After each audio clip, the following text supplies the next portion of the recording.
So we can do what's Hondo on the mic from Leo's Paradise. Random stream drop like a Dragon Ball fight. No lie, plan stream stacking up, but here's a twist in time. Freestyling on the deck like Luffy's punchlines. Up the channels, faceting, Zoro sword swings. Gaming pop culture, it's the chaos he brings. Talking movie reboots, superhero hype. Hondo passing the mic, now Bishop's in sight.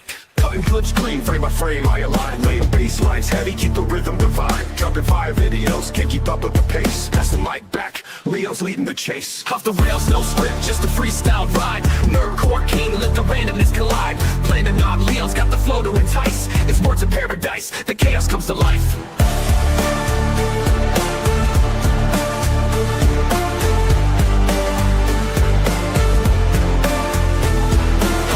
No script, just a freestyle ride. Nerdcore king, let the randomness collide. Planning on, Leo's got the flow to entice. It's words of paradise, the chaos comes to life.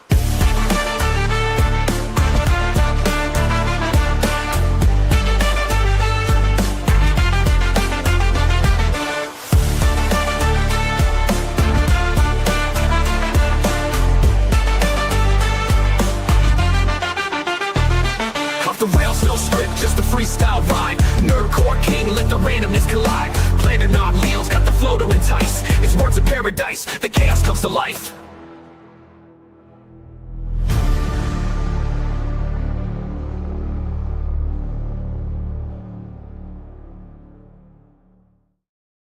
What is up, all you beautiful vinyl idols? How you doing tonight? Yes, I know a Thursday night stream. I don't know if I've ever done one of these before, but as y'all know, I am on a crusade to show everybody the devastation that Don Della Backhole has done, frankly, to everything we've tried to work for when it comes to, and not just gaming culture, but the rise of ideology and political correctness and agendas and everything in nerd culture as a whole. The same guy that tried to get into the sci-fi space and was kicked out, and then tried to get into the Phantom Menace and was kicked out, then got into the comic book space and was kicked out, and now is trying to usurp the video game space as well, because snakes in the grass can't be trusted. Well, as you all know, Smash JT came on his show today, much to my chagrin. Many of us tried to tell Smash that's, or at least I hope. I tried to tell Smash, yeah, no, this is a bad idea, buddy. Obviously he can do what he wants. He's an adult man. He's a grown dude. But I wasn't able to watch the stream because I was on with my friends, the Doolies, and it was a great show. It was a fun show. If you guys missed it,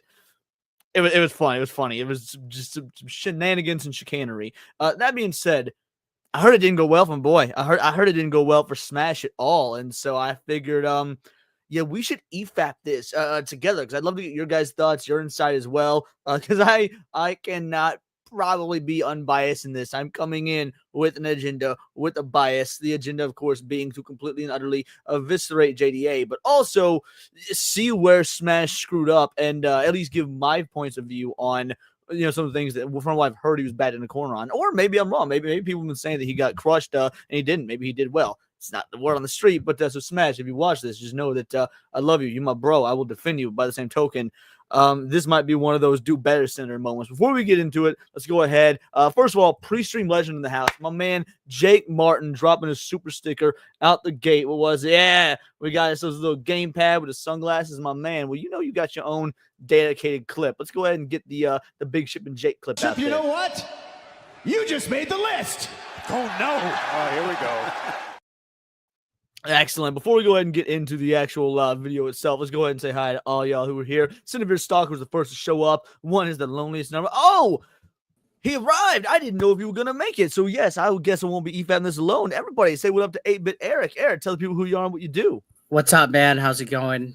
Just make gaming commentary, trending news topic, video, thingamabobbers. So I didn't get to watch this whole situation.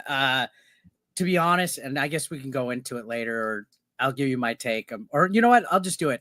I was trying to stay out of it for a while when it comes to like the whole Goonergate stuff, where these people are here, this and that. But in all honesty, man, I did not like the way the thing went down today. From the clip that I popped in for like 2 minutes, and I didn't like the way it went down. I feel John is kind of coming across pretty aggressive, I would say. Right. And there was a couple of things that were John, out of curiosity. Huh? Do you know my history with Johnny Boy out of curiosity? No, I don't really. This goes way back to prior to Gamergate. So you remember when Echoes of Wisdom, the Zelda game, was announced? Yeah. He was calling it woke. And so I made a video like, yo, what's up with all these anti-woke grifters, like people who claim to be anti-woke, in my opinion, are just trying to drama farm, calling a Nintendo Zelda game woke. And I made a video and he threw a bitch fit about it in my comments. And so I was like, all right, well, come on my show. Let's talk about it. Let's have a discussion. To his credit, he did. He came on. We had discussion. Neither of us really left agreeing with one another, but it was very calm, cordial. And then he just kept doubling, quadrupling down. And then but y'all's thing didn't get personal though. Like it's getting personal now. It didn't get personal at first until unprovoked. He called me when the Kingdom Come Deliverance stuff happened. He called me a pedophile, and that was what made it personal. I was like, okay, look, that's anyone that knows me knows that I got a kid. That's a really fucked up accusation. And from there, like I didn't like him on a professional level, but after that, it was like, all right, gloves off. To be honest, I really didn't have any like issue. Like I think people are allowed to have like their if two people are beefing, each people is allowed to have their, I guess, take their opinion about it, and that's fine. But when it starts to get a little too personal, and I guess the Jewish comments that he made yesterday were kind of like a turn off for me. I'm not Jewish. I'm not Jewish or anything, but when somebody put like the Jewish on like on a dashboard or something, and he was all like, "Oh, that explains it," and it just started getting weird. I was like, yeah, this is not a good look. To be honest, the person that I fucking can't stand is that Yorch guy. I wasn't a fan of Yorch either, but Yorch was the one that, in my opinion, came out of this looking. He took the dubs. Even he was like, "Yo, we can't be out here throwing shit like that around. Come on now." Yeah, well, the thing that got me about Yorch is a while back. I got my memes off of like random, it was like a Twitter account like called like End Wokeness or some shit like that. And I retweeted it or I posted it. And then he was saying I stole the fucking meme from him. I'm like, no, dude. I think I remember that. I tweeted this. He started trying to clout off me. Not that I have much, but he's like, I get it that he's a bigger influencer, but you should really credit people that make the stuff and you shouldn't be trying to take credit. You took my watermark out. I'm like, no, bitch. If you hold down a post, you can click post pic or post video or whatever, or you could just quote tweet it, anything. I said, no, dude, I took it off of a Twitter account. And he's like, no, sure, whatever you're saying, you don't have to lie. Oh, if you really want to use my memes, why don't you just use my course? Like he's trying to sell his meme making course. And I'm just like, bro, you're a fucking dick. Like I immediately unfollowed, and then I found the fucking actual tweet that I shared off of, and I said, I'll take my apology. And he would not apologize. He was just like, oh, well, you could just take my course. You need help anyway, blah, blah, blah. And it's like, yo, dude, when you act stuck up nearly 100,000 subs, you need his help. Yeah, sure. When you get snarky like that and you have no place to do it, that's not cool. You know what I mean? And to be honest, like I thought the whole situation over arguing and all this over like asses and things like that was stupid. Like I actually me and Melanie and Mac had a good conversation like a couple months ago, and we were just like, this whole thing is fucking retarded.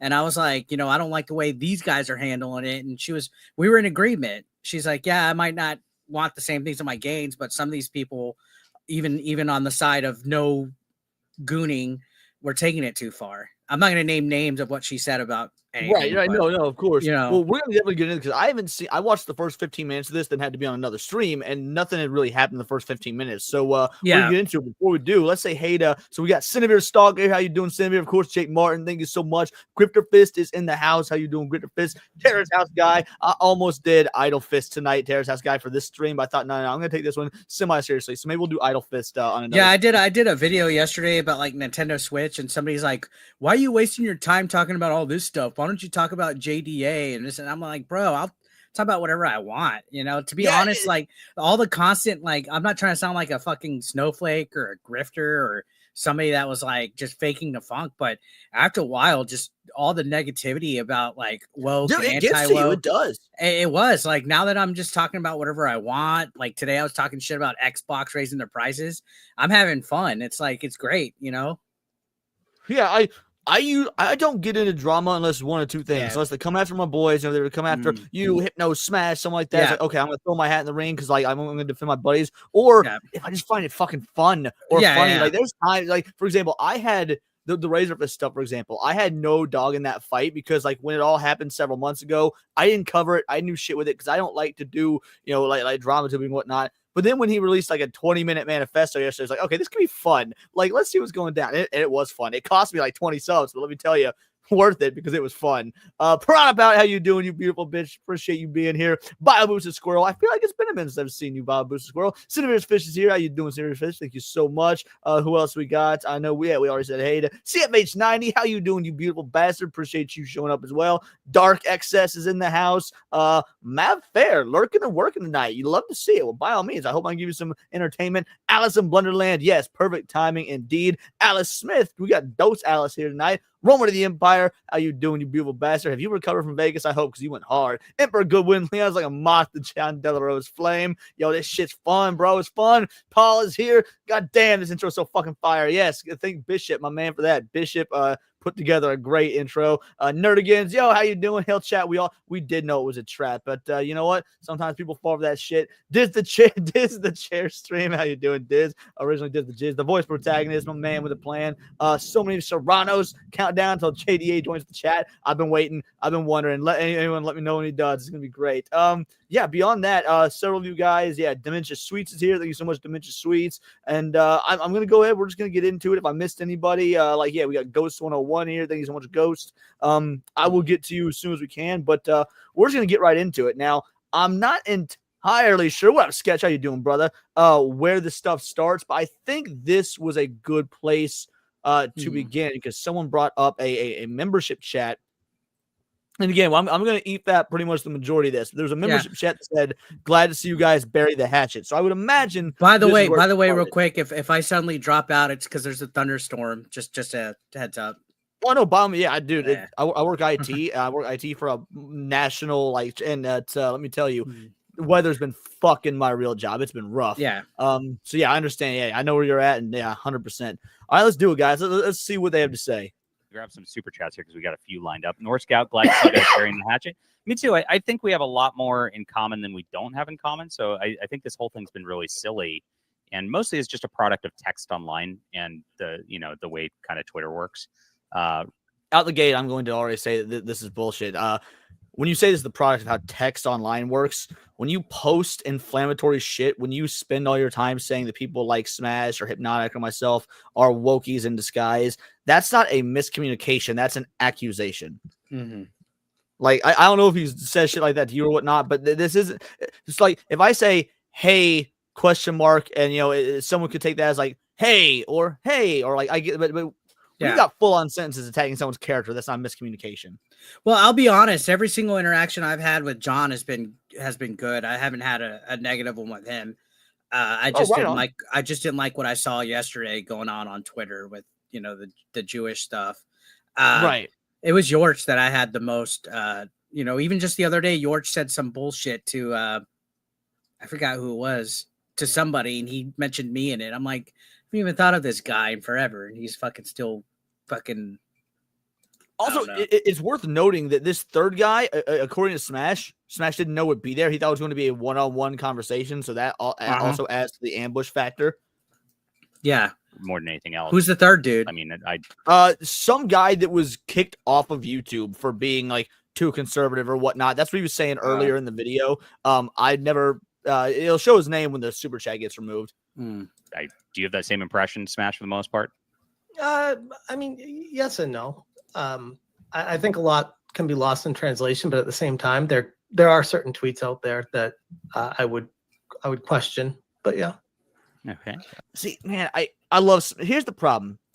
Smash is a sweetheart. He's a nice guy. I don't think he's equipped for stuff like this because he's going to very much try and play nice, which is commendable, but there's some people you just don't play nice with, Yeah, I've been there before, man. When I went on to confront Review Tech USA on Locale Live, they were wanting blood sports, and I'm over here wanting to have like. And you treat it like a joke. That shit was funny. No. The first time I went, I was wanting to have like a dialogue. The first time I ever. Oh, okay. See, I didn't know you. And they brought Melanie Mac Mack came on that same day too, And I was trying to have like a real convo, and they Oh, turned into was fucking- that the one where Melanie Mac where they accosted her for dropping the F slur and whatnot? Like that's the No. stream she came on. Oh Or- yeah, okay. yeah. That came up real quick, but it was more. Yeah, them so trying- I saw clips of that. I didn't realize that you had gone on prior. Like I didn't realize you were from the beginning wanting to have a legit conversation. Yeah, but yeah, dude. If people are wanting blood sports, they're not going to listen to you at all. They're going to just try to instigate shit the whole fucking time. I want to see where Smash went wrong here. And out the gate, like this Is that the response one of consensus? ways Is he that went the wrong. consensus that he went gone, or what's going on? That's I have not met a single person that said that this ended well for Smash. He basically got cooked this whole time, is what the consensus is. Even among people like me who are friends with Smash, support Smash, all of us on SNA, it's just like, dude, this was rough. And just from this little bit right here, I can see why, because he's going to be very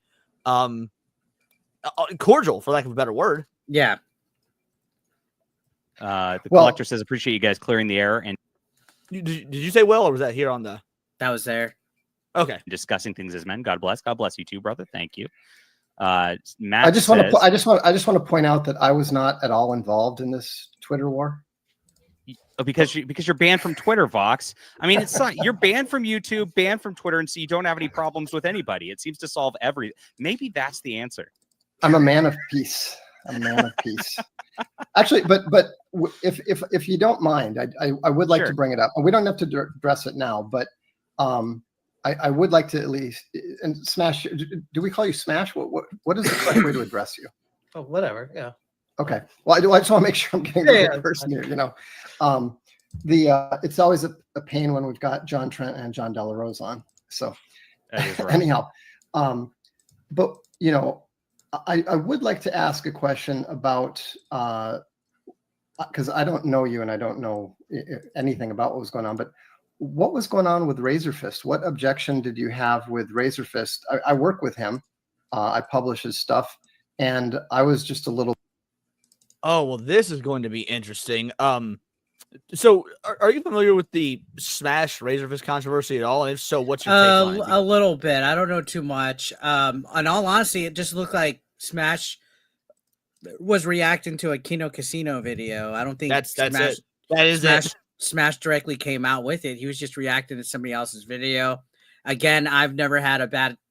See, this sucks because a lot of people involved, like in all this shit, I've never had like a bad fucking interaction with any of them. Whether it's right, yeah. Well, you know, I don't know Razorfist. I've never even interacted with him. But that was the extent of it. Was Kino Casino made a video, Smash reacted to it. It was Smash, to my knowledge, didn't write any articles about it on his page, didn't make dedicated videos, reacted to it and moved on because it was a nothing burger. The story was over in a weekend and we all moved on, which is why it's so strange that 4 months later it came back up.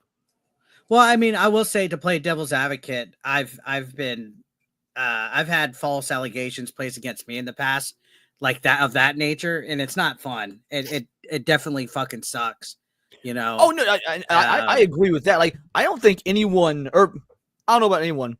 The way I talked about in my video is I didn't care about the false allegations. I don't think most people did, which is why after 4 months, it's why it was only a 1 weekend story and moved on.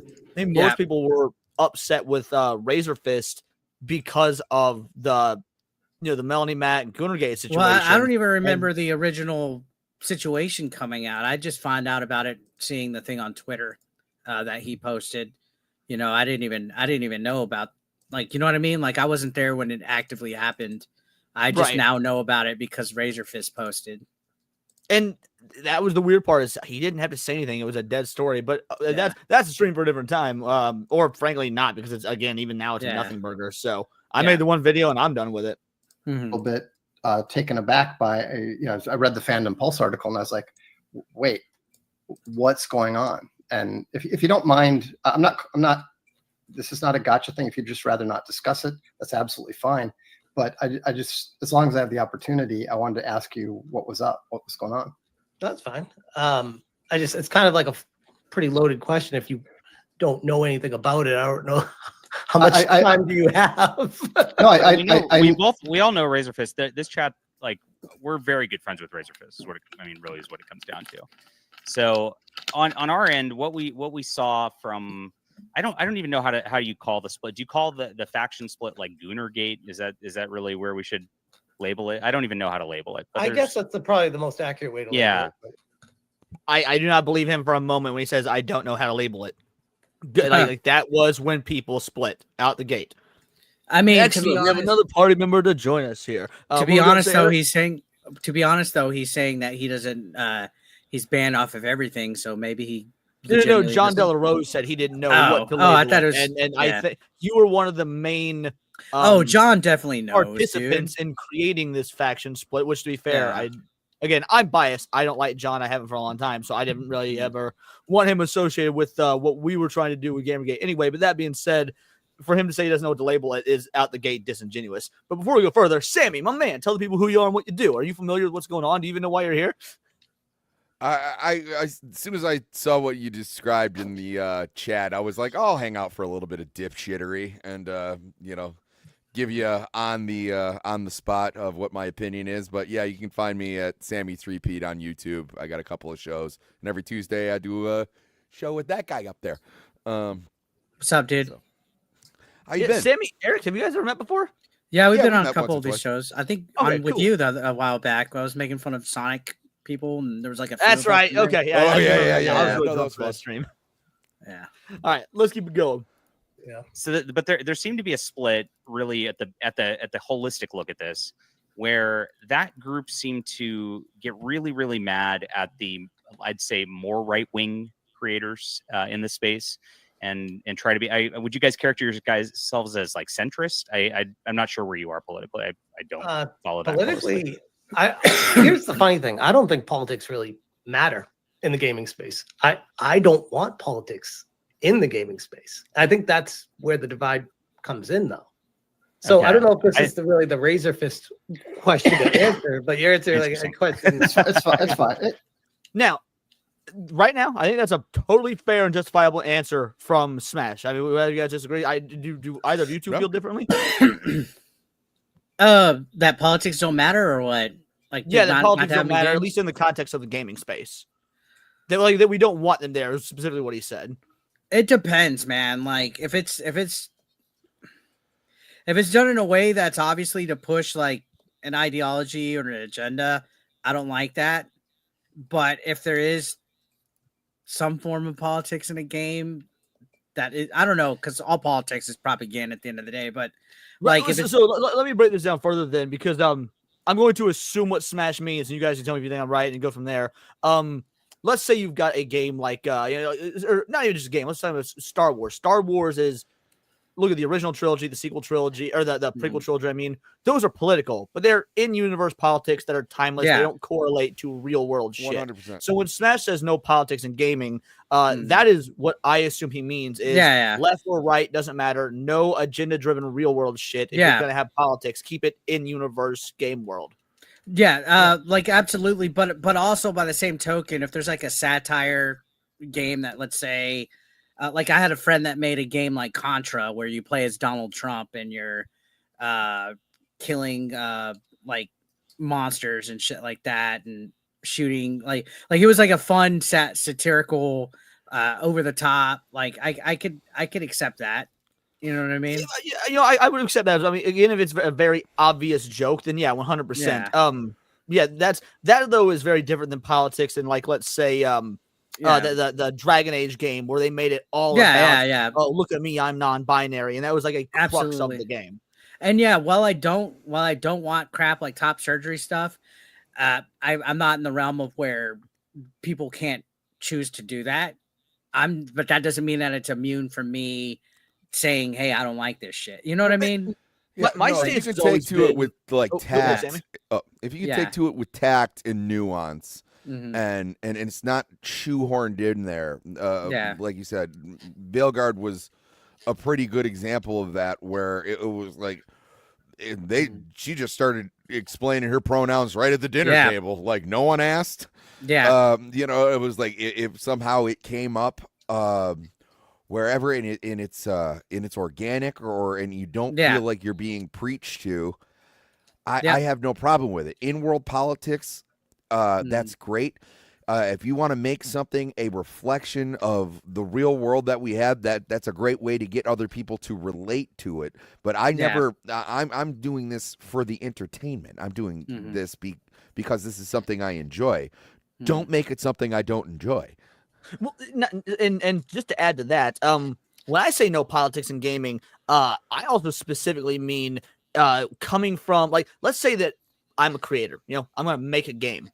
Yeah. I want the game to be my fucking vision. Now, if my artistic vision includes politics and whatnot, that's fine. The free hand of the market can decide. The crux of this, the whole reason Gamergate 2 got started, was we found out there were companies like Sweet Baby Inc. that were taking games that likely didn't have this stuff, and they, outside of the artist's wants, were forcing it in there. And that is where the artistic integrity got if there's something, if there's some kind of like investment or some kind of group that's trying to push something, I don't want that. I don't want some kind of agenda, some kind of propaganda. But let's say I'm a fucking lesbian and I want to have a game where it stars a lesbian protagonist that is also a minority and she lives in fucking Harlem, and that's my choice, right? But I also need to understand that everybody has a right to shit on it. And that's the problem. 100%. That's the problem is all these people are like, oh, you're not allowed to say anything about my creative vision because, blah, blah, blah. And you're not allowed to say this because that's like, no, guess what? The same freedom of expression that you have, everybody else fucking has. And when people try to block that, then I'm like, well, hey, then it should be blocked all the way around. You shouldn't get yours if we can't get ours. Oh, well, another thing too is it's not so, like, Metal Gear Solid is an extremely political game. Yeah. Okay. That was awesome. That was really cool. The problem is you get these bad actors who hijack everything, where all of a sudden you have a game like Ghost of Tsushima that we like, and then they're like, oh, let's insert this here in the sequel when no one was asking for it. Yeah. Or on top of that, with that game, Ghost of Yotei, right? Let's hire a fucking, like, okay, sure, she got a job if she was the most qualified, but their voice actor is still gonna fucking be putting their bullshit. You know what I mean? She's a 100%. Fucking activist. And it's like, okay, I get it. You're allowed to have your own freedom and stuff like that, but don't attack gamers. Like, have your personal account, but when you're campaigning for the game, when you're getting interviewed for the game, don't tell us cringe bullshit in your interviews for websites.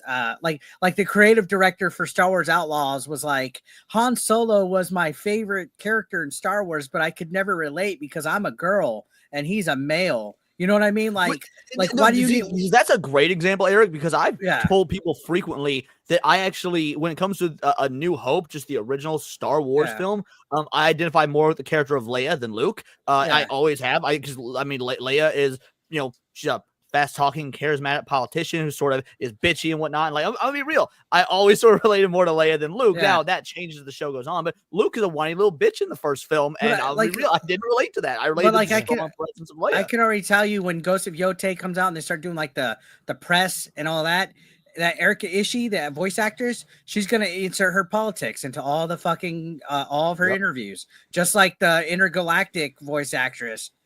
She's gonna put all of her politics. Who, by the way, I thought was the same for the longest time. Whoops. Keep that out. Promote the game, promote the character in the game, promote anything relevant to the game. Your personal fucking SJW activism has nothing to do with the fucking game, so leave it the fuck alone. Agreed, Shrapnel. In the expanded universe, Leia is a badass. All right, let's keep going with this. Fair. It's not a loaded question. It's not a gotcha question. I don't know if you're aware, but I live in Europe, and I pay no attention to YouTube. I've been banned from all the various major platforms, and so I don't get involved in any of the conflict and the drama for the most part. Yeah, there's got to be a reason for that. No, that's weird. It can't be, I'm just conservative. Like, that's weird. It's really hard to be banned from everything. Like I've like as a conservative as I am, I find it very hard to be banned, like completely, like cold turkey from everything that you get on. That's fucking weird. That's extremely in a post-Musk Twitter/X world when even Alex Jones is back. Like, I don't know, maybe he's just never tried to come back to X since Musk took over. But this guy must be writing that. This guy must be writing that.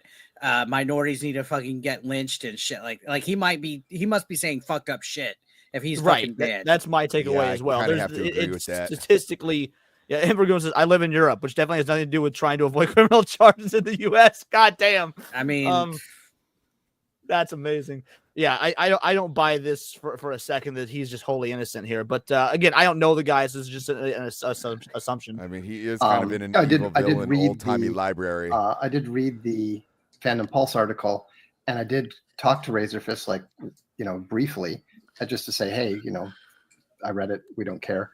But I just thought, as long as you're here, if you wanted to talk about it, I wanted to. Ask you about it.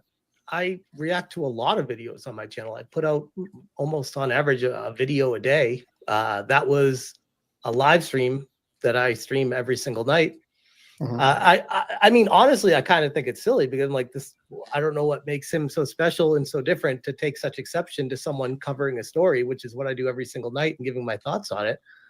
He seems to, in my opinion, feel like he's above the commentary community or conversation, and people can't watch something and talk about something. Now, as far as the allegations that have been levied his way, I even said in my stream last night, like, that's really unfortunate. And if those things are not true, I am genuinely sorry that came across that way. My impression was just, hey, this is a very dark area that it goes into, and it doesn't look great. That was my takeaway in my video. In fact, I watched it on my and this gets into kind of my perception of kind of where all this went with that crew, the Gooner crew or whatever, is that there became a concerted effort for that crew to turn. Hold on. The Gooner crew. Here he would be referring to the vast majority of us that make this content that didn't side with him and Melanie Mac and Razorfist and Your Source Games and John F. Trent and The Quartering, and that's really about it. It was those six. Then all the rest of us, me, Hypno, Smash, Eric, I assume you to a certain degree, we're all like, yo. I didn't pick a side. In fact, I made a video and then I was like, nah, I'm not even gonna fucking upload this. I didn't even put it up. Fair enough. I was like, do I have to pick a fucking side, or can I honestly just say, like, I don't give a rat's ass about any of this? Yeah, that was my fly opinion. Over. Yeah, that was my opinion. I was like, I don't give a fucking rat's ass about any of this. I'm gonna play what I want, and nobody's gonna tell me if I have to fucking like what I have to like. But by saying that, you did pick a side though, because their argument, the anti-gooning was we need censorship in these games. So for you saying no, I want to play what I want, that is taking the opposite side. But at the same time, my take was, well, that's what the ESRB's for. If we don't want children to play it, or if you don't want to play it, you could literally look at the rating and see what, like, just like with movies. And that was what many of us said. That's what I said. That's what the ESRB is for. Because I can agree to extent. Like, I don't want to say like censoring all games, but I could see the point of view of, hey, not all games have to be horny. Just like not all games have to be woke. I agree with as well. Yeah. I don't want big flopping titties in Spyro the Dragon game. You know what I mean? Like that's not the place for that. Yeah. But you've got people like JDA who was porn in games needs to be banned. Well, first of all, what's porn? Because if it's just stuff you don't like that was Melanie's take as well. Is that she was talking about the First Descendant was. I mean, kids shouldn't be now. Obviously, kids are going to because it's how the internet works and whatnot. But in general, ESRB wise, kids shouldn't be playing things like the First Descendant. That's already been taken care of. At that point, it becomes your personal, religious and or political agenda based opinions, and that is not how the world should be ran, on your subjective issues. Like those of us that have issues with the woke and them wanting to censor, conservative side, conservative voice things or more right leaning things. It's the exact same thing with the hard, staunch conservatives on the right. And I don't even want to say conservatives, because I don't think JDA is a conservative. He is a theocrat by his own admission. That's not me leveling an accusation. He has said as much multiple times. He wants Christian theocracy to rule it all. So like if that's the belief you want to have, go for it. But I'm going to staunchly oppose that. I've never been much for pearl clutching. It doesn't matter which side it's on. It usually ends up being yes, exactly. They want all there's pornography across the board, not just in gaming, but across the board banned. Now, obviously, I don't that to me that is an infringement on individuals' rights. Now, you can find porn disgusting, you can not want to watch it or not. That's all your personal choice, which I'm okay with. But wanting an all porn ban, that is in my opinion, constitutional infringement on people's individual rights. And I will not stand for that, regardless of whether I agree with 90% of your politics or not. But that being said, we can go ahead and hit play. The attention to more right-wing and Christian creators out in the space, and not only just disagree with, like, you know, I don't like Kingdom Come Deliverance 2 because it's got graphic gay sex in it, which was underage until the patch. Optional gay sex, yes. Optional rape, right? Hold on. And go for it. Lay it. Let's so are you know, a while back the Vatican said they didn't like Harry Potter. Were you okay with, you know, what is it, Hogwarts Legacy, because it's got witchcraft in it? Where are we drawing the line on this, John? Where, you know, it was like, and by the way, name me a AAA game that actually has some form of pornography in it. I mean, actual hardcore pornography, nothing you can buy in fucking Walmart. Like, yes, there's a adults only section for like Steam or whatever. But yeah, there's literally no game that's got pornography that you can just walk into Best Buy or GameStop or Walmart and purchase. Not at least to my knowledge.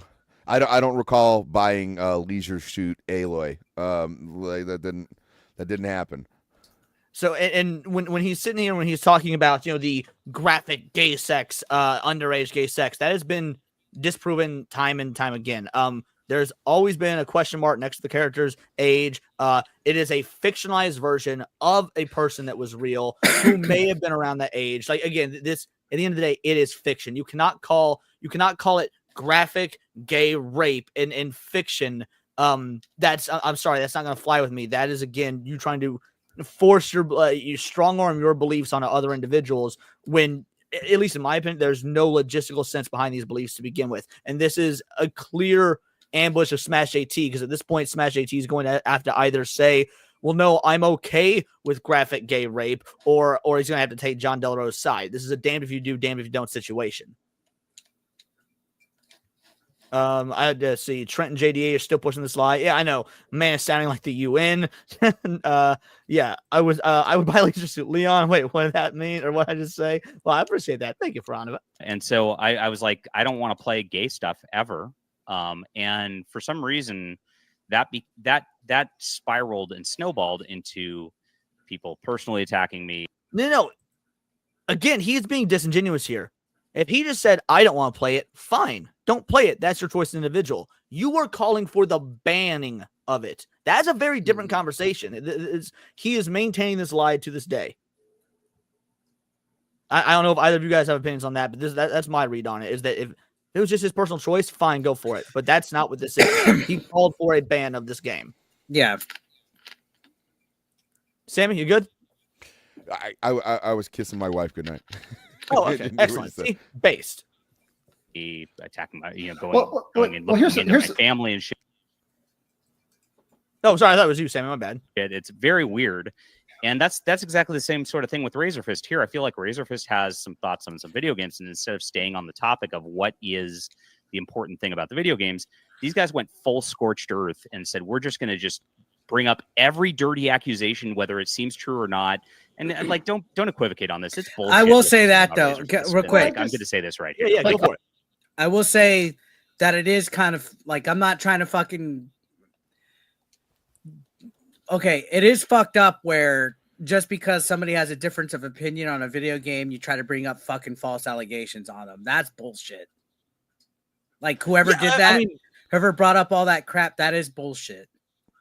Yeah, well, so I agree that labeling false allegations of people based on just a difference of opinion or whatever. I know, like Review Tech USA, Read Tech USA tried to do it to me the other day just because we had a couple months ago, just because we had a disagreement or a bickerness about something that I said that he didn't agree with. When I said I would rather have a kid struggling with cancer than being transgender.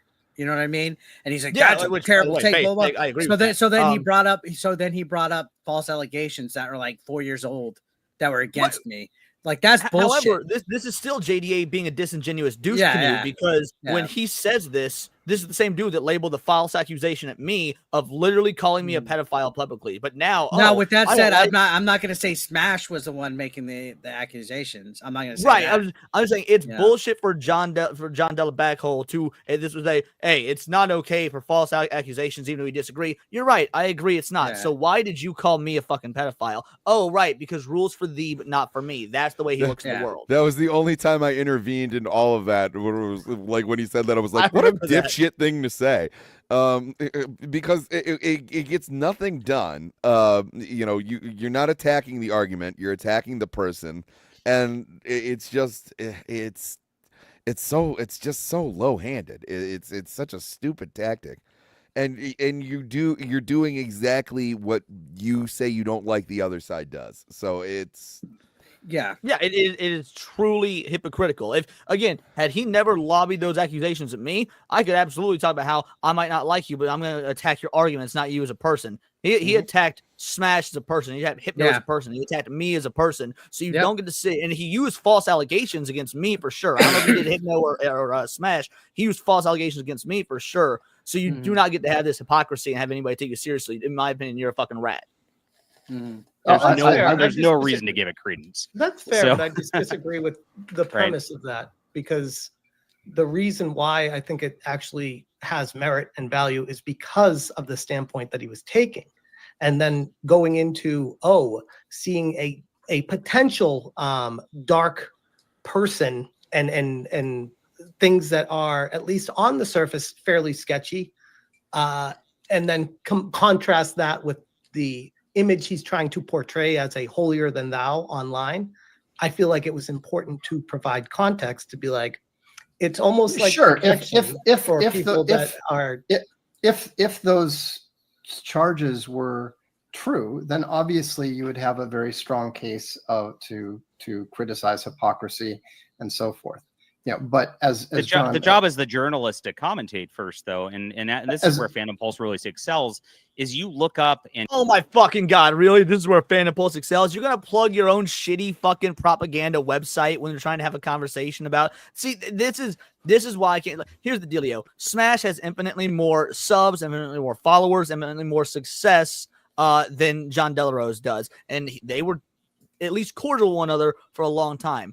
John cannot handle the idea of losing that potential clout or the dude to give him information or whatever it may be. That's the reason that he had ties with Grums, which for clout. That's the reason he had ties with Master of the TDS, because TDS was great is great at coming up with information, showing actual receipts, doing insane amounts of work. Like when TDS found all those bot farms that Disney been buying and paying for on the internet and exposed the hell out of it. TDS did great fucking work.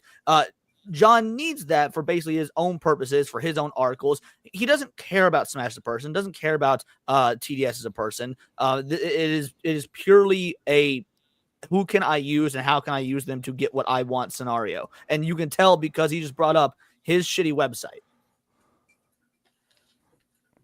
Well, he's willing to sacrifice his own integrity, which is something that like Smash doesn't do. That's something that TDS has never done.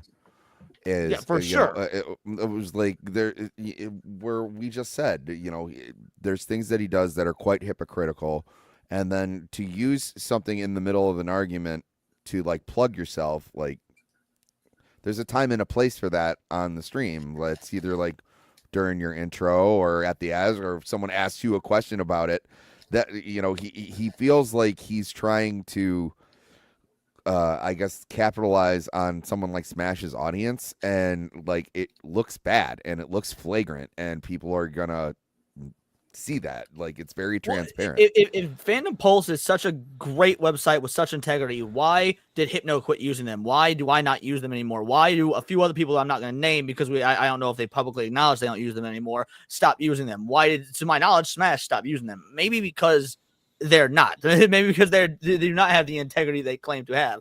Can't have integrity if you use other people to step up on your pedestal. Exactly, Maldi.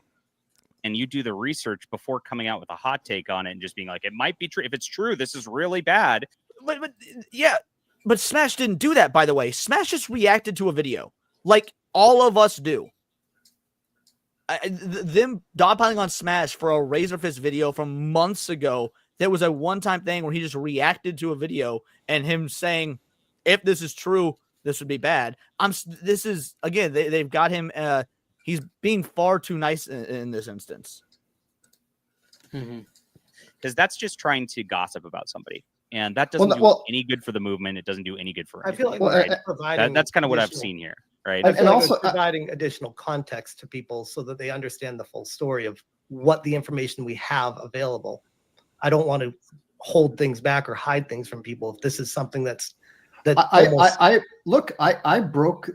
published. Yeah, but he said, he said, if this is true, and if you go back and watch the live stream, even Smash saying, like, I don't know if this is true or not, I'm reacting to a video. Like, if it's true, it's a contrast to the individual. Like, reacting to a video saying, if this is true, it's important to talk about. I'm sorry, that's a fair qualifier. I don't see any issue in the way Smash, again, reacted to that video. And Multi Molly says 4 months. At this point, the stream was other people talking trash. At least that's what I saw from Smash's site. And yeah, I didn't follow the situation closely. Again, didn't do any videos on it or anything. But it was a nothing burger. Hence the reason people stopped talking about it just after a couple of days. But yeah, I'm not interested in the Razorfist stuff, if I'm being too terribly honest. If you guys want my take on that, I did a video on that today. It's not doing well. The video is doing well. People aren't liking my take, though. The book that broke the story about, but the daughter of Marion Zimmer Bradley. Right. We've been at the forefront of criticizing the serious problem, generational, decades-long problem of pedophilia in science fiction. That's one of the reasons why both JDA and I are so, anathema to the WorldCon community. But, I mean, I can say with great confidence that, the things that they were, the allegations directed against Razorfist were not only untrue, but obviously false. And I think if you look into it, you will find that without any problem at all.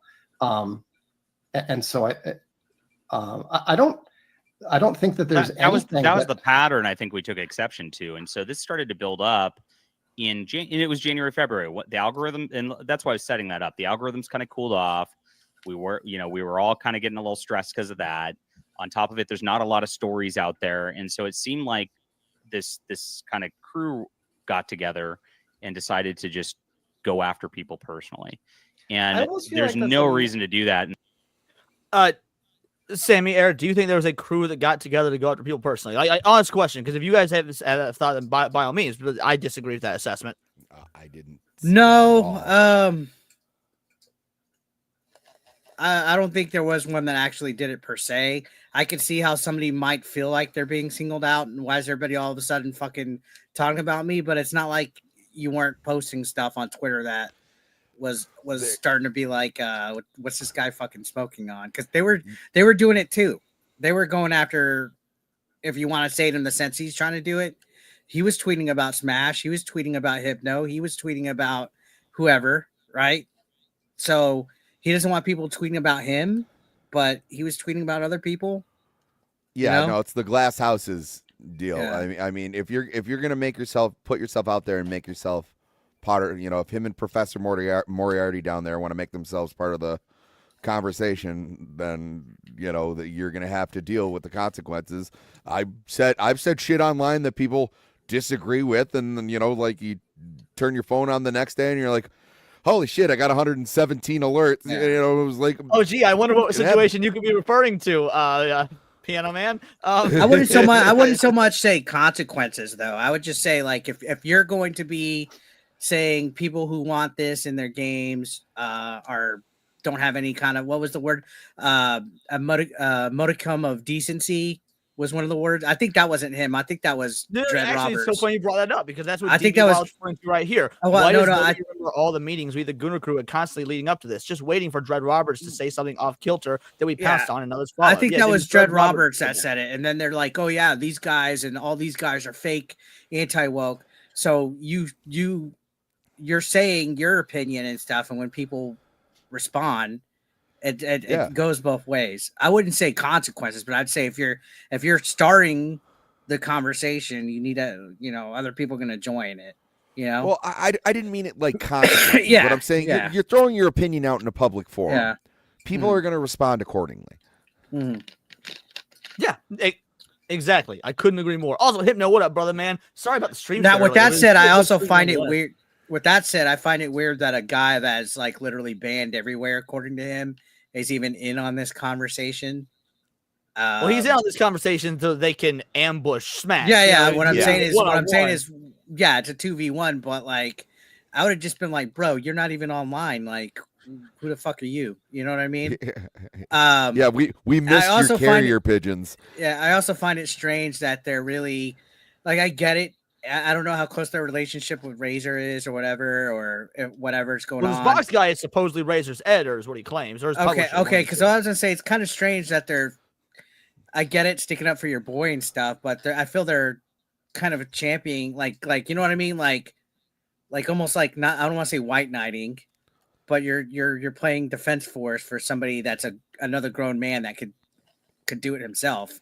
You know, right? Like instead of having a conversation, instead of having videos defending him, no, I made videos defending Smash. Like I come to the call, my boys. Yeah, no, absolutely. But if you have Smash, if JDA and Smash were beefing right on Twitter, why didn't he make the convo about their beef and not about Razorfist? Right.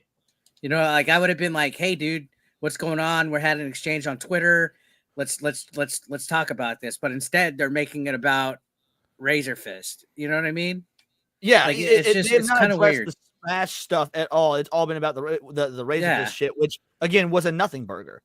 Yeah, in this space, there's no reason to like, especially like attacking right and punching right on that level. It's like, what are we trying to accomplish here? What up, Sevi? And to me, that's the anathema of the movement. The entire movement's purpose is to get rid of DEI in gaming and get rid of the left. That is my entire objective in life. Okay, yes, the purpose of the movement is to get rid of DEI in gaming, not to get rid of the left, by the way. Get rid of the far left. Like, if you're a dude who wants high taxes, I'm going to disagree with you, but I don't think that you should just be invalid from fucking speaking yourself fucking conversation. Yeah, I mean, you're not going to get rid, you know, like you can't get rid. It's a spectrum. You can't have one without the other. My thing is, there's no left and it's all right, then guess what? There's going to be left. My thing is my thing is if they have the right to fucking tweet their bullshit out or say their bullshit or spout their bullshit, then I just want equal rights to fucking say what I want. You know what I mean? Like if a fucking celebrity could go up on the Oscars and make a political statement that lashes out at right wingers, then a right winger should be able to do exactly the fucking same and not get canceled. I can't argue with that whatsoever. But the other thing I want to pounce on for a moment is John Delarose here says, oh, we want to get rid of DEI. I agree. All of us, I think, we want to get rid of DEI. But when John Delarose starts talking about how 20% of black NPCs in fucking Expedition 33 means the whole fucking game is woke, when he starts talking about how, oh, there's a single gay character that makes the whole game woke, that's not what DEI means, by the way. Like DEI, diversity, equity, and inclusion. The equity is the part that we actually should be focusing on when talking about DEI. And just having some black NPCs or having a faggot character in a game isn't DEI inherently. It's DEI if it is if someone was forced to put in there for an agenda-driven purpose. And it's done for a political purpose that is outside of the confines of the game. So while we want to get rid of DEI, he outright lies and obfuscates what DEI is because anyway. That's my take. No, absolutely. Like I don't care if there's females or black guys or I don't give a shit. But if it's cringe, I'm still gonna talk shit. Like fucking in Star Wars, the fucking fat ass Rose. I'm gonna fucking say she's fat and ugly and a stupid character. Well, and also ideas like that make it harder to do our job as just applying constructive criticism when you have some dipshit in the background going, and there was a black guy there, and we're like, no, we're actually talking. No, it is like you don't see us fucking being like, well, okay, so like the anti-gooners, and then us, the gooners or whatever. You don't see us being like, oh, we need to get rid of the racists too, or we need to get rid of the people that hate blacks or whatever. You know what I mean? Like we're not, because you could split the hairs on everything. You literally could split the hairs on, okay, these lefties don't like white people, but these lefties like LGBTQ, and these lefties don't like you. You're gonna split the fucking hairs. You're gonna go that much. That's above and beyond. You know what I mean? Yeah. I just don't want to organize. I just don't want funding provided to put initiatives into my games that are political. That's the main. Or have the fucking creators thing. be blackmailed, where all of a sudden they're gonna start getting terrible reviews because they refuse to put these ideologies in there. Yeah, and that's all with like the funding. That's teasing the funding, because that's what happens to politicians. Oh, if you don't work with us lobbyists, we're gonna fucking all of a sudden you're gonna have a fucking prostitute say that you fucked her 20 years ago and shut her up. That's exactly it's all fucking quid pro quo. It's all blackmail. It's all, if you don't play the fucking game, we're gonna find a way to fucking hurt you. Well, I've been saying this for years anyway. If you go too far left or far right on the spectrum, you're no longer fun at parties. But you'll notice that these people start to eat each other. Where they were, well, what do you mean you don't care that there's black people in this game? Yeah. Or what do you mean? It was like, no, we just don't want it shoehorned in there, where or hijacked in any way, shape, or form, or God forbid that stifles creativity. Like that. Those are not the same ideals, but if you go far enough in a certain direction, you're going to start to get those things. And then the farther you go, these people will eventually start to eat each other. That's why it's very important to try and stay constructive and try and stay middle of the road on these things, because that way, if something goes a little far left, you can comment on that. If something goes a little insanely right, you can comment on that. But if you stick in a direction, you're going to have to continue to walk in that direction, and it just ends up sounding crazy. And believe it or not, I'm in the realm of, even if somebody did say, I don't want, like, I'm not racist, right? But even if somebody said, oh, I don't want black people in my games and my movies, okay, guess what, guys? It's not against the law to be racist. No, okay? it absolutely isn't. Like, now, I also, like you, I'm not racist. If people want to have those opinions, you can have them. Now, that sounds like the type of person that I don't hang out with at parties. Yeah, I won't chill. Like I said, you're not fun at parties. It's illegal to be racist. Yeah, I won't hang out with them. I wouldn't, like, you know what I mean? And also, it's like, it's a mixed bag, because you got all these movies and TVs and games shoehorning characters in, and they always get offended about certain things, but then they're actually themselves putting offensive crap anyway. Like, you get, like, we could be SJW about it too and say, oh, you're cultural appropriating these black characters and you're putting stereotypes just because you want to fill it in. Yeah, like, dude, the way they've made every single black dude an effeminate homo in all these movies and games and shit lately, that's kind of insulting to fucking black dudes. I'm sorry, I like the Wesley Snipes type of black dudes. I like the fucking Barrett from Final Fantasy type of black dudes. Yeah, but also sometimes they just make them so stereotyped. Like, oh, this guy is like every Kevin Hart movie, he's the silly, scared Kevin Hart black guy that screams and yells. You know what I mean? Like, change it up. Like, what are you doing? I mean, that's just typecasting, though, too. Yeah, but that's what I'm saying. That's stereotyping. That's like, okay, so you want black actors in movies, but you're doing this. You know what I mean? Yeah, like, they don't realize what they're doing. Are you telling me the American Society of Magical Negroes didn't fix the culture, Eric? And then on top of that, how it didn't win the Oscar, I'll never know.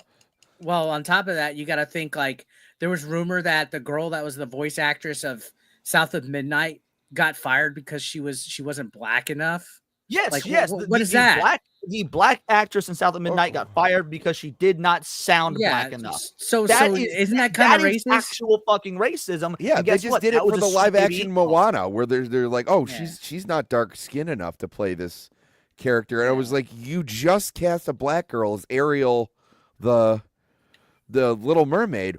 Now we're gonna comment on skin color. So like, they flip flop on these things. Yeah. We were talking about when these ideals stifle creativity or it warps it into something it's not. For the last couple months, I kept seeing these quotes. We need less male-centric Star Wars, even though, like, it hasn't been male-centric in, like, the last 10 years. And then, we leave them to their own devices. In season 2 of Andor, someone gets raped. And you're like, okay, well, that's not Star Wars. I was not a funny fan of the word rape in Star Wars. Yeah. Go on, Eric. Well, you know what's funny about Star Wars? Because Rey was like literally the main protagonist of like a trilogy. How much stuff have we seen with her as like a focal point of Star Wars? Like, there's no video games starring her, next to no TV shows. They just gave her a trilogy. Her And toys don't sell. You know, they literally compared to like Luke Skywalker or, you know, even Han Solo or, you know, smaller secondary characters. They literally used her for the movies, and then they really didn't do shit with her. And I really don't even think she's done that many movies since then. I think she did like a midnight train movie or whatever was it, like some kind of like murder mystery movie, I think. And then that was like it. Like a couple since other Star ones. Wars, she's done 2 that I know of. She's done the one you were talking about, and she's done one where she's a window cleaner / CIA agent. Something. Same with Boyega. Boyega hadn't done shit either. Well, he's done a little bit more, but still. I think the only one that came out of that. The only time rape and Star Wars should go together in the same sentence is when someone asks, "What did Disney do to Star Wars?" Yeah, but honestly, and I'm be honest, and it might be cringe. I liked Force Awakens. I liked the first one. I was like, okay. I did too. You know, I was like, okay, you know what? Maybe they have potential with this. But then Last Jedi came out, and I was like, nah, this is fucked. No, it's the character assassination of Luke Skywalker was when I really kind of lost. I couldn't do it. I'm so sick of the trope. In order to we're getting off topic though. The point is, all that are examples of DEI, and that's the sort of shit that we want to cut. What Johnny Boy here is not talking. He's not talking about DEI. He is straight up said multiple times on X, gay and or black equal woke. That's not how it works. Let's keep going. Because they destroy everything. And well, I think real quick, I almost feel like to go on that though. Like Harry Potter, for example, Snape's black now. They're doing that because of wokeness. Yeah, 100%. It's not because Emily, how you doing? You know, it's not because of you know, the best actor. He was not the best actor for the role. That was no. They're doing it. Or also, it's going to be problematic because, like, for like the first like couple books, they're pretty sure that Snape's a bad guy, and they just can't figure out why. And it's like, so when Harry's going like, you know, every time I see Snape, I think he's up to something. I'm just like, ooh, that's racist. Yeah. But no, it's like okay, because to an extent, if it's within the right context, if I say, oh, they made this character gay, or they made this they fucking gender swapped or race swapped, then I could say, okay, I can agree with the gay and black statement. You know what I mean? Like with Snape, that's woke. They made him black because it's woke. Yasuke because it's woke. You know what I mean? Like there are 100% instances where it is done. A lot of it's done for DEI, for wokeness, but to blanket statement that all of it is anything black, anything gay is woke, which Johnny Boy has done multiple times, that is bullshit. Did the stream cut off? Or did I exit out? Huh? Did I exit out? The stream like exited out for me real quick. Oh no, that's right. I was gonna say like Django Unchained. I'm not gonna be like that's woke. You know what I mean? Yeah, no, never. It's just a good fucking movie. Blade. Pretty fucking far from woke. Blade, that's woke. I'm not gonna say that. Like I made a video about Doom, the Dark Ages. It was in response partly to like Hypno's video a while back where people were like I think was it Yorch that called fucking Doom woke? Yorch and JDA both did because there's a woman in it. Yeah, that's the reason. There's a woman in the military. Game is woke. It's fucking stupid. And that's the sort of shit that is not okay. That's a narrative that you're inventing, though, because I wasn't going out of my way to find content to be like, oh, I'm desperate for content. Let me talk about this. It was a situation where Razorfist was quote tweeting me, saying some pretty wild things about me. And I'm like, I don't really know this person. Seems like he was standing up for Melanie Mack because apparently there was some allegiance behind the scenes that I had no idea about. So it got me curious as to why this person was propping her up and defending her and trying to knock me down. And that's what led me down the path. It wasn't like a path of, oh, I need content. It was that was not, that never even entered my mind during it. But by the way, in answer to one of the folks' questions, the reason that I'm here is because this is a show that I do weekly with JDA. Real quick, Gaming Wolf 87 says, I'm going to say this. The JDA said, I'm going to say this. What JDA said to Master TDS and not considering his grandfather a Jewish survivor, that was disrespectful. Oh, we're going to get into that because I've heard that comes up. In fact, I've heard what JDA says in this stream to double down on that. And it's even fucking worse than what he initially said, at least in my opinion. Kidding me. And secondly, I'm both JDA's publisher and Razorfist publisher, among other things. So that's why I'm here. I'm usually here. It's the point. Let me grift a little bit, Vox. Jeez, you guys never let me get to that. It's terrible. Geek Avenger, thank you for becoming a YouTube member. Glad to have you here, brother. Wait, he looks like that guy who plays piano up on for stream, Smash JT, hoping for everyone's future success. Yeah, I think everybody should be a success in this space, except for if you're a Polygon or Kotaku or IGN reporter. Those are the only people I want to see fail. We can definitely agree on that. Max, he looks like the guy who plays piano on David Letterman's show because of what he said about our elder brother. Can see that. But does he know what Pope Innocent and Augustine said about the topic? Oh, are we going to talk about Saint Augustine and what he thinks about rape again? I mean, that was an interesting, fascinating discussion last week. So, have you read City of God, Smash JT? Have I read what? City of God by Saint Augustine. Civitas Day. You have to read it. You have to read the whole thing. You just have to read the first two chapters. What does that have to fucking do? Dude, okay, you got $10 super chat talking about fucking religious shit. You're here for a debate about gamergate. You're like, hey, sorry, appreciate the super chat. That's actually what we're talking about right now. And you move the fuck on. I say that we just derail the conversation. Who's elder brother? Who's he referring to saying what he said about? Truly no idea. Some Christian, I truly have no idea. But again, it's not relevant to the Gamergate stuff. So I'm just but it's weird because he's like, Smash said JDA wasn't Christian because of what he said about our elder brother. Like, who's? In that regard, I've got no fucking idea. What the fuck is he talking about? Because it is the most mind-blowing, unexpected thing you will ever read in your entire life. I guarantee, whatever you imagine it might be, it's not. Yeah.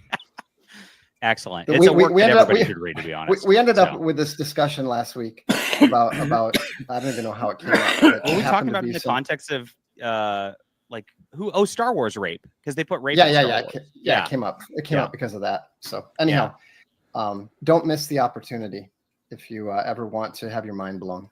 Yeah, I know. I did a video on. So what's he saying? Do you know what Pope Innocent II and St. Augustine said about the topic? Me? Yeah, that's what should be rape in Star Wars.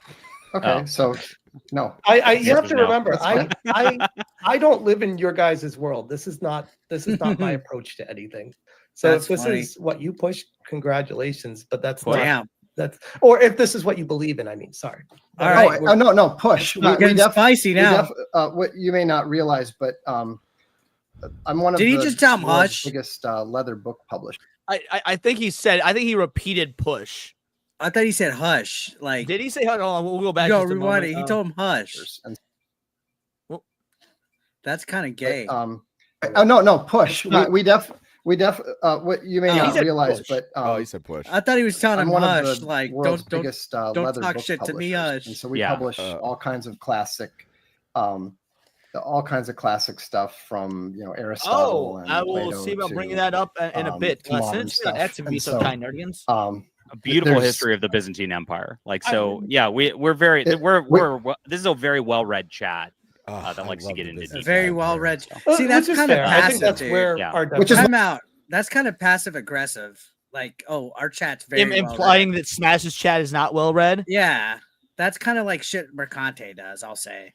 Like, I guarantee goddamn to you that Emperor Goodwin in this chat right now, and I'm gonna be real, far more well read than anybody in JDA's chat. Emperor Goodwin is one of the frustratingly smartest individuals I've ever met, and I kind of hate him for it, but it works.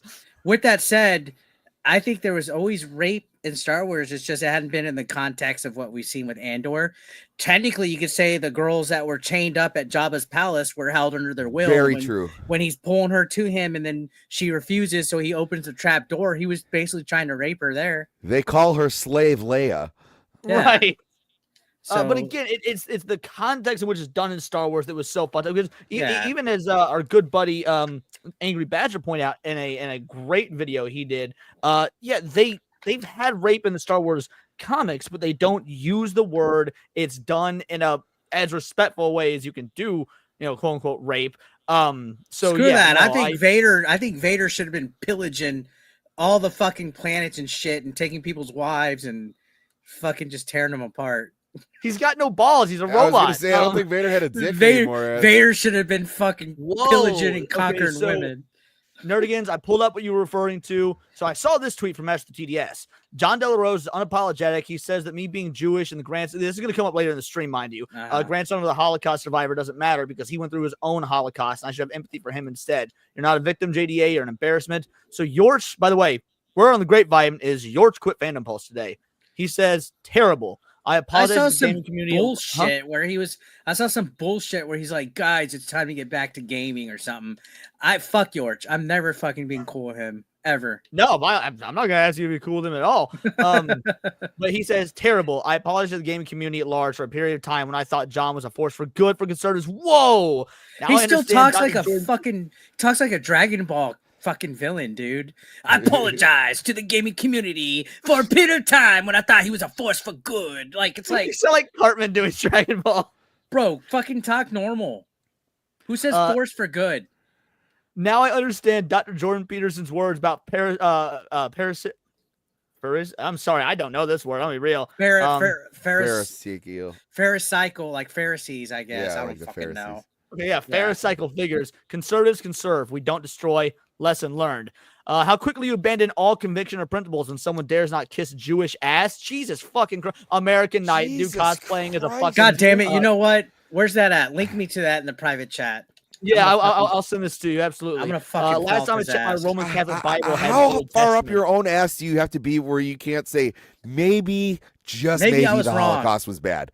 Yeah. Come on. Yeah, I will. I'll link this to you. Do you want it in the private chat or on? Do you want me to? It don't matter because I'm gonna be like, hey, sign up for my meme course or some shit. I'm gonna fucking since he did that bullshit to me. I'm gonna be like, what? No meme course this time? Wow, what a dipshit thing to say. All right, just send it to you. All right, back to the. Damn, that was wild. Thanks, Packer Girl. Which is you have way more subscribers. Well, I feel like that's where I feel like that's where the divergence is, though, because it's like my mentality is, guys, I legit just want to get back to the basics with games. I don't want any of this bullshit, whether it's woke shit or religious shit. I don't want any of this in the gaming. Well, if you want to make a game with religious stuff in it, have at it. If you want to make a game with woke stuff in it, have at it. But when you start pushing it and trying to use that as a platform to push an agenda. Oh, never mind. I can't fucking reply to that tweet because let me disagree with you. Pack Girl has me banned for some reason. Pack Girl, why you got Eric banned? That's fucking wild. I can tell you this is I actually shouted them out in videos in the past before when they were calling out Mercante. Packer Girl, bury the hatchet with Eric the right way, not like the fucking JDA is doing here. No, that's cool.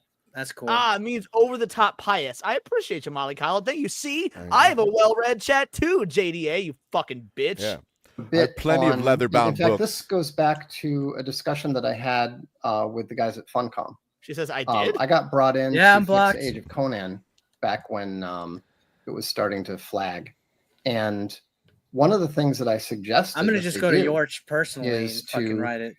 Bring in fictional politics and fictional religion into the game, but to actually design it into the game so that the political factions and the religious factions would create conflict.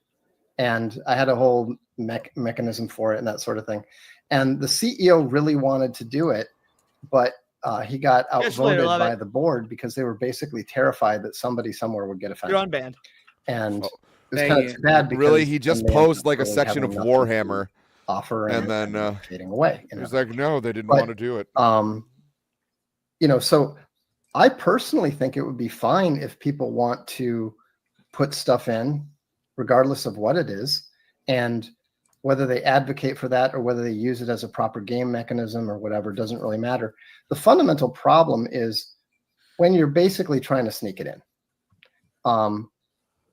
Whether you're trying to proselytize in a religious manner or whether you're trying to push something push some sort of politics, we know that there is a active financial incentive being pushed by BlackRock and others to force their diversity initiatives into games.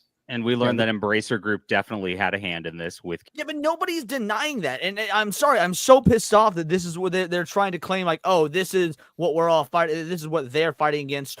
Yeah, that's what a lot of us are. Yeah, BlackRock, Embracer Group, State Street, Raytheon, all these investment firms and whatnot that have got their hands in the World Economic Forum pie, which are absolutely, getting invested in video games, pushing agendas. We all know that's happening. That's not the same as, again, saying things like black and gay equal woke. It's not. Yeah. And also, like, religious games have been around since, like, Nintendo. Like, they had those blue cartridges where it was like, and guess what? Very few people bought those either for the exact same reasons, because I didn't want to play a game that was solely religious and, like, about the Bible. Like, that's just as much shoehorned in as these DEI aspects that we're talking about. It's if you go too far on one side, it's boring and it's not fun to play. Hey, fuck off! Bible Adventures on the NES is fucking awesome. Yeah. And spiritual warfare. It's like Legend of Zelda, but with the Bible. Okay, that does sound kind of cool. I won't even lie. Yeah, you haven't played. Have you played spiritual warfare? Which is why No. I was pretty exuberant yesterday because it came out that Vavra was hiring consultants to inject DEI in the game. And he lied at the very beginning, saying, "Oh, it was just about the story that I put a black guy in Bohemia." Right? Well, let me ask a theoretical question then, because Vavra brings up a good point. We both agree on the whole BlackRock Vanguard thing, injecting insidiously being bad. Gotcha. Cool. What happens if it was the Vatican doing it? I would have the same. I would have the same problem with. Look, everyone said that Smash got cooked in this. I'll give credit right there. That was a pretty good question on Smash's Smash. That was one of the first points I made when I jumped in the stream. It was like, what do you got to say about that? I'm actually curious to see what he'd have to say about it. With them doing it dishonestly the way they do. I mean, but if they were being honest about it, if they're saying they were honest and open about it, yes. Yeah, we have a Christian agenda. We want to push this authority into the gaming, and we're being open and honest about it. You'd be okay with that? I'd not only be okay with that, I did that. We actually bingo, bango, bongo, right here. If it's an agenda I agree with, it's fine. If it's an agenda I disagree with, it's not fine. They both just admitted that they would be A-okay with the Vatican influencing video games for an agenda they agree with. To quote Yoda, that is why you fail. Well, everybody's going to be biased. 100%. Everybody's going to be biased towards their beliefs. No. Here's not everybody, because I'm an open Christian and I at no point would ever want the church influencing how video games are made. Agreed. No, I would stand staunchly opposed to that. My thing is, as long as somebody's not fucking trying to control everything, then make your own shit. Like the Vatican can make games if they want, just don't fucking try to get all the other games banned. Right. But they were talking about, BlackRock, State Street, the whole line. And so Smash G was saying, instead of it being BlackRock, which has their hands in everything, what if it was the Vatican that had their hands in everything? And they just said, no, we'd be cool with that. Of course you'd be cool with that, because you were a fucking hypocrite. Well, they probably already do anyway. It's a kind of a, you know what I mean? Vatican has their the Vatican is a very strong political power, And considering the most recent Pope was A-okay with a bunch of woke shit, it wouldn't surprise me. We had a game that should have been the Deer Hunter of its time.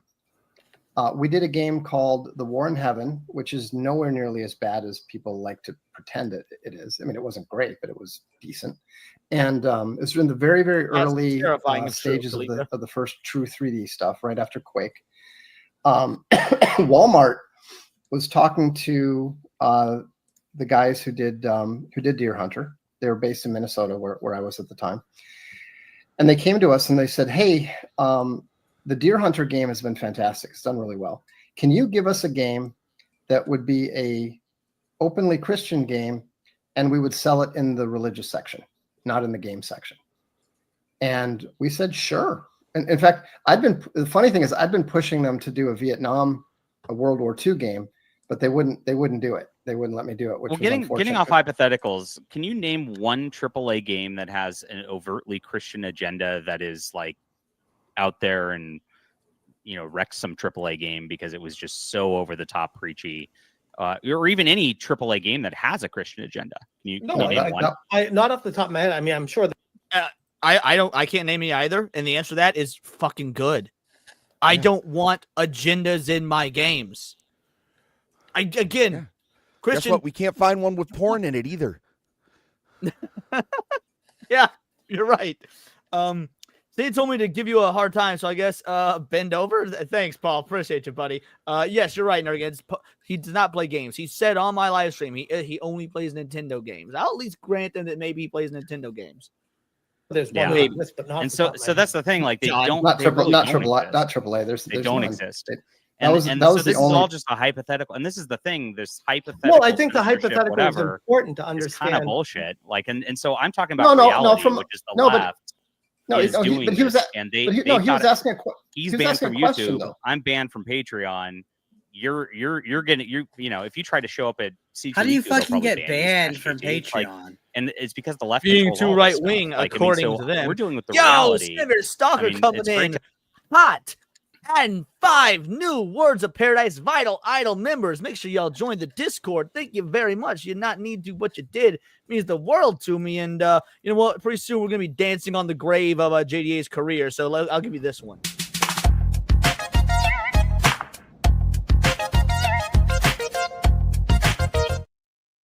There we go. You love to see it. And then Cinevier says, blow me. I'm good, because I'm pretty sure Cinevier Stalker would be a dude since you're stalking Cinevier. But I appreciate the sentiment. To have a hypothetical, but like if you're focused on that, we're kind of losing the plot of what's actually going on here. Is that the DEI agenda is so insidious. It's very, very bad. And it's bad for children. It's bad for society. Like everything about leftism is bad. I hope we can agree about that too. And I'm sorry, I can't agree with that. I do not agree with the idea that everything about leftism is bad. Now, again, granted, I'm not left or right. I'm fucking libertarian. Now, do I like the modern left and whatnot? Absolutely not. However, let's go back to the 60s. You know, JFK was he was a pretty fucking famous Democrat. Guess what? A lot of his administration did. They made sure there was a lot of funding for art in schools. You know what? Kids need art. That's a pretty good thing for the left to have funded. Now, sure, that was 80 years ago or whatever, but it's still a good fucking thing. I have friends that are lefties and all this stuff, and I just avoid it. I avoid talking anything because I can see the viewpoint where modern leftism is fucking terrible for the youth of that's today. why there's difference between being Especially a as leftist I and was being a liberal. Especially as a former educator in the high school level. If you I have can fucking see it. conversations, Yeah. I often find that people on the other side of the spectrum as me, we want similar things. We just have different ways of going about getting it. Like, I think that the government's bad at everything, and I wouldn't like to see the government handle things. So, you know, I don't want the government in charge of people's health care because you're going to have to wait 15 months to get your appendix out. Yeah, conversely, so to add to that, Sammy, Paul Byer-Smith in the chat is my IRL best friend, and guess what? He is a liberal. He's a Democrat. Now he's not a leftist. He hates wokeness. He hates DEI. He hates agendas as much as the rest of us. He just has different ideas on how the government should do things or whatever. And by all means, Paul is a very good, rational, liberal Democrat. Do we disagree on certain things? Absolutely. Do we know when to stop talking politics and go back to talking about the WWE? Absolutely. But at no point has influenced our friendship in any negative way or whatnot, because we're fucking adults. Also, Eric Jenkins for $9.99. Bingo, bango, bongo. The monkey came out the jungle to eat. Eric, I can't coach you. JDA, only a coward can't fight their battles alone. Such a puss move, but should be expected from someone who sits to pee. God damn. It's a bold strategy, Cotton. Let's see if it pays off for him. Oh, my man. Thank you so much. And then Devilbacks was remember 8 months. Jeez, I can't stand JDA. Plus, who the hell is this Vox guy? Why is he here? Plus, missing Hondo. RIP, little buddy. Yes, RIP to Hondo. 100%. Thank you so much, Devil Max. What was that, Eric? I sit to pee a lot because sometimes I'm on my phone or I'm reading something. So I'm like, fuck. If I'm fucking around my phone, I'm gonna sit down to pee. Sometimes I'm already pooping. Yeah, I sit same to pee if time. I've been drinking because I don't want. I had this instance where me and my buddies were all together drinking one night, and my friend went to go to the bathroom, and he just fell face first into my toilet and literally cracked it with his Cro-Magnon skull, and water started going everywhere and whatnot. So yeah, if I'm drunk, I sit to pee because I don't ever want to like fall into my own fucking toilet. But that's about the extent of it. So since that's pushing in that direction, and since they are trying to corrupt things in that direction, since the government was funding that direction, we still have to keep our foot on the gas and make sure that this doesn't rear its ugly head up again, because we've got just a couple of years here with Trump, and they're going to rig the midterm elections. What's going to happen at that point? I mean, it's not, DEI is not dead. We just got Disney Star Wars with a trans person and lesbian kiss just thrown into it. We just got, and nobody fucking watched it. Let's be and nobody watched it. Look, Star Wars is beyond saving. You can bring there's all this DEI in Star Wars, yeah, and everyone's rejected it. It doesn't even hit the Nielsen charts anymore. To me, that's a cop-out answer. Now, if these shows were doing numbers and people were just accepting it and people were watching this shit, he might be onto something. But I'm sorry, I think this is a cop-out answer. Also, what are you doing, brother? I will say this: a lot of that stuff, even if nobody's watching it, is getting funded by groups, including possibly stuff that funds our government. And that's the issue: is that no matter how terrible it does, it's still getting funded. That's why, right, and which is why I think a lot of folks here's the problem with what it's not really a problem with what we do, but here's the difficulty with what we do. If you just start going all in, like the World Economic Forum is funding gayness in video games, and you can link it to the United Nations, you're gonna come off sound like fucking Alex Jones. You need to slowly get people there. Like, hey, why are there trans scars in Dragon Age the Veilguard? And from there, who funded Dragon Age the Veilguard? Oh, interesting. BlackRock did. What else has BlackRock done? And leading people that far for that long is a very difficult thing to do, because most people want to bury their head in the sand beyond the surface level of, I don't like fags in games. Yeah. Yeah, well, and I don't like his. Well, we need to keep our foot on the gas to stay vigilant, like he's Batman in case evil rears its ugly head. To play a little bit of devil's avocado, though, I think the point of midterms is a good fucking avocado. That's good. I think the midterm thing is a fucking point, because they're going to do everything they can to fucking get the fucking power there, and it's going to get fucking ugly, and we're going to see that agenda that we think is going away come back. And if we don't stay vigilant, I'll hit wax and wane anyway. One sec, Sammy. I'll hit these supers in a moment, guys. But as a counter to that, because I do agree with you 100%, Eric. Yeah. Here's the problem, though, at least in my opinion. When you have people like JDA, who's making the statements about Jews, he's making, who's making the statements about everything gay and black is inherently woke. That's actually going to drive people away. Absolutely. From conservatism, from Trump. And I was like, you are doing, even if you do truly believe this stuff and you're not a grifter, JDA, you are doing more harm than good by going full pedal to the metal, like Sammy said. What were you going to say, Sammy? And I'll hit these chats. Well, it's you fall into this boy who cried wolf situation where you're falling into these categories of, this is exactly of what leftists accuse you of being, is some racist anti-Semite. Where it's a problem that I keep bringing up, where when you have people like us calling it out when we see it and saying it's wrong, and then you have guys like this who are making, trying to make light of the Holocaust and everything. It was these people will group us together. Yes, you got to the point quicker. It makes us all look bad. Dylan Caesar says Vox is voice and Day is God in Latin. So the name Vox Dei is like calling oneself the voice of God. I suspect this was this with DEI God too. All right, that's interesting to know. That's a little bit on the nose. He's a bit self-aggrandizing the name like that, but I appreciate you clearing it up. Is Vox that guy? Thank you so much for keeping this account alive. This JDA dude is definitely still in the closet. Chirp. Are you chirping, or are you a black dude's fire extinguisher or fire smoke alarm, smoke detector? Let me give them a clip and then we'll go with what you had to say, Eric. This is for you guys.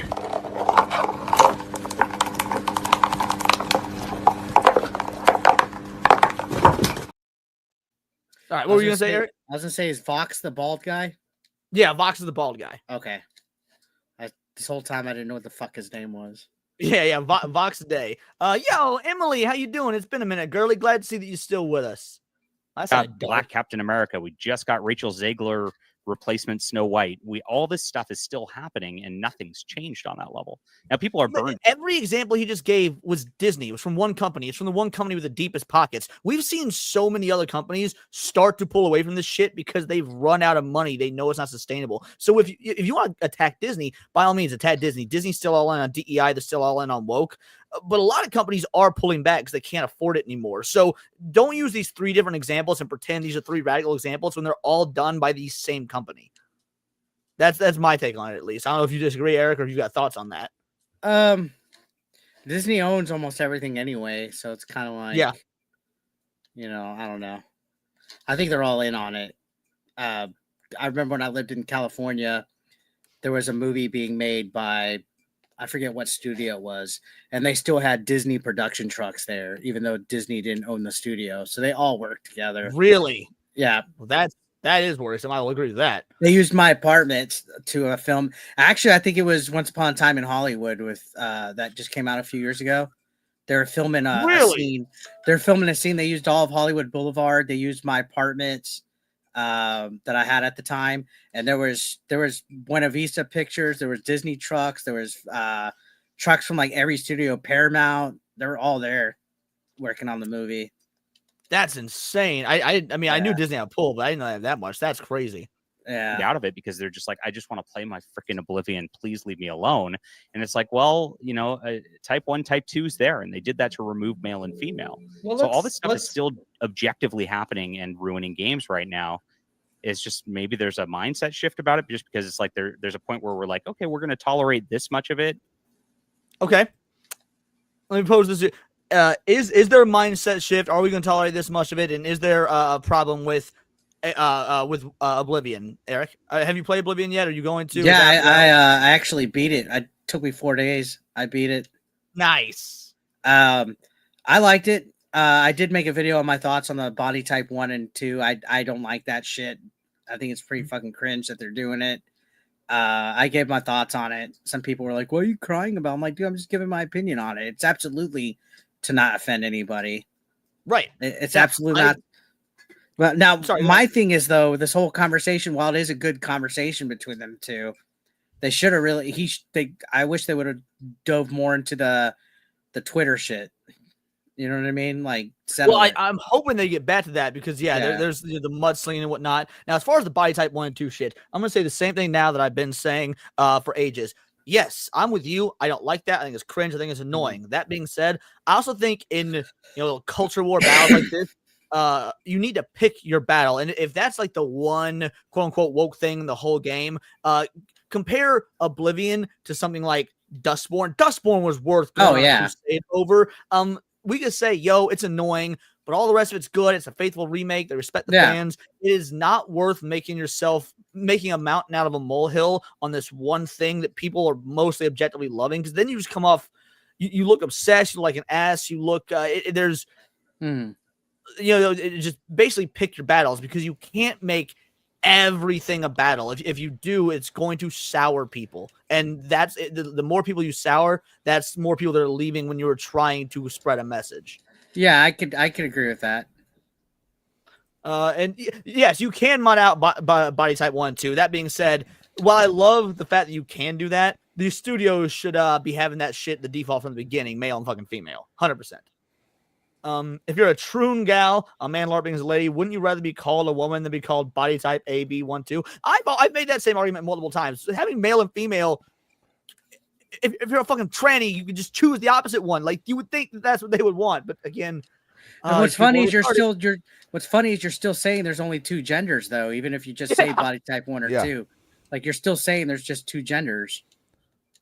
I want one of these studios to do like body type 1 and body type A, because we need to be so inclusive. We mix letters and numbers now, so there's not even A and B or A 1 and 2. It's body type 1 and A.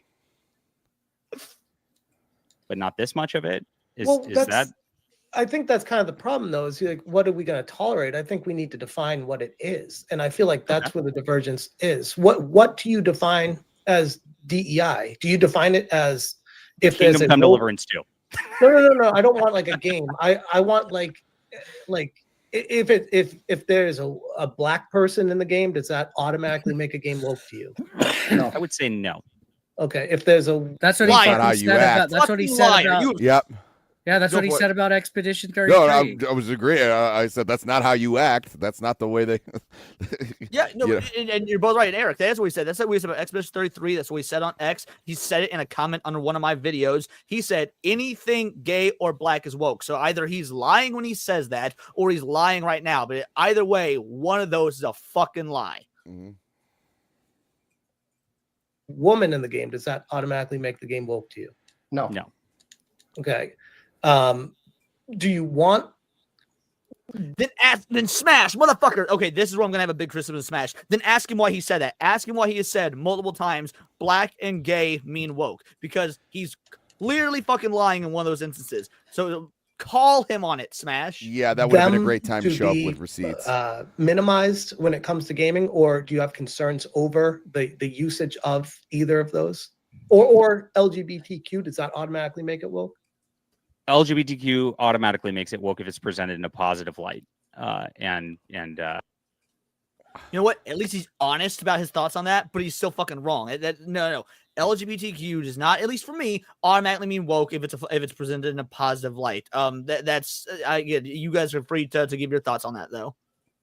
No, I'm an equal opportunist. If it's a good story, I really don't care if I'm playing as a lesbian.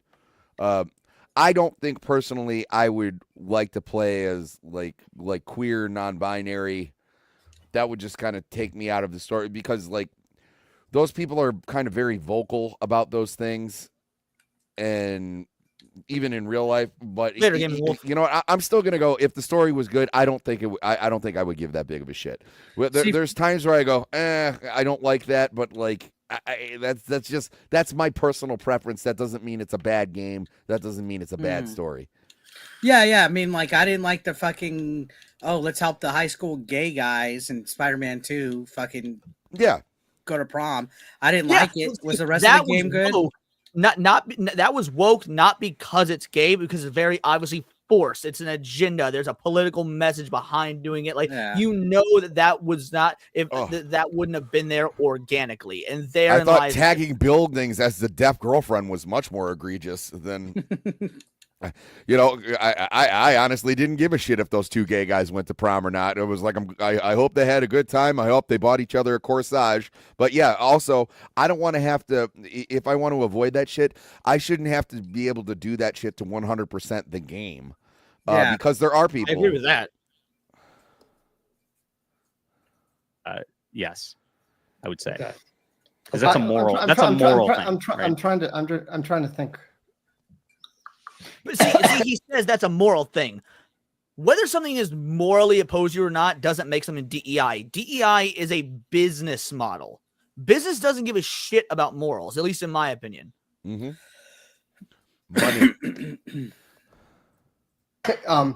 And also, just for context, I am a evangelical Christian, and I also used to be on a gay record label called Wax Tracks. So, I kind of span the spectrum here in a way. But I would say that I am concerned about. You know what? This is a very good distinction, Jake Martin. Just portraying gay people in a positive way isn't woke. Portraying people in a positive way because they're gay is woke. Absolutely. I really like that that explanation. Mm-hmm. Well done, Jake. Well done. I've been saying for years and years, being a black lesbian is not a superpower. Right. I was on a gay record label, Vox Day.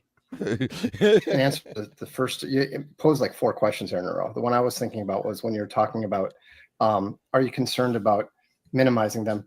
My concern is about putting characters in inappropriate ways, historically inappropriate, nonsensical ways, with an agenda in mind.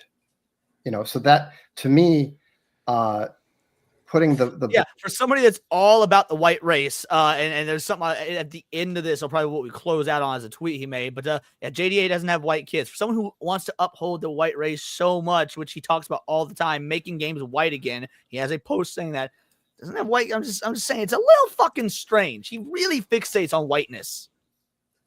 Black Samurai into Assassin's Creed was one obvious thing. Another thing that I think is intentional is when, for example, when you leave out aspects of a historical culture because you don't like them. Like, for example, in fantasy writing, books, not games, you see a lot of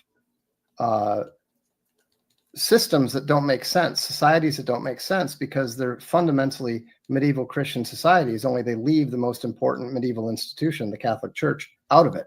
Now, I'm not Catholic, but if I'm writing about 14th century Italy, you cannot make any sense of the history there if you don't have the papal. But you're not writing about 14th century Italy. You're writing he literally qualified it with fantasy.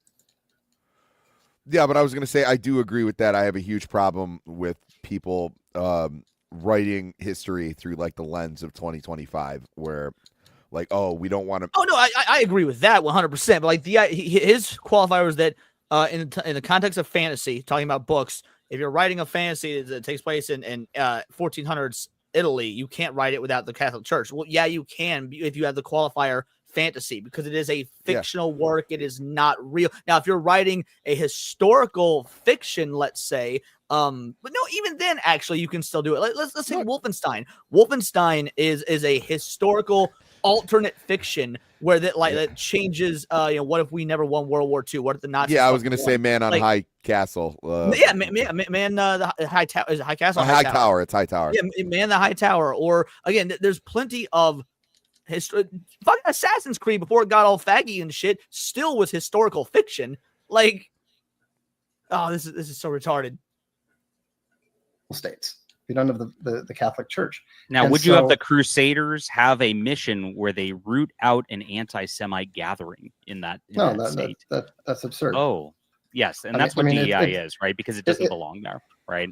Yeah, that's what gives it away. No, that's not what DEI is. Something just not belonging there isn't DEI, because that's up to your subjective perception of the story. DEI is a political and corporate mechanism. It is used as a tool for hiring and decision making. That's what it was designed as. That's what it was used as in multiple corporate forms and paperwork for the last 10 years. That's what it was advertised as by the Biden administration, for one. DEI has nothing to do with morals. It is a corporate and political tool. Yeah, you guys are free to disagree at any point. If you get, no, I think you nailed it.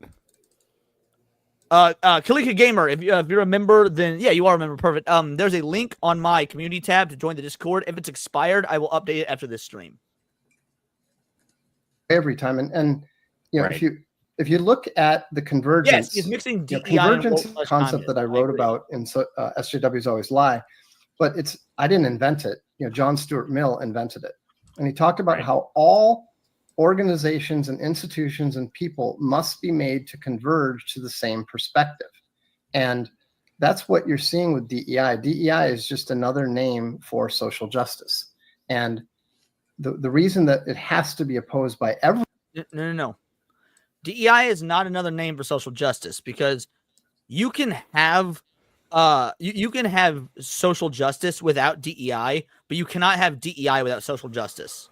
Oh, and by the way, social injustice exists. There should be people fighting for social justice. It's just the fact that these crazy people have hijacked the term and started sitting in traffic. That's when people started getting annoyed. Okay, like there should always be people advocating for the homeless or advocating for groups when wrong is being done to them. I don't have a problem with those people.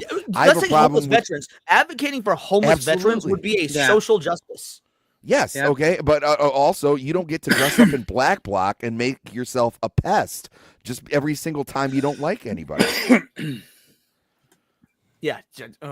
Anyway, we'll keep going. This is infuriating.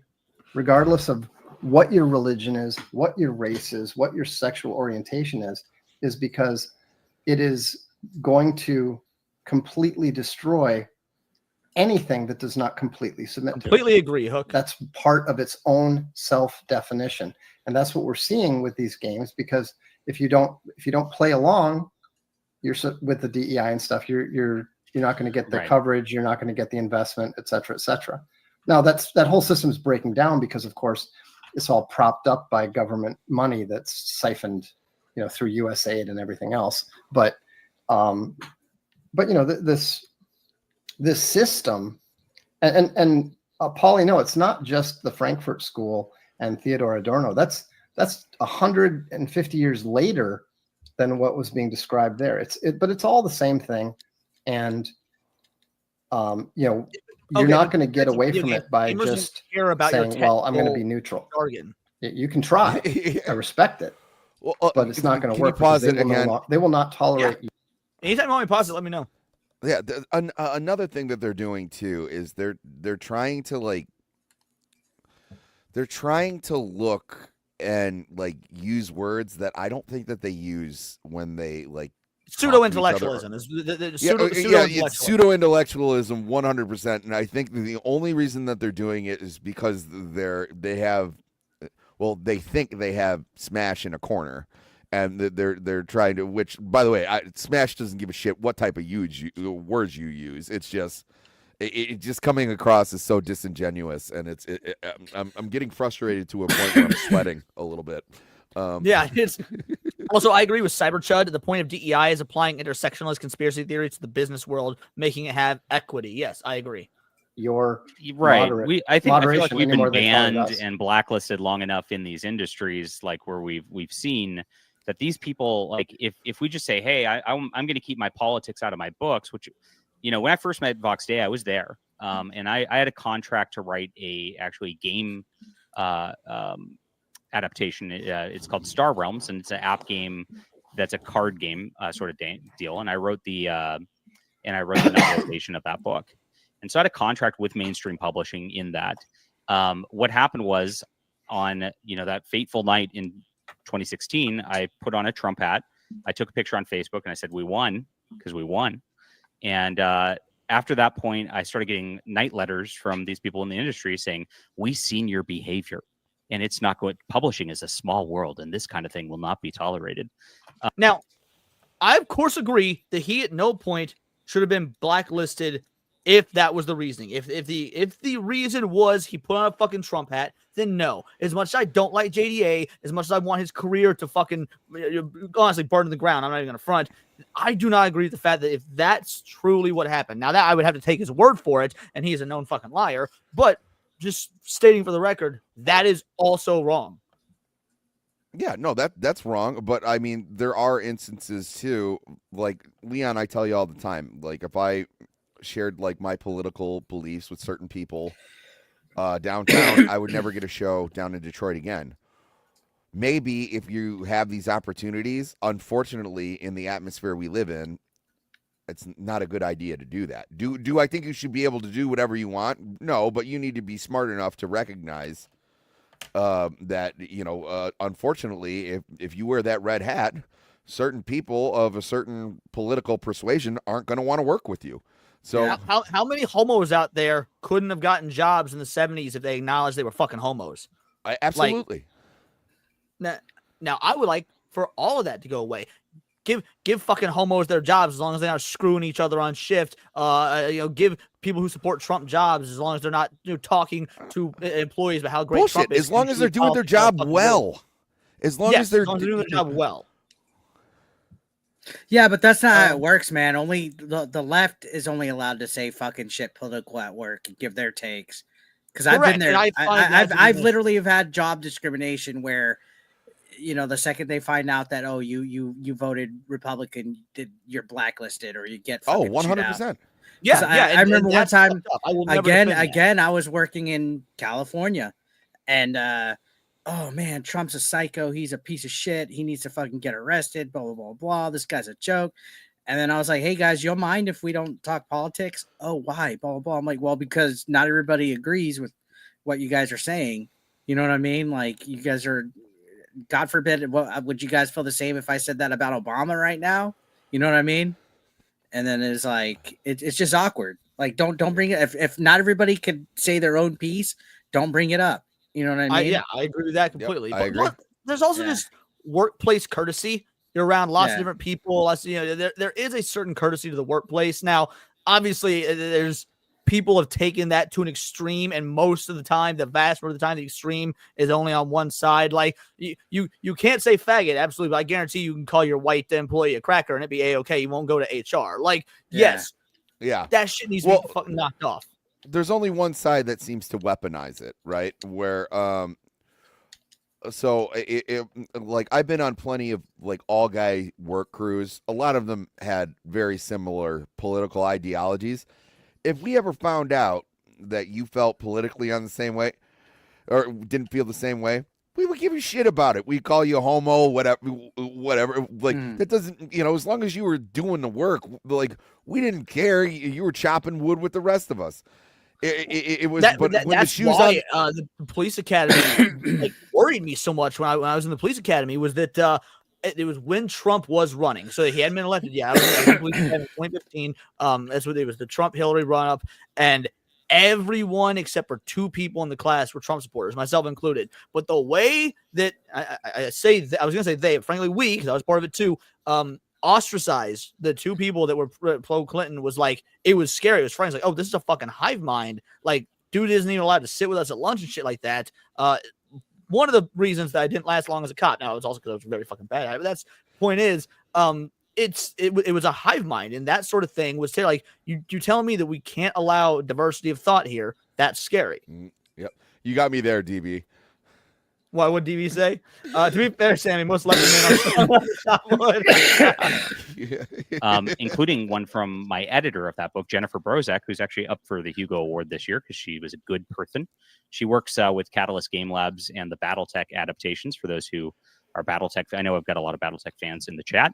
And she is ruining she is the SJW in charge of the editorial of that and Shadowrun. So if you're wondering who that is, that's who that is. But they just come right after you. And I asked Vox right away because I didn't know what to do. I was not a political entity in the space at that time. I was just writing books and writing RPGs. Smash is being way too nice here. I emailed Vox and said, what do I do? These people are canceling me. And Vox just said, name and shame, you have to, they're not going to stop. Target. You brought me on here. Once they've identified you, they try to destroy you. Yeah. And that is what I found. I didn't start with that. I did not listen to Vox's advice at first. Sorry, Vox. And I found out very quickly that they'll try to destroy me anyway if I just try to go back to writing books and all. They don't care. They already know who I am at that point, and they hate you.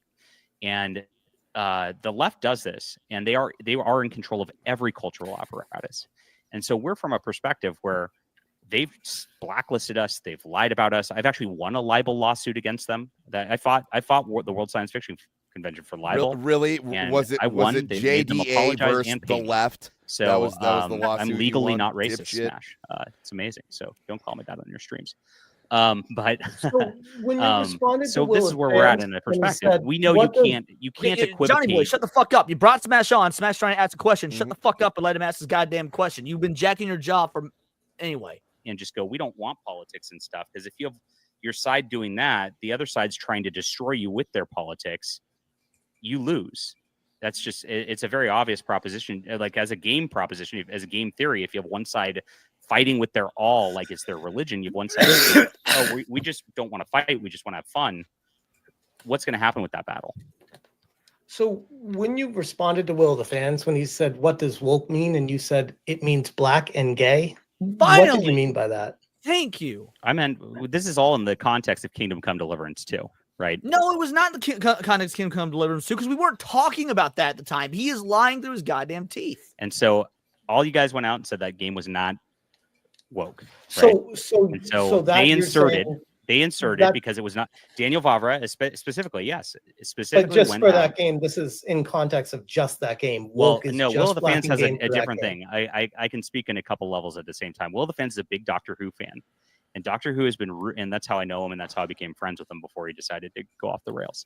But Doctor Who. Whoa. You saying that Will has been, I've known Will for 2 fucking years now. Will is my goddamn friend, and let me tell you, Will has not changed. Will never went off the rails. Will has not changed. In fact, yes, Will was a big supporter of JDA even when I was going after the motherfucker. It was one of the few things that me and Will were like hardcore opposed on.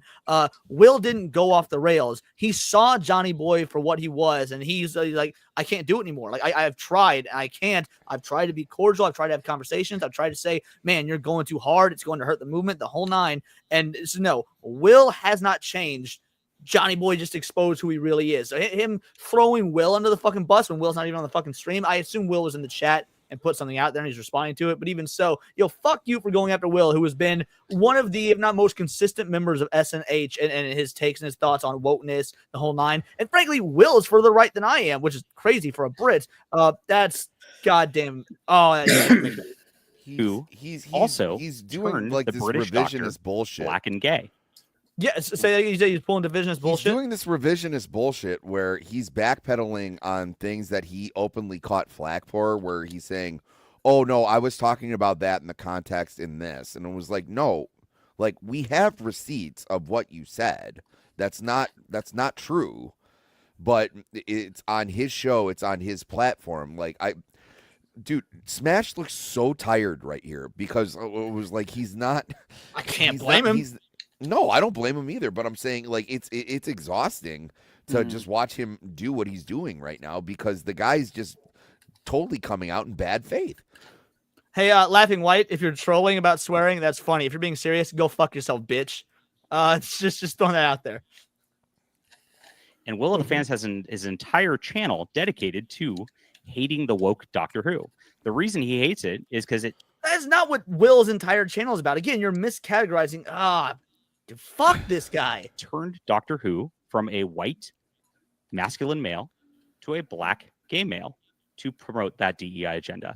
So this Kingdom Come Deliverance 2 and he has 2 data points that are exactly the same thing. And he knows exactly what I mean. And so I just state it very plainly. Yes, woke is turning it black and gay. And so I just say it's black and gay. And that's woke. So that's DEI. What woke is to you. In that context, I mean, in that context, if it could be feminism. It is left-wing identity politics, critical race theory, feminism, or gender politics, or sexual fetish stuff. All of that is. Here's the quick version, Sturgeon. Smash joined this because Smash is a nice guy. That's what it boils down to. Smash is a nice guy who, for whatever reason, was too naive to think that JDA wasn't going to ambush him, was not going to paint him into a corner, was not going to give him a bunch of loaded questions. He knows, or at least he should know, the snake that JDA is, that he has always been. There's a reason that JDA started off in the sci-fi community and was kicked out, then tried to move into the Fandom Minutes and was kicked out, then tried to move to the Comicscape member and then was kicked out, tried to usurp gaming, was kicked out, tried to get back in Jeremy from Geeks and Gamers' good graces, and Jeremy played nice with them for all of a couple messages before JDA basically was trying to grift off of him, and Jeremy went off on him for it. Jeremy came on my fucking show and talked about this when we were going over the initial JDA trying to get back in the good graces of Geeks and Gamers stuff. Look, once you've been kicked out of 4 or 5 different groups, pattern recognition, the issue is probably you. But the point is, Smash is actually a nice guy. For all the shit that Smash gets on the internet for being a grifter and stuff to that effect, Smash is a nice guy who, at the end of the day, is, in my opinion, too trusting, a bit naive. But that's what makes him a nice guy. Is he's always willing to extend the olive branch, have the conversation, and he went on there because he was duped.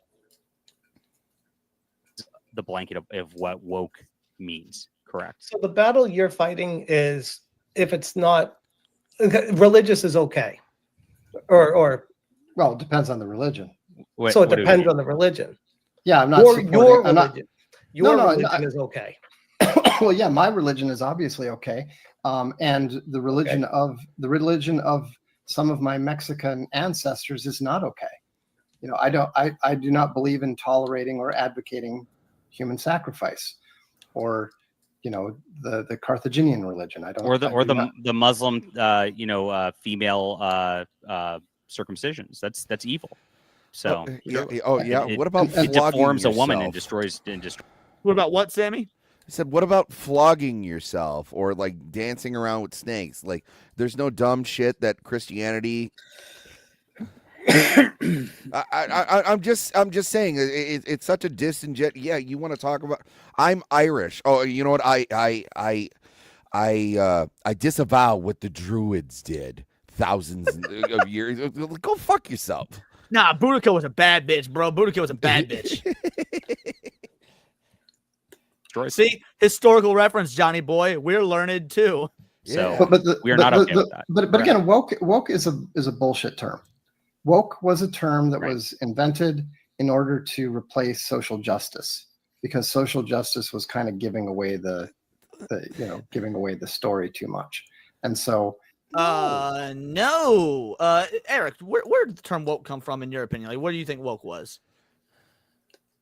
I don't fucking remember. I remember black people used to say stay woke. Bingo, what I mean? bango. But that's what it was. Woke was not invented to replace social justice. I mean, that's how it was repurposed, but not invented. Woke is an old colloquial 60s term about black people waking up to government injustice against, what the government was doing to them. Things like the Tuskegee experiments and whatnot. So no, woke goes all the way back to the 30s. Fair enough. Yeah, actually, you're right. It does go back to the 30s. It was maybe popularized in the 60s, but you're right. It does go back to the 30s. I remember trying to say that, and they're like, no, words mean what they mean. And then I looked at the guy and went, cool.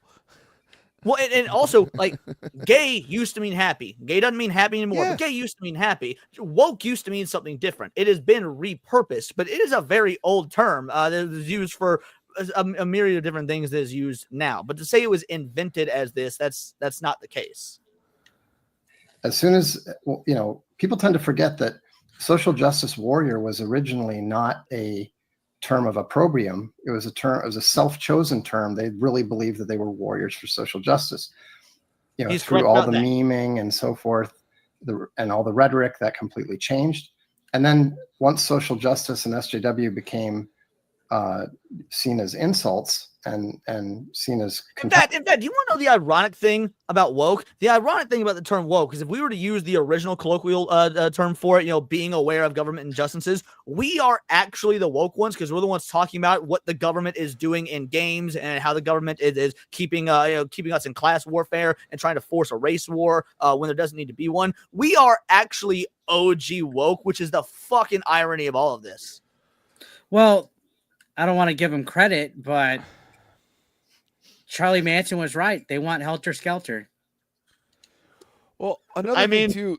You're right. Given Charlie Manson that he was technically great. He went about it the wrong way, but you know what? He was right. Yeah. You're correct. They do this other thing too, where there is this kind of like really strange form of tribalism right now. So when we started using the term woke, they started actually trying to spin like the term snowflake back around on us. It was almost like the two clans got together and we were like trading hostages. And it was like, okay, well, I will raise woke as my own and you can take snowflake and use that, because like now I see more leptoids using the term snowflake and more righties using the term woke. It becomes like this weird cross-pollination, and all it is just to get a rise out of the other side, which is another reason that I hate all of this bullshit, because all of it leads to stopping conversations to actually be had. Because like in the middle of anything, like I remember the first couple years when they started doing it, where they were like, oh yeah, go cry about it, snowflake. And it was like, wait, no, that was our word like 2 years ago. It's just, it's one of those, what do they say? There's no bad tactics, just bad targets. Well, like a lot of these people don't mind that they're being hypocritical on these things. There's a lot of things that John is saying that I don't necessarily disagree with. It's the fact that his inability to bend and actually look at things on the whole, rather than go like, because these things are in here, these things are bad, and he's not willing to bend to that, and he's willing to chastise anyone who might go to the situation open-mindedly. Like, I don't like to deal with zealots. I never will. I'm right there with you. I mean, I don't have anything to add to that. You said it just succinctly. Contemptible.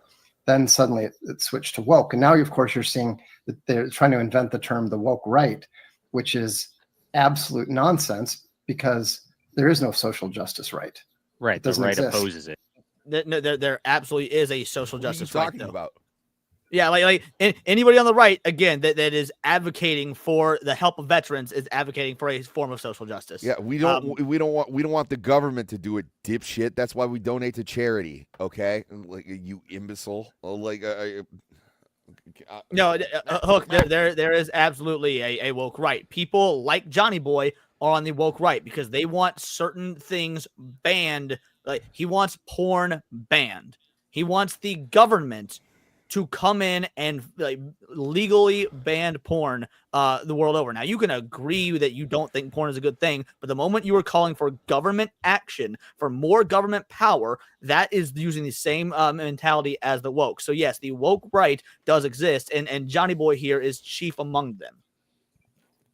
Do you remember the Westboro Baptist Church? Not only do I remember them, I have met several of them. I've gone to counter protests where they were there when a little girl in high school was viciously murdered, and after being missing for about 6 weeks, of course, the community came together at her funeral, and those monsters showed up to try and start fights because the Westboro Baptist Church was a money scheme. They would go to these events where, of course, people were in mourning, heartbreak, and they would try and provocate altercations. That way they could then sue you. There's a reason nearly everybody from the Westboro Baptist Church all had nice cars and nice houses. They didn't believe the shit they were saying about God hates fags and whatnot. It was purely a money-making scheme. In fact, on my Instagram, I've got pictures with myself in the Westboro Baptist Church, one of their offshoots outside a Falling in Reverse concert. You showed that shit to me.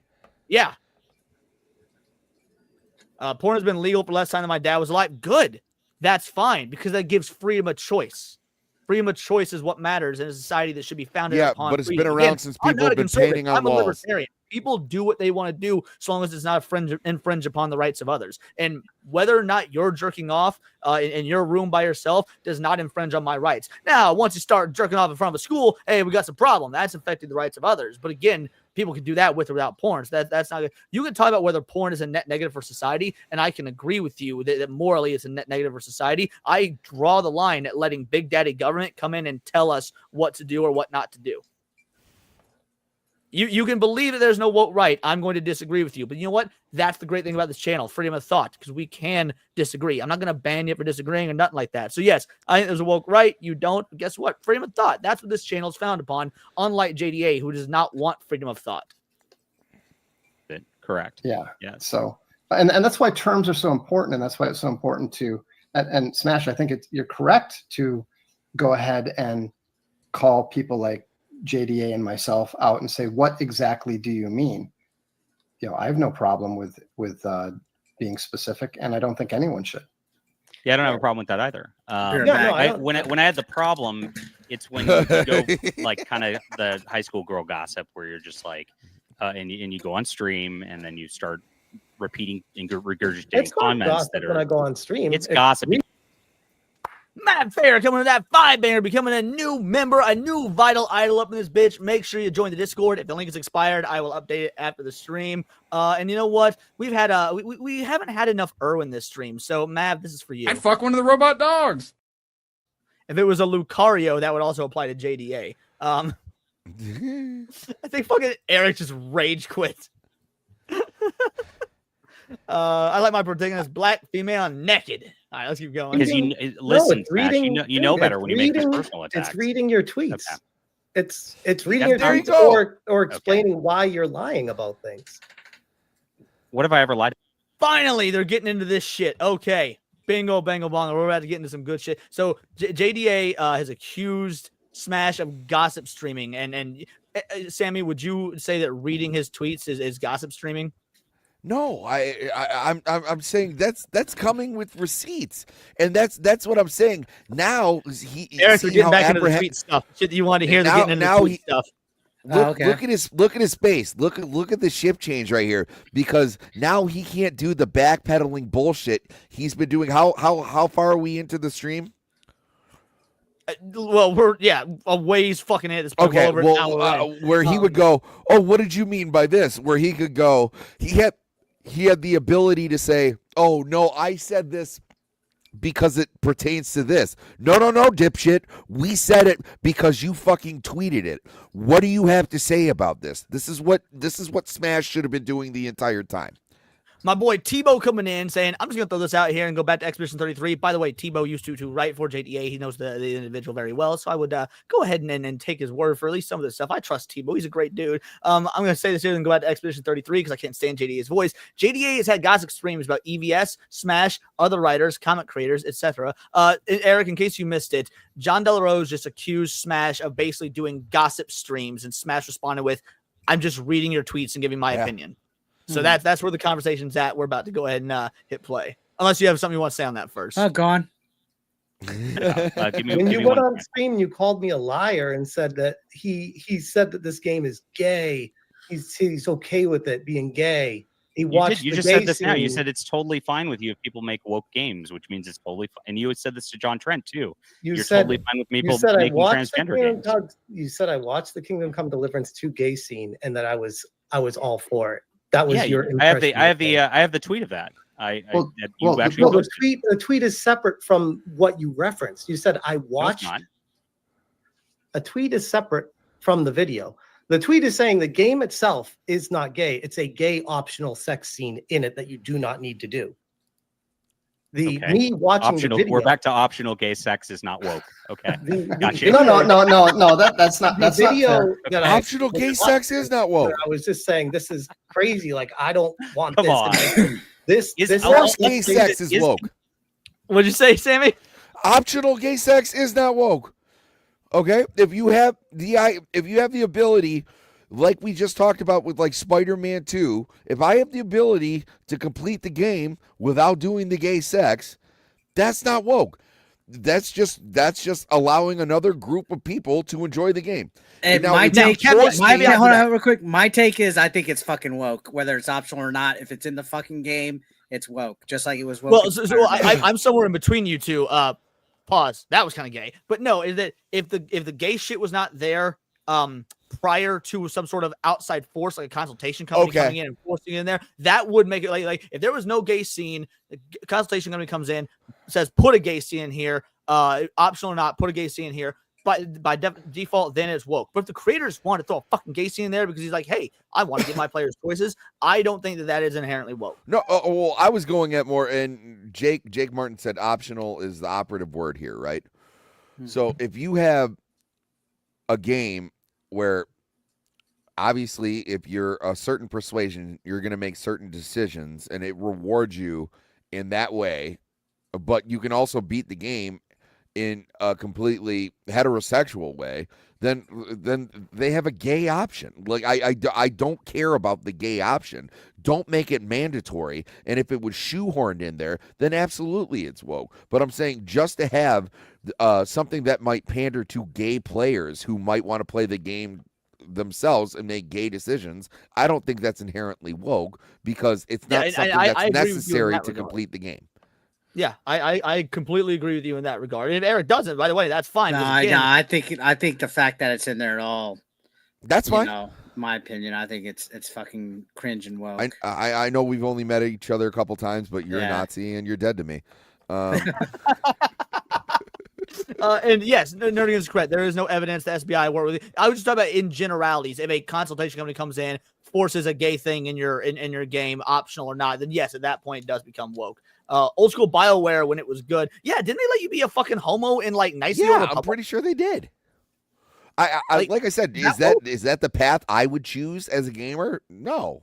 But no. You know. That okay. I haven't done a video on this yet. I'm going to. That interview is inaccurate. He talks about using a historical historical consultation company, not a DEI one. Basically, he had history professors come in and say, yo, this is what you do to make the game historically. This is how you historically put a black person in your game that would be this time frame and whatnot. Ever since the blow up about that yesterday, there's been a lot of channels and outlets that have said, here's the translation, here's what it means. This was, again, Twitter bogus to farm opinions. And to be fair, a lot of us, myself included, fell for it or almost fell for it. And then we did the extra research needed done. That's why I haven't done a video on it yet, because I want to get all the context, make sure it's correct. But the consultation company that was used was not a DEI firm. It was an actual, no different than like when The Mummy with Brendan Fraser came out. They used a historical consultation company for that. I've actually got one of my best friends worked on The Mummy. I've got his I've seen his Book of the Dead from the set that he got to take home. Super cool. And yes, that's back awesome. Then guess what, they used historical consultants on The Mummy, even though it was a fucking action adventure movie about a mummy coming back to life. Okay. So, by the way, good example of DEI is when they were starting to do Rings of Power, they brought in Tolkien experts and Tolkien scholars. And then when it wasn't going their way, they fired those people and sent them out of the room where they're going. Well, on top of that, Ghost, here's an answer to that. That's not a problem. Yes, Henry was canonically gay in KCD 1. He's in KCD 2, it's an option. That makes it the non-canon option. Just like when you play through any RPG, like again, let's use Knights of the Old Republic, you can play through all the different endings. Only one of those endings is canonical. All the rest are non-canon. It's not even RPGs. Resident Evil has like 5 endings. Only one of those endings is the canon ending. So yeah, so canonically, Henry is still straight because once you go gay in that game, you are now taking a non-canon route. People need to understand what canon is. There is only one canon. Everything else are effectively what ifs. True. Yeah, and you know what? No one's ever been. Now, I can't say that I've had a conversation like this exactly, but like when you're sitting around at the lunch table and everybody like you're talking about like you're all playing the same game, right? And then like someone was like, "Hey, I picked every like asshole decision that you possibly could in that game, and here's the ending that I got." It was like, you know, like I'm sure someone was probably like, "Dude, I did all the gay shit, and then like it got gay." Like, I could see a bunch of 7th graders fucking having Silent that Hill. If you play Silent Hill the right way, you could get an ending where you're abducted by aliens and it's a fucking puppy dog piloting the UFO. Yeah, that's just not canon. Like. Kingdom Come Deliverance 2 woke. Now that you know, can you state as yes or no if that it's woke? It's not a game that I would want to be pushing forward and promoting after what I found out from Barbara. Well, thank you. Now, since I kind of had foresight in this and was reporting. See, no. JDA box smashed into a corner, did not give him he gave him a no-win scenario. That was the Kobayashi Maru of questions right there. Reporting on this. And you called me Kotaku over this. Do you regret doing that because I was kind of right about what I was saying about this? No, because I feel like you jumped the gun on it without the actual information until we got it down the road. But it's almost like throwing a dart and you ended up being right. That doesn't. But I don't throw darts because I never. No. That's the thing is, Fox, let me and John talk, please. Go ahead, John. That's a narrative right there for sure. But we posted screen caps and receipts of the way Daniel Vavra used to act before Embracer Group and the way he acted after Embracer Group. You can make your decision from that. We concluded very easily that he's woke, that he started attacking people, calling them Nazis, alt-right, etc., and using the terminology of the left, which he did, which we've got screen caps of, which we posted. But there was nothing leading up to it that led me to believe in the game it had any of that.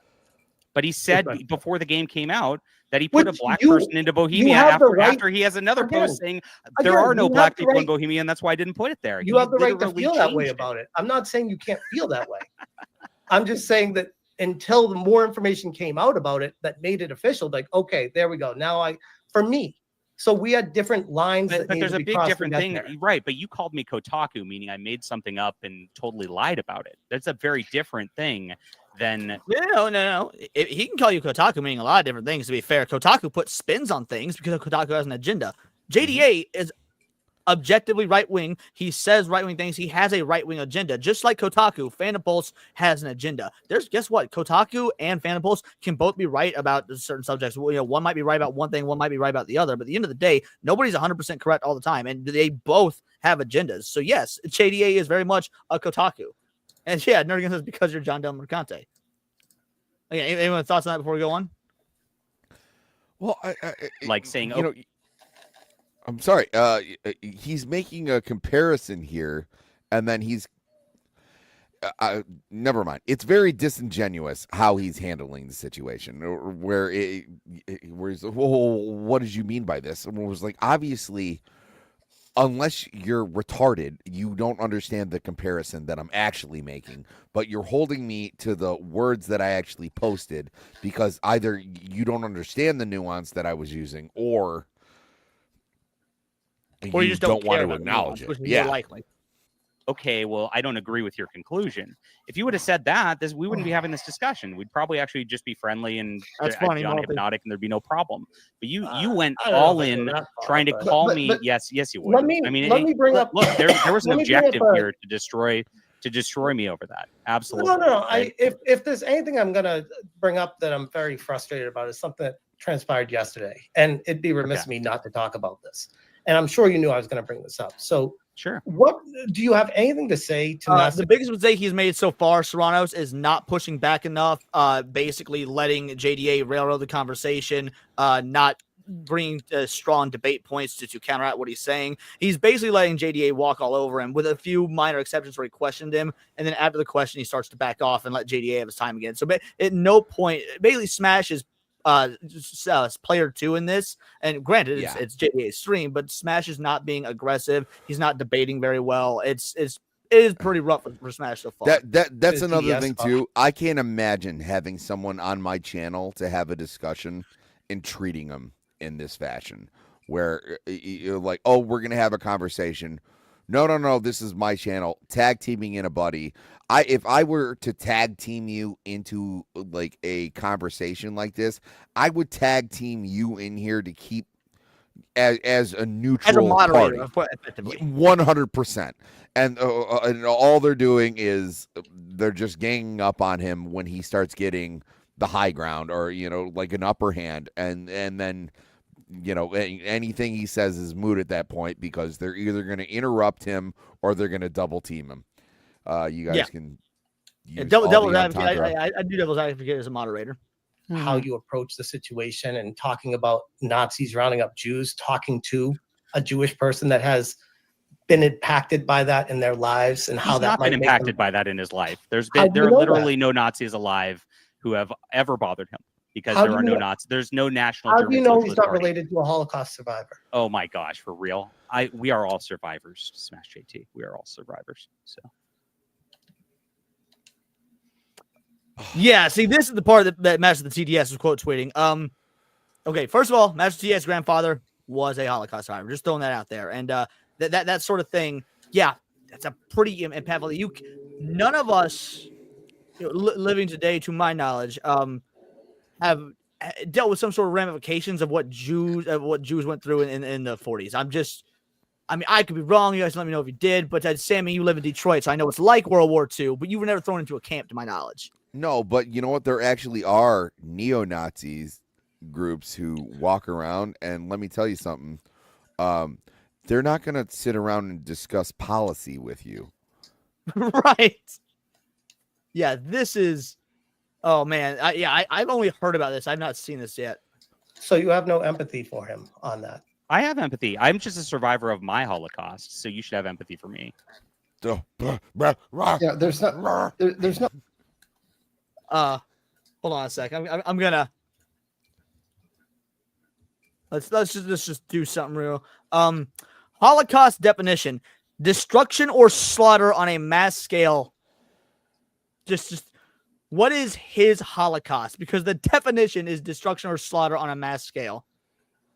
Or you can use option 2, a sacrifice in which the offering was burned completely on the altar. The fact that you're still here on YouTube and even able to have these conversations and make money, and you can still sell your books or whatever, shows you have not experienced any sort of Holocaust. This absolute fucking slime ball.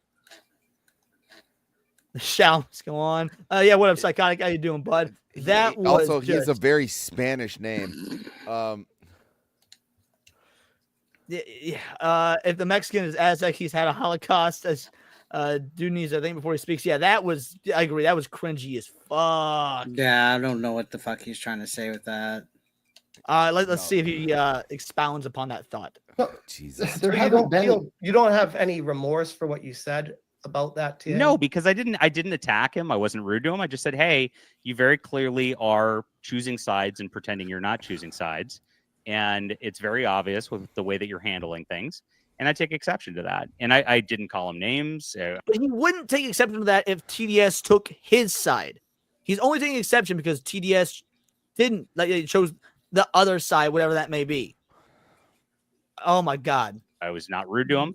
And he decided to get performative and quote tweet and then block me. So I knew you were incredibly rude to him. I just got him to come out with where he stood for real. And I don't regret that at all. So was I harsh to him? Yeah, I was a little harsh. So yeah, his grandfather was a Holocaust survivor. Well, congratulations. How can anybody take this dude? Oh, his grandfather's well, congratulations, bro. You fucking slimeball. Like, look, I don't like Alyssa Mercante. I'm very I don't think any of us here do.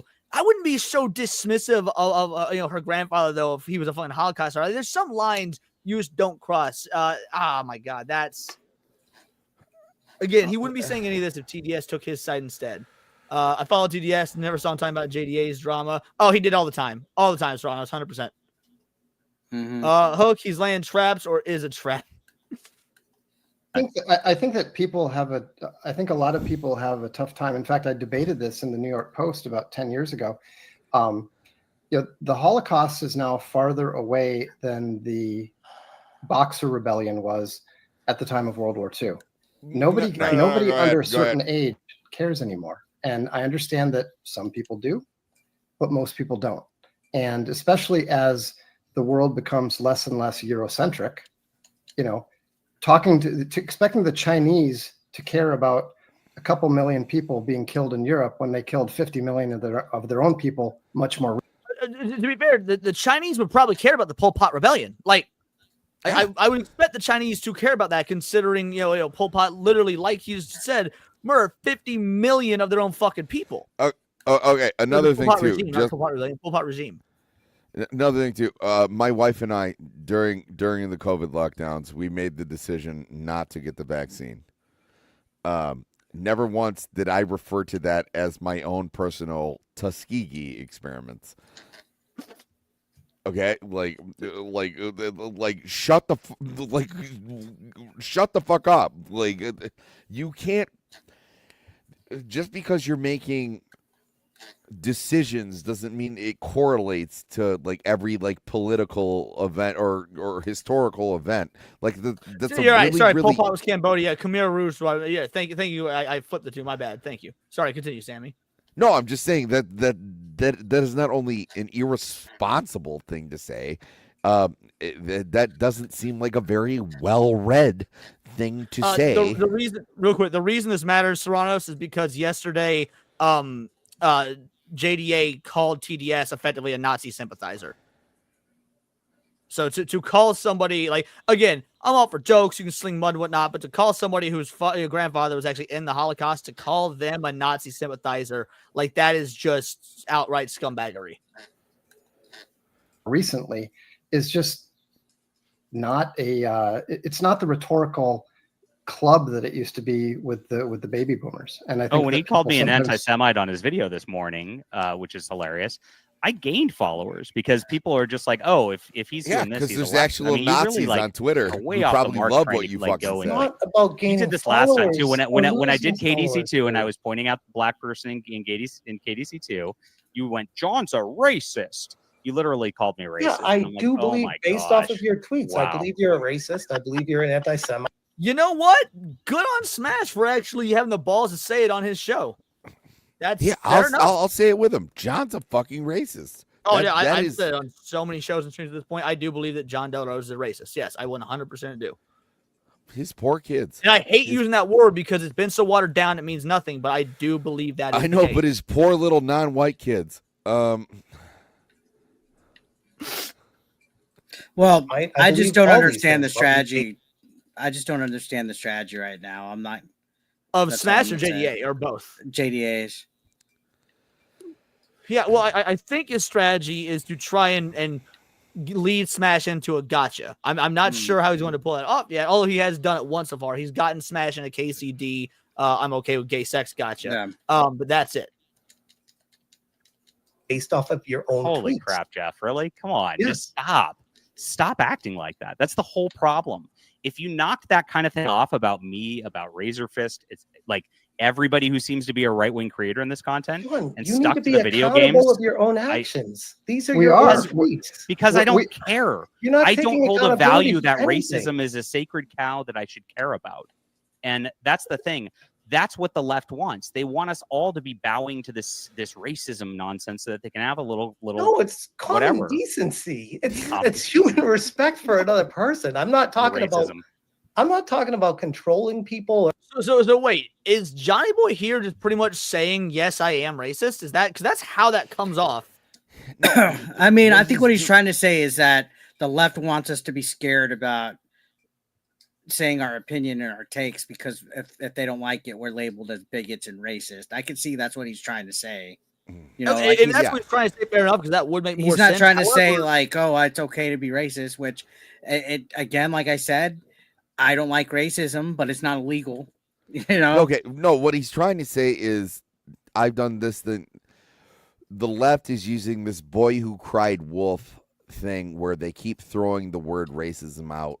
Yeah. I will combat this by using actual racism. Like, I will combat. Right. I will combat. That's how I took it, Sammy. Like, I get what John might be trying to do is saying that we can't give being called the word racist power or whatnot, which, but again, the word's been diluted like a motherfucker, because yes, the left has called everyone under the goddamn sun racist, and it's the left's fault that has no power now. That being said, Smash is giving his opinion that, yes, I do think that you are an actual racist. Yeah, that's fair. Like, yeah, you're one of the real ones. Congrats, I guess. That's why I said I don't get his strategy either. It's like, okay, yeah, I could be like, you know what? Fuck it. I am going to say the F slur on Twitter more just because it pisses people off, but I'm not going to fucking say nonsense about the Holocaust, you know? Yeah, but also, no, it goes further than that. So he'll be like, yeah, I'll say the F slur, I guess, because like I get engagement and he pisses people off. But then all of a sudden he'll look around and be like, what the fuck are all these Jews doing around here? Like, it's like true racism, and he doesn't understand that. I was just voicing my opinion. It was like, your opinion is actually truly racist. The problem, normally, like, when people are trying to be like anti-woke or whatever, like, especially like if I'm on a show with like, you know, like Kada or guys like that, where it was like, oh, we want to have a little like race on race banter. That's one thing. That's guys like joking around. He's taking this going like full like race war. Like it's absurd that he cannot look in the mirror and go, maybe, just maybe, this is something I shouldn't say out loud. Like this is horrible. Like, beyond that, Sammy, and that I do find racism to be an actual bad thing, and here's why. Because I'm an individualist. I believe in the individual. So the idea of labeling just an entire group of people, whatever that group may be, as a blanket thing shows that you do not have the mental capacity to look at the individual. And we are a nation founded on the idea of individuality and individual freedoms. So long as you do not use that individuality and individual freedoms to impose on the individuality and individual freedoms of others. So I'm sorry, if John is an actual racist, I do find that to be a problem, because it shows he lacks the intellectual capacity to look beyond race and look at somebody as an individual. Well, Leon, look at what he's done in this conversation, which I will laugh about. I don't know if you caught my portrayal on Moxie's show the other day. Are you asking me if I was on the show? I'm just saying. I'm just asking if you're paying attention. I don't care about racial stereotypes. As a matter of fact, some of my closest friends, we joke about those things. It's when you actually have that ruin your train of thought in how you perceive the world, you've actually become a true racist. So like people like you and I, and like, like Kada, Atreus, like I'm sure that a bunch of real heinous shit when I go on New Black Street, it like is going to be like the back and forth. There's no love lost there. This is all friendship. This is the opposite of that. What you're seeing here is when it actually screws up your decision making, and you're going like, I am biased against these people. I am judging these people because of this. If this person is in this, it's immediately bad because of this. Like, that is also real quick, Hook, you're absolutely wrong. When you say nothing about individualism, such libertarian concepts were not in any of the founding documents. The right to life, liberty, and the pursuit of happiness is per individual. That would mean individualism. That is literally on an individual basis that we have the God-given rights to life, liberty, and pursuit of happiness. That applies to every individual person. So yes, that is individualism. Okay, so if I was doing something, and they said, hey, you can't do this because you're Italian and you eat too much pasta, I would laugh. But all of a sudden, how you doing, Jess? Yeah, appreciate you. Sorry, continue. If all of a sudden I go like, hey, like, not only are they not showing you pasta in this new video game, but like, I don't think that your pasta-filled belly could fit down this hallway, you shouldn't be in that. Because like now that's the way that you're perceiving me and everybody who has my nationality. Like that is true racism. It's not that. And to go further about that is to go, yeah, we've all had Holocaust. Like the other day, I had diarrhea this morning. It was a huge Holocaust. Like that is a fucked up. Yeah, I didn't get that fucking line where he said he was a survivor of his own. It's like I didn't fucking get that. Well, no, that is some white bitch shit to say. I was about to say that's the woke white woman talk exactly. Or censoring people. I'm just saying, like, to you are though common decency. You want to control people and be like, John's a bad guy. You should very much not listen to him because he's an anti-Semite. That is the conclusion of your video. You double down. But that is not controlling people because he's saying this is what I think of John. You guys make your own decision from there. I will say it right now. I think John is a racist. I'm not gonna fucking listen to him. You guys have the freedom to do so. I, as an individual, cannot control your individual wills. That's my opinion of Johnny Boy. Do with that info what you will, but that is not control of any way, shape, or form. By his logic, Donald Trump should be arrested for insurrection because Donald Trump, he incited that. Where did he incite anybody? No. These are individuals that committed individual acts, and you cannot hold another person accountable for the actions of another individual. So that is not how you control. That is not what control is.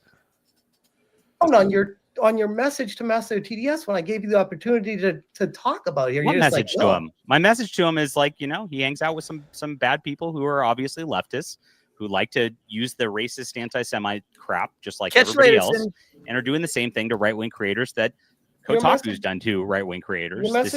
And what surprises me is you have this done to you over and over by Alyssa Mercante and others, and yet you're doing it to other people. Why would John, you do shut the that? fuck up. You said it's kind of like keeping quiet when the Nazis are rounding up the Jews because you got a couple of German friends, yeah?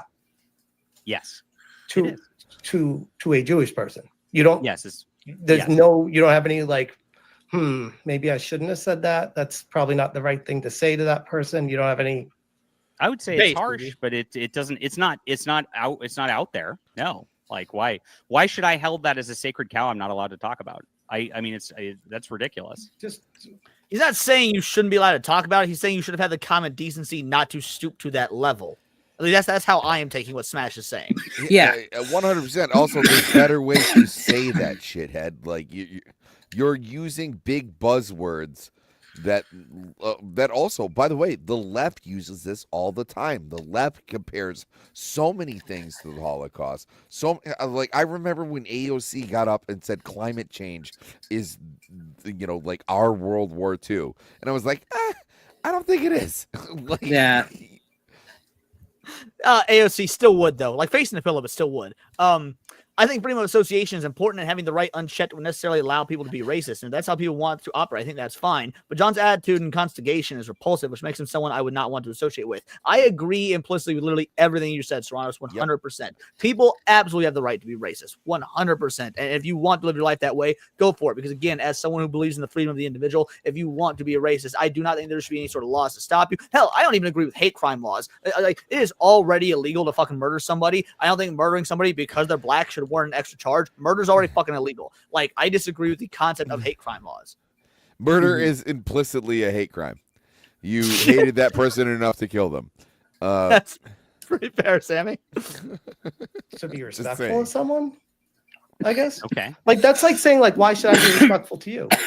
Like, okay. I'm on here. Well, you're not. I mean, yes, correct. You aren't respectful to me. I don't feel like you're respectful. Video after video, right? I feel like if anything, I'm being extremely respectful. I think if anything, you're the one that's being very disrespectful to not just called me a racist everyone. Live on air just now. Yes. Have I called you a name? Have I called you a name? You didn't have to, you asshole. No. Yes. By the way, disrespect someone and not call them a name. Yeah, well, not only that, but Johnny Boy here has called Smash names. It's just been through the safety of the internet via tweets. He hasn't done it live on this stream because he wants to appear as the good guy to his audience. But he has called Smash names multiple times on X. Mm-hmm. Hey, what up, LG? Appreciate you being here, brother. Wait, you don't know. I'm talking about your actions on That's freaking X. ridiculous. Smash, you don't understand how ridiculous your rhetoric is. You don't even know. I thought because this is you didn't because this is my because this is my show, Smash. This is my problem. But this is so weird to have this guy just jumping in and talking over everyone. Like I thought this was going to be a one-on-one with me and you talking about it. We're just having. What was their problem? I mean, it's like the thing is like. Yeah. No, I feel like we need to talk about this, and I almost feel like I'm getting ganged up on because I'm trying to have a conversation with you. I don't know. I don't feel like there's a gang up on it all. So we have the situation where it was a deal where I didn't like Kingdom Come Deliverance 2. You called me Kotaku and said I was lying. That means I'm lying. That means I'm an untrustworthy journalist. Pause. I said that game was woke. By the way, he is salty as fuck that he called him Kotaku. Oh yeah, he is very upset spaghetti about that. Yeah, he's mentioned that so many times. Also, every leather-bound book in Vox Day's library here is porn. I'm sorry. It might be fancy porn, but it's porn. Oh, it's porn. I pointed out with facts. I showed screenshots of Daniel Vavra changing his tune to appease the woke at the time. You ignored that. You said you didn't see any evidence. It's fine. If you don't believe that there's evidence, you didn't need to personally attack my journalistic integrity when I actually was presenting evidence and presenting an argument. Of integrity, clearly. Yeah, I verify stuff. You go out and call Razorfist all this stuff without ever doing this. Correct. We do have different standards, and you should apologize. Bro, the things you just said to Master of TDS yesterday tell me all I need to know about you. What did I say to Master of the TDS? Did I call him a name? You called him a Nazi sympathizer in a roundabout way, for one. But also, let's talk about the integrity for a moment here. When you have headlines that talk about how there is forced sodomy of a minor in a video game, yes, that I'm sorry, that is not integrity in your journalism. That is sensationalism, which is, again, no different than what Kotaku does. No, that's yellow journalism is what it is. Well, Johnny's an Asian. But no, that's a funny racist joke. I don't know if it's funny, but that was a racist joke. You were very, very unhinged, we'll just say. Let me bring up the other one because there's another one too. Hold on a second. Sure. Are you going to apologize to Razorfist for willingly and knowingly knowing that he did not commit some crime that you alluded to him doing? That's fair. I mean, this is where it comes from. They said it looks really bad. And I also but you also know it's false. Do you know what you do understand that it is false, right? And it's very obviously false. I also already said at the beginning of this that I'm sorry if he got the wrong impression of me reacting to a video. Do you believe that it was false, or do you believe that there's evidence that shows this? I believe that there's evidence on both sides. I believe it's a he said, she said. Smash is entirely correct here, by the way. There is evidence on both sides. When Homegirl released all of her evidence X amount of months ago or whatever, it looked very bad for Razorfist.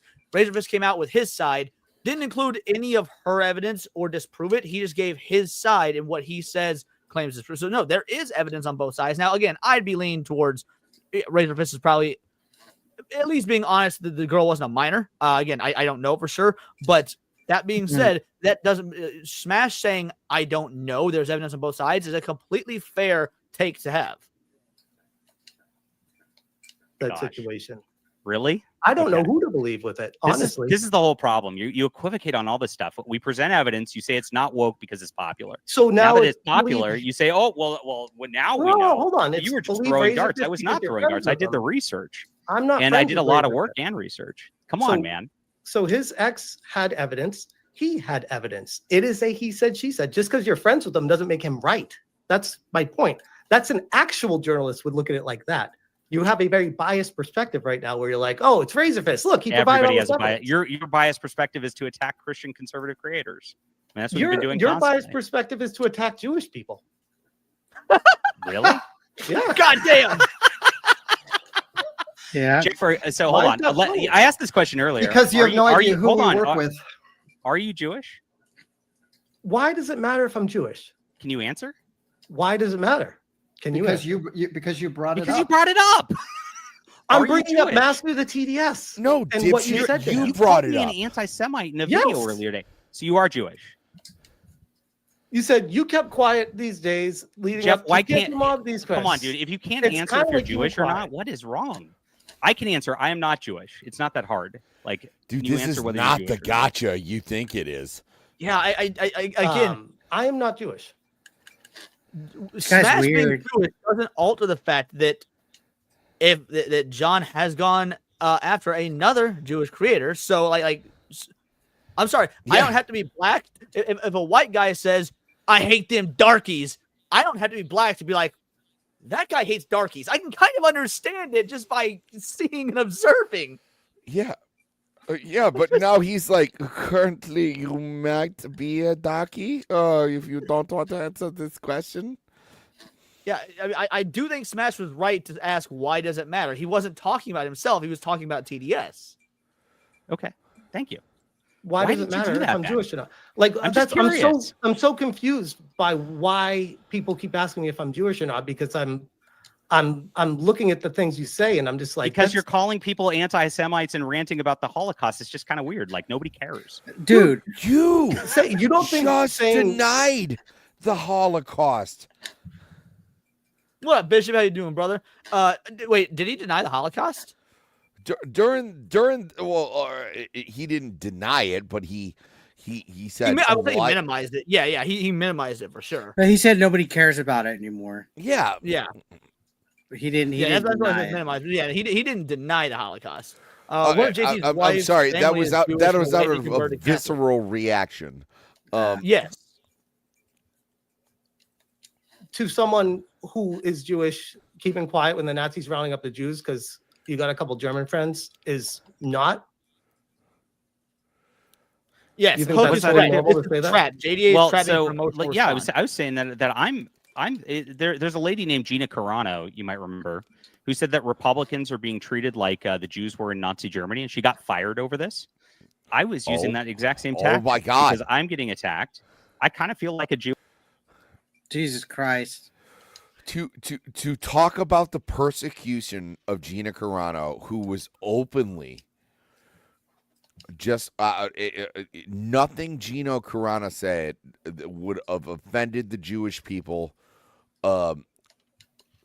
Making a parallel situation going, I'm having political beliefs and I'm being persecuted out of taste, probably to minimize that the Holocaust happened.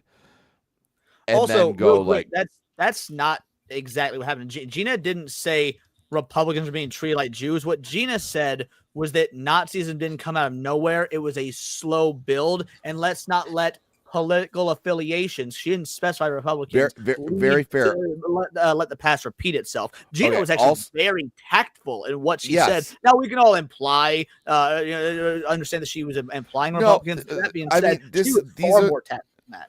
He is now appealing to the same people who thought that Kyle Rittenhouse shot people in Michigan. I just heard that on a thing the other day where Kyle Rittenhouse took an AK-47 and shot people in Michigan. And I was like, well, none about what you just said was correct. You want to throw that out, but to actually have the audacity to throw those parallels out and to go, well, why won't you admit if you're Jewish? Mm-hmm. That is fucking insane. Yeah, Like- at this point, John is 100% trying to. This is emotional manipulation. Sorry, what were you gonna say, Eric? I think I just cut you off. No, nothing. I'm just saying. No, I was agreeing. What Gina said requires some thought, whereas Pedro Pascal just says "fuck the Jews" or some shit like that. Yeah, I think it's Doing fucking Nazi weird. Germany. I didn't make any sort of value statement about the Jews. I said I kind of felt like one in that situation here, right?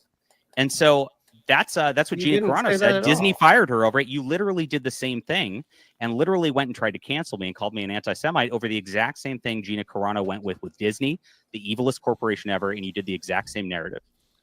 That's what I Now just you're caught you playing a doing. victim mentality here. That's did not it. what you did at all. I didn't say I was a victim. I don't care. But You're- it happened. John, did you know the guy was Jewish in the first place? Yeah, I did. Yeah. Okay, fair enough. Uh-huh. I I thought was that like, was- everyone knows Master of the TDS is Jewish. She doesn't shut the fuck up about it. And not to quote Seinfeld, not there's anything wrong with that, but like Master of the TDS is just as open as Ben fucking He's quite Shapiro about Jewish. being a Jew. Like, Yeah, he will have things where it's like, guys, I'm taking tonight off because it's I don't know what the fuck ever Jews do. Yeah. Yeah. But another thing too is I have to reiterate on this is in order to like accuse somebody of it, and then when they go, hey, I'm not, and they're like, are you sure you're like, are you sure you're not like I'm not.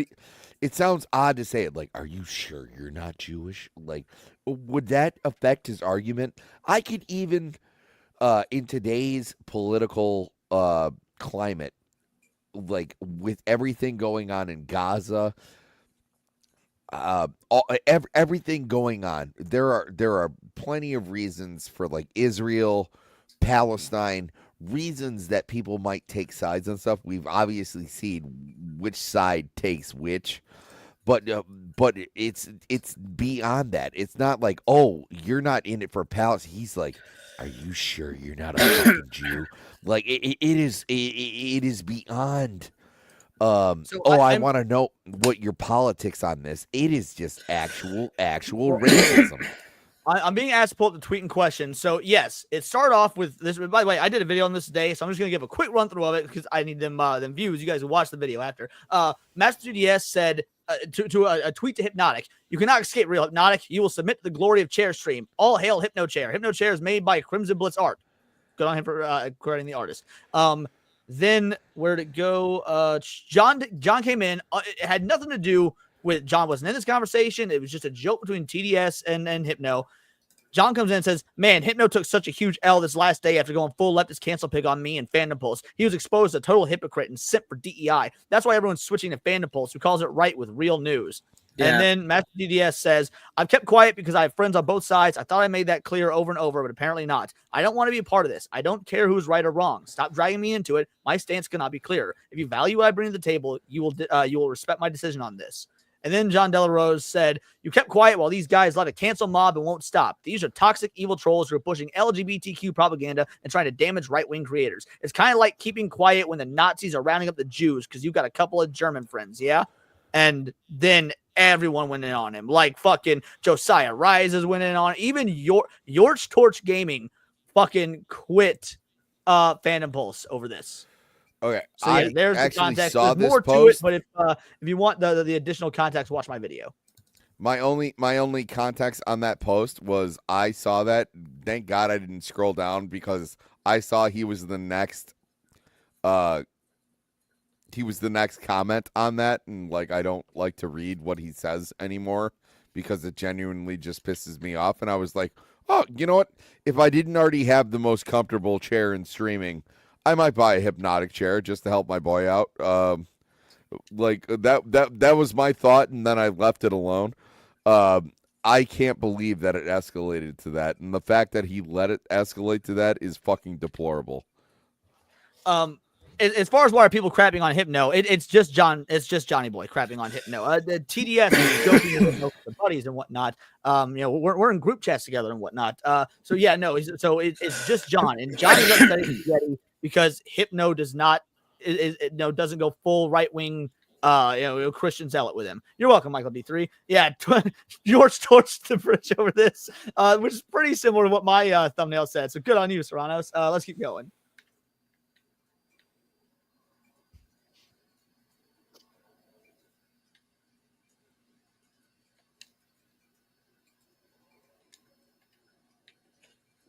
Can you turn it up?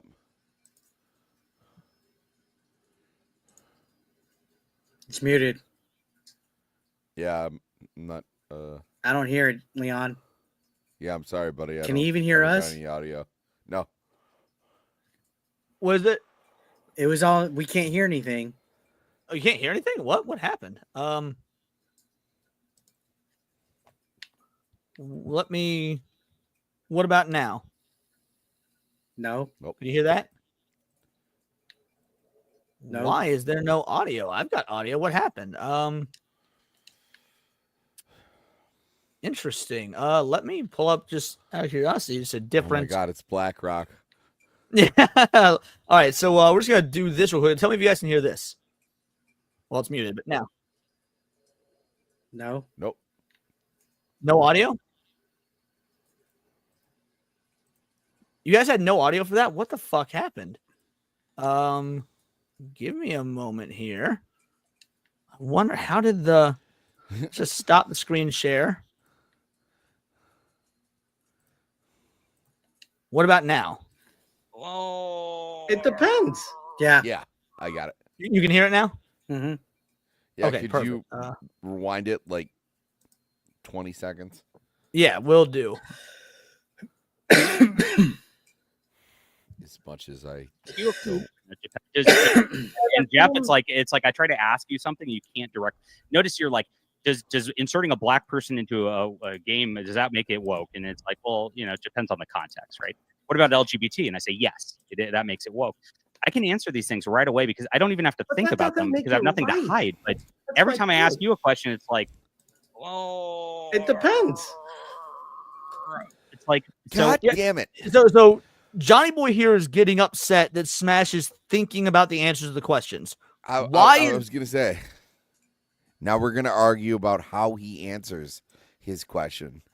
I was like, he is using every. Wait, just the left arrow key, tactic. Dark Intelligence. Just the left arrow key. Sorry, go on. No, he's using every leftist tactic now. He's not even attacking the argument anymore. He's not doing ad hominem. He's now attacking how this man answers the questions that he's asking him. I can't think. How often do you watch like a Jordan Peterson interview? Like let's say Joe Rogan asks Jordan Peterson a question, and Jordan stops from and he parses through it. And then he gives his answer and he thinks about it. Like, I'm sorry, I would rather somebody like Smash who takes a moment to think about his answer, but Johnny Boy is not letting him. Like after he asks a question, Smash goes to think about it, Johnny Boy assaults him with another thing and another thing. Like, homie, you got to give the dude a chance. Michael D3 says you guys need to hate Serranos more. I remember the glasses photo. That man is me Robotnik in disguise. I love Serranos. Razorfist did not. I will unequivocally say Razorfist did not commit a crime and cause any problems. It's very obvious. You don't know that. Yes, we do know that. No, you're just believing what he says. You don't know for sure. But, well, I mean, I don't know. You didn't kill Jews in Nazi Germany. I mean, you might have some Jews in your. Okay, hold on. You can look at Smash and be able to deduce from his age he was not in Nazi Germany. That's a really bad answer. Like, what sort of logical mumbo jumbo is that? Scattergunning is a flaccid tactic. Flatter tactic. Well, you know what? Okay. I want to get this out there now. All right. Those are the wrong glasses. I myself was not in Nazi Germany either. Just so we can all throw this out there. I was born in 1988. I have no affiliation with Nazi Germany. All right. I'm glad I got that off my chest. Thank you. I appreciate you clearing that up, Sammy. I was really concerned that one of my best friends actually murdered Jews 80 years ago. You never know. Why do you? I'll make a video on it. Like, and that's my comment because it's so absurd. Weird. That's what your because it's rhetoric, are, and the rhetoric right? gets you to react. Smash. This is what Correct. This is what Aristotle wrote about. This is. Do you understand what rhetoric is? I don't understand what the hell. Okay, let's move on because we're not going to get any with it. Tell me about your porn ban situation. You make videos. Let me know what you make want to do. videos slandering people personally. Dude, you do the same damn thing. Don't do that. Don't do that. I do not at all. I talk about the topics. John, I do not at all. John, stop it. All right. Oh my God. Does anybody here dispute that John at least has made videos slandering other people? Of course he has. I wouldn't say slander in the sense that he's not doing anything different that we do. So if what we do is slander, then he slanders too. Okay, fair. Let's say it's hacking. You're right. That's a good way to correct me there. Let's say it's hacking other creators, not slandering. Good correction. Yeah, I wouldn't say he's slandering, but you're making videos about people, which is what we do. Okay, there we go. You know what? That was a good distinction. I appreciate that. Yeah. But John. You talk about banning porn. You talk about banning porn. Ban porn. Yes. What is porn? What is porn? Porn is graphic sexual acts depicted for a titillating whatever. So you disagree with Melanie Mack on that? So well read. Titillating, what is Melanie Mack's whatever alleged stance on this? You really don't know. Homie was underneath her posts for months about banning porn. Do not pretend you don't know what her stance is. Okay, come on now. That is clear. Actually, I do think that is the definition of porn, by the way, Serranos. He was close to it, at least. Give me one moment here. Pornography. Okay, well, hold on. I need to type in pornography, not porn, because YouTube just says definition of porn is pornography. Okay. Pornography. Wow, what the hell, YouTube? Pornography definition, meaning via Merriam-Webster: the depiction of erotic behavior, as in pictures or writing, intended to cause sexual excitement. Material such as books or a photograph that depicts erotic behavior and is intended to cause sexual excitement, or the depiction of acts in a sensational manner so as to arouse a quick, intense emotional reaction. Like the porn in that third example, like the pornography of violence. So like calling the Saw movies gore porn. So the third one doesn't really matter, but the first two, he's actually not too far off on the definition. Okay, well, there's something I would like to add. Something not suitable for regular viewership. Something that should be like viewed in private, right? Like that would be pornography. Like there's plenty of sex scenes in movies or in video games that I wouldn't dub as pornography. But like I guess like again, when they say like how do you know when something's woke? It's like horse shit. You know it when you smell it. Like this is obviously porn here. I don't think it was porn when the lights dimmed and they were kissing, but like when he stuck his dick in her ass, like that's when it became porn. Can you sell it to a minor legally? If you can, absolutely. It's not pornographic. With the whole Goonergate kicking off with the first descendant with the girl dancing in the bikini. So do I think first descendant? Or you're asking me if I think the first descendant scene with the bikini is porn? Is that what you're asking directly? Correct. No, I don't. Okay, so you disagree with her fundamentally on that. I think it's tacky. It's definitely. Well, we can probably agree it's tacky, right? Yeah, I'd agree with that. Okay, that's what I said. And actually, what I tweeted was I think it's tacky. And it is not pornography, and I wouldn't ban that. No. Okay, but you do want to ban games with porn and just porn in general. You want no porn in the world. Correct, because it is harmful, and it's actually based upon slave labor out there, which is a bunch of human trafficking involved. Which is okay. If he wants to ban anything that's harmful, social media is that has myriad of studies have been done to show that is harmful. Everything we have in our food is harmful. He better be eating clean. I hope he does not drink or smoke in any capacity that is harmful. In fact, live streaming to an audience his side and letting it go to your head, thinking you're bigger and better than you are, is harmful. I do not. He is being so morally and philosophically inconsistent. He's choosing porn as the hill to die on. But if his reasoning is it is harmful, then by all means, then I hope you are living the most sanctified life possible, which you cannot be doing if you're on social media. That's I'm sorry. He's just not being consistent there.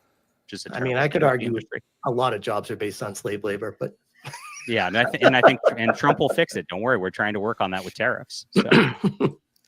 So you have called random games pornography in the past, even though the rating boards exist. I have. I would imagine, like, because porn exists in games, so I would imagine. Maybe you haven't. But maybe there aren't any porn games that exist. I don't play a lot of that stuff like that would go there. So I mean, why does it matter to you? Why does it matter to ban porn? Yeah, because pornography is destroying our culture and it's making people just into complete idiots. It actually rewires your brain scientifically and causes a lot of problems for the human race. So it also pushes the pornography also leads to these degenerate LGBTQ lifestyles that are getting increasingly weirder and causing more. I'll be real. I'm imagining we're all adult men here, and imagine we saw our first nudie mags pretty young. Neither of you guys are secret faggots, right? No, but I could see where it leads into weird shit. Like if you're Oh, way, yeah, Yeah. it definitely like, leads to I degenerate can lifestyle. see how okay. you're not able to finish unless it's very specific. yeah, like okay, Yeah, like I can agree having with like that. a normal heterosexual appetite is fine, but there's some people where that's not enough. You got to start getting weirder. Right. Yeah, I think no, that's different to what he's saying. I He's can saying say it- myself, I've never laid in bed next to my wife and, you know, she's like, hey, do you want it? I was like, well, where's the donkey? Yeah. But there are some like, people that it does affect something. I Yes. can completely understand that. To Yeah. assume it's again, it's a leftist argument. They use the same thing about abortion, where it was like, I'm sick of hearing about the worst case scenario, in order to argue the fact that something needs to be around. Well, he's saying that it doesn't need to be around just because some guy who isn't married wants to see a set of tits while he busts a nut. I don't think that's the end of the world. Now, if this guy can't bust a nut unless he sees tits on a screen, obviously that's a problem. And I don't think anyone's here arguing that porn doesn't have that effect on individuals. However, I'm of the That's belief not the that way in he's arguing it, 99% though. of instances, if porn is not turning people gay, it might be changing their sex drive in a very fucked up, weird way. And yeah, I do think that can be a problem. But again, that's a problem for the individual. At least in my it's opinion. a problem for the individual. It's also something that psychologists haven't been able to study yet because it's too new, is when kids get unfettered access to the internet and they can just type in weird shit and like see what they want. And well, we've seen an uproar in weird shit. So if you want to argue tit for tat, if I think that's problematic, absolutely I do. But I'm not willing to take anyone's rights away in order to do that. That's something that needs to happen in the John's household. argument is that it's not a right, which I fundamentally disagree with, even if I am against the idea of porn in general. Yeah, no, I think you should be a parent. Man, I truly appreciate you. Thank you for becoming a member. Because you become a member, I feel like this is the appropriate clip to give you. I will come anywhere you want me to come. All over his backside, run! I want to fuck you in the ass right now. Thank you. It's nice to get some appreciation around here. Since we're talking about porn, I think that'd be the best clip to play. No, but that's truly so. If you're not smart enough to realize that maybe, just maybe, you shouldn't give your kid unfettered access to the internet, because like they're gonna find whatever they type in, and you know what? It's not a good idea. Do I think that might lead to backlash in the future? Absolutely, I do. But to police that, no, you don't. Yeah. We don't need to police anything. You need to be a dad or a mom and realize, one, they have parental settings on these things. And I'm not ignorant enough to know that kids can't go outside the parental settings. You need to be in touch with your kids and realize what they're doing. Okay, this is not a problem. This has been a problem with media since media. Okay, this has always been the problem where, oh, well, what are kids gonna do when they're unattended? No, you actually also real have quick, I just googled it because I knew it was really a really long time ago. The earliest surviving erotic film is a 7-minute film from 1896 of a woman stripping. So porn's been around for a long fucking time. You said, like, someone said, like, erotica. You said when erotica got legal. I was gonna say there's been erotica since people can paint on walls.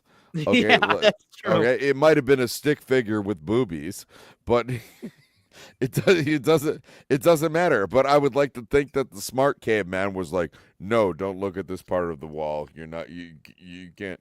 It doesn't matter.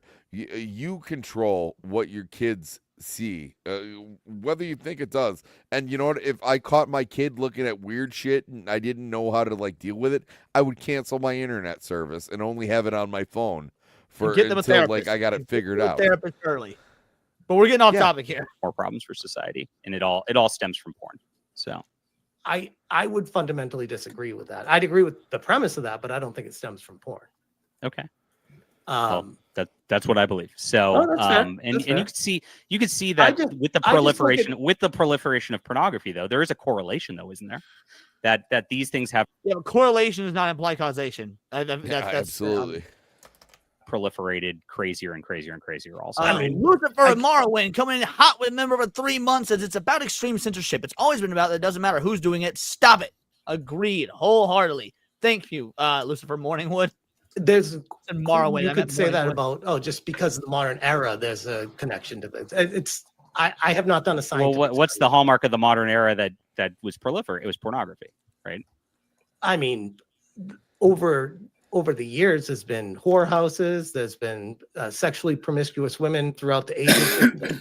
and really... all of that was hidden off, and it was shamed, and it was not accepted by mainstream society at all. I don't know about ancient Rome. Would agree with that one. Yeah, ancient Rome was degenerate, right? So, and that's why Christianity took over, because it became debaucherous, became soft, and needed Constantine to save it. So, correct. So you want to ban porn? How does that make you any different than what you're fighting against? Because pornography is bad, and what they're advocating for is also bad. New member EB, thank you so much, man. You didn't need you today. It means the absolute world to me. And you know what? This is getting to be rough. But Johnny boy, you should just take some advice from your favorite comic creators. If you don't like it, don't watch it. Peace. And if you don't like my politics, don't buy my book.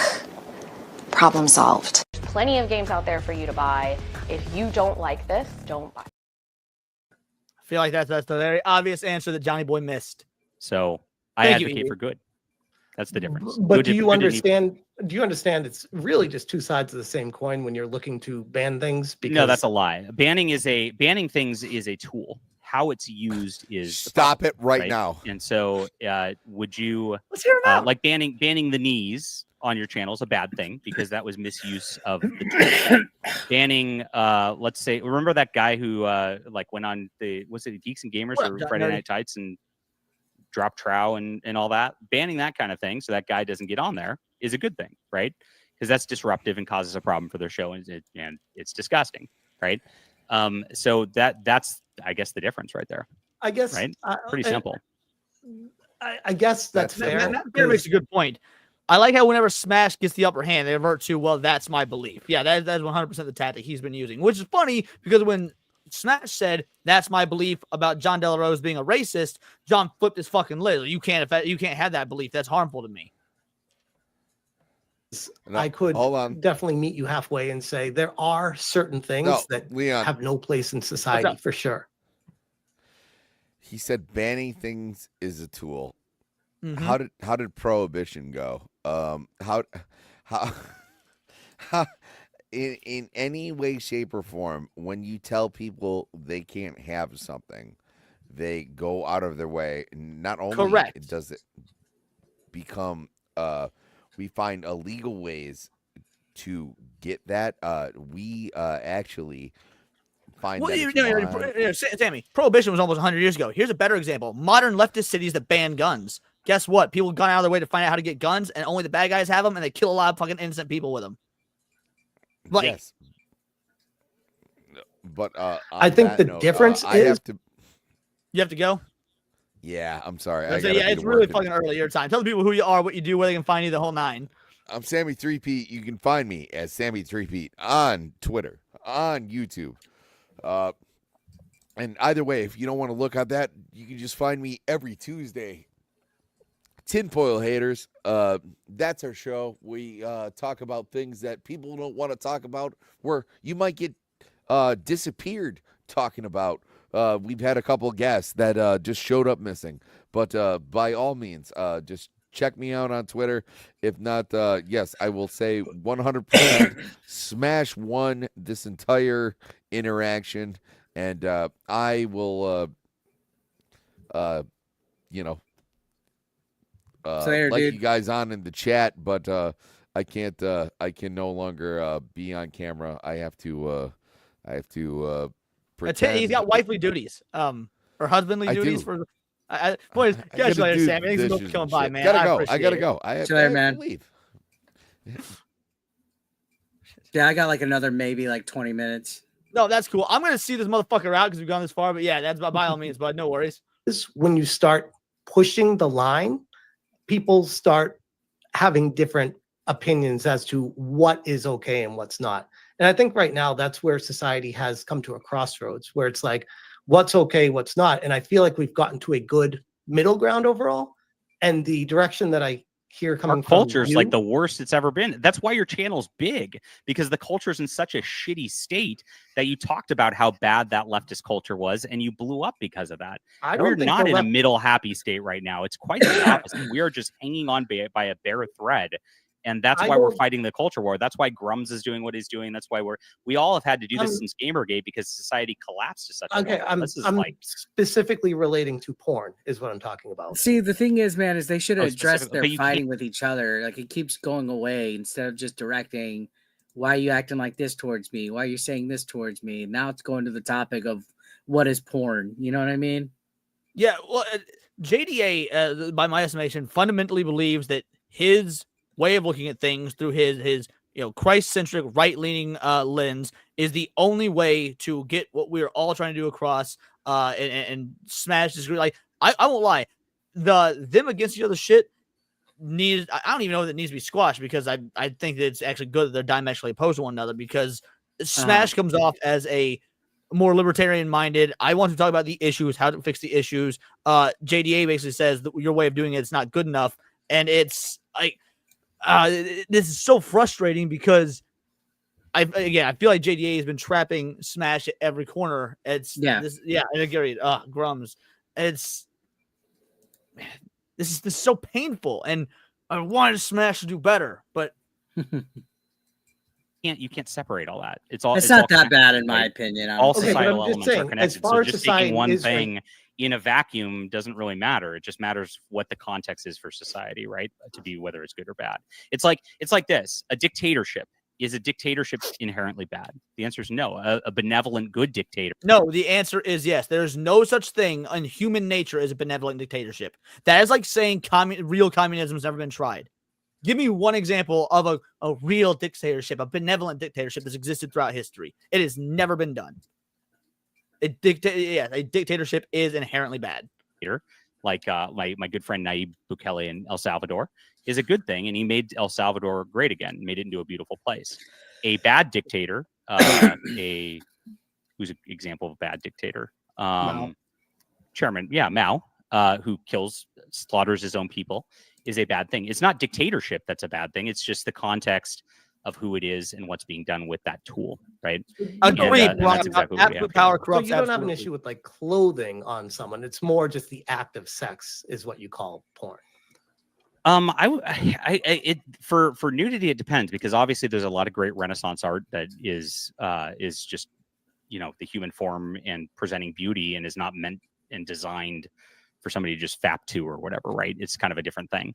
But that's a context thing. And, like I said, like we can disagree on a context of like whatever that is, like whether it's this much or this much, that shouldn't lead to personal insults and calling somebody racist and anti-Semite and stuff like that to try to target and, go after them. Right? Democracy is not a new concept. The ancient Greeks had democracy. The way we do democracy now is a new concept, but the concept of democracy is not new.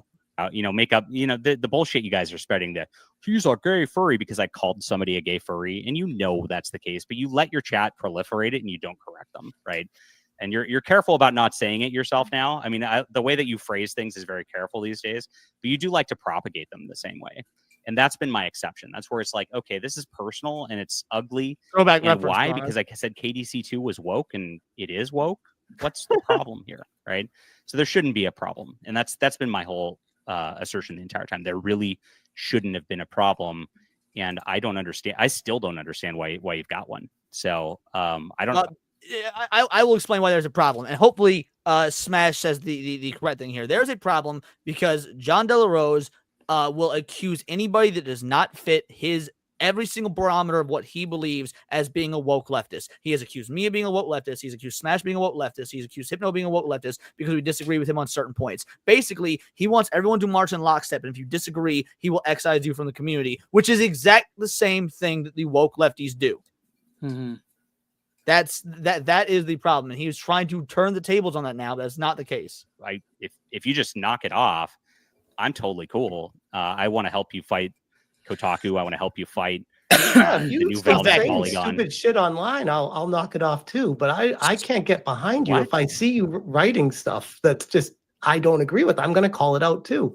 And So I you're feel gonna like you're gonna stalk I my feel feed like and we- just wait for to take me out of context on something so you can label me. how is it out of That is not what Smash said at all. Again, this is John putting words in Smash's mouth, trying to twist the conversation. All Smash was saying, if I see something I disagree with, left or right, I'm calling it out, which is, I think, the correct opinion to have. Yeah. I agree, Boost. Absolute straw man. Absolute. Also, catch you later, Serranos. leftist context, term? bro? Like you need to be You aware called me of an your actions. anti-Semite this morning. I mean, Did my you God. not? Because I we said really I gotta feel re- like a we Jewish gotta go person in back. Nazi Germany, and then the person Dude, the saying it's things totally you okay. said to Master of TDS were abhorrent, and you're trying to laugh How's it that off like it's not a abhorrent? big deal. How is that? I still don't understand how that's abhorrent whatsoever. Like I said, what Gina Carano said. So you believe because Gina I agree, Carano said Sergeant. this, you believe she well, should be not fired honest, for he's Disney being too nice. because of that post she made, which is exactly the same thing I said. But I said it in a personal context. She said it about Republicans. Was Gina Carano abhorrent by making that comparison? I am not familiar with that situation. You want me to bring I'm it up? not- I I'm will. not- I will bring up her post. I've got it right Fine. here. Okay, I will got it. Well, I don't understand. Is this abhorrent? Because this is exactly the same thing I said. I And feel I like said it's this a false intentionally because I was using equivalency, the. though. I was actually Because looking at the Gina Carano thing. She says Jews were beaten in the streets not by Nazi soldiers, but by their neighbors, even children. Because history is edited, most people today don't realize you get to the point where Nazi soldiers could easily round up thousands of Jews. The government first made their own neighbors hate them simply for being Jews. How is that any different than hating someone for their political views? And her context of this was because this is how people treat Republicans. So she got fired from Disney for this. And they said it was abhorrent. That was the whole deal. All of her co-stars disavowed her. They said exactly the same things you said because I said something. Well, not all of her co-stars disavowed her. Ironically enough, Bill Burr stood up for her. So did a few others. Pedro Pascal disavowed her. Very, very similar to this, right? So this is exactly what I'm saying. I feel like I'm targeted like this. She said she feels like she's targeted like this. And If you're saying religion we're is so abhorrent for important saying to that. you, And you called me an why- anti-Semite. You Yes, called me an anti-Semite. And I'm you, still on a dude, video I'm this gonna morning. leave it. There's literally, Why is if it you don't important to me? apologize and understand what you did wrong, I'm going to leave this conversation thinking that you're an Okay. anti-Semite. Really? Yes. Is Gina Carano an anti-Semite then for posting I don't give a shit about her right now because I don't work in that world. I don't know anything Holy about shit, that. Smash. What you said to my friend you was weasel very out of all this. You have anti-Semitic. this is my whole problem. You don't have any standards, man. This is How is wild. how is making a metaphor anti-Semitic? It's not. That's what's ridiculous. Right, I know. That's why I'm asking how. But first of all, that's not what JDA did. JDA effectively called TDS a Nazi sympathizer. He's trying to say I just said the same thing Gina did. Well, first of all, you didn't, because that again, the lying and weaseling is I'm palpable. asking him how is that? It's just a metaphor. So how would that possibly be anti-Semitic? What one way or an the other? what an awful approach. It's just a metaphor, bro. It is. It is literally just a metaphor. You know what, Literally. Smash? Yes. I don't give a damn about all the anti-Semite bullshit and all the crying about it. I'm an American Indian. We suffered way worse than anybody did in World War II, but I'm not crying about it. I'm not, getting my panties in a twist every time somebody refers to a massacre. It's a metaphor. But there There's are nothing. plenty of people that You are scalped Indians his that- argument, that Fox. do get that. And do you at least be respectful of them if they do, or do you not give a shit about them? Did you notice I just made a joke and I said he scalped your audio, which is a very derogatory statement to Native Americans right there. And do you notice he didn't give a shit? Yeah, but actually, I can speak to this because I actually grew up on the Cherokee Nation. I don't know about Baldy here, but I grew up on the Cherokee Nation. I'm part Cherokee. Just throwing out there that there are some people that will have tolerance for certain things and some that aren't. And if TDS was and JDA are friends, like they both claimed, you would think that JDA would respect his friend's wishes and not say, like, again, me and Paul, who I don't think is in the chat anymore, me and Paul are best friends. There's some shit that I'm not going to joke about with him out of respect for him, my friend. Do I think it would be wrong to do so? On a macro level, no. But on a micro level, because I don't want to insult or belittle or denigrate my friend and their feelings, I'm not going to say that shit. That's just common human decency. I saw other stuff besides what he said to TDS that I was like, yeah, I'm backing out of this, you know. There was a few other things that he said that I was like, yeah, this is kind of fucked. You know, it wasn't just the thing he said to TDS. Can't remember what the hell it is off the top of my head, but I mean, I don't think he has a good point in anything he's saying right now. And it's not, you know, me saying he's a terrible human being or anything like that. I just think the whole thing is fucking retarded. I don't understand what his fucking goal is at this point. Just agree to disagree. You know? Well, I mean, after the debate was over, he just posted, JDA just posted, well, I tried. I'm sorry, we've been watching this for how long now? 3.5 hours. You didn't try. You came here to try and get gotchas or to strong arm smash to your side. You didn't try. That's not what this was. Oh, you didn't care for a two-banger. That Indian American thing is bullshit. I'm not sure what Indian American thing you're referring to, but I'll just assume you mean. And a friendly reminder, fuck you, Leon. You got time left? You got to go before I hit play again. I got like 5 minutes, man. It sounds like it's almost done anyway. Yeah, I'm thinking so as well. Because this is, I know at some point Smash leaves and they keep going. I'm not going to cover what they keep saying. Yeah, stupid. This is what leftists get mad about, and that's my point. It's just meaningless rhetoric that emotionally manipulates people. That's all it is. Correct. All right. Do we have anything else to talk about? I don't know. I mean, are you did we come to an understanding? I mean, are you going to knock off just going with personal slander for gossip stuff for Razorfist and myself and doing that kind of thing? Like for clicks, it seems shit. I'm going to keep calling it out. This is not changing anything. I think what this was supposed to do was to be like, come to an understanding of, okay, I'm going to try to be better and we're going to try to work towards a common goal. It almost sounds like you're more like, you need to come here to apologize to me for trying to cancel me for 3 months. Because if you don't, Smash at no point ever tried to cancel John Delarose. Let's get homie is playing the victim so fucking hard you would think his name was Karen. Then we're just gonna keep being happy. I didn't ask you to agree with me.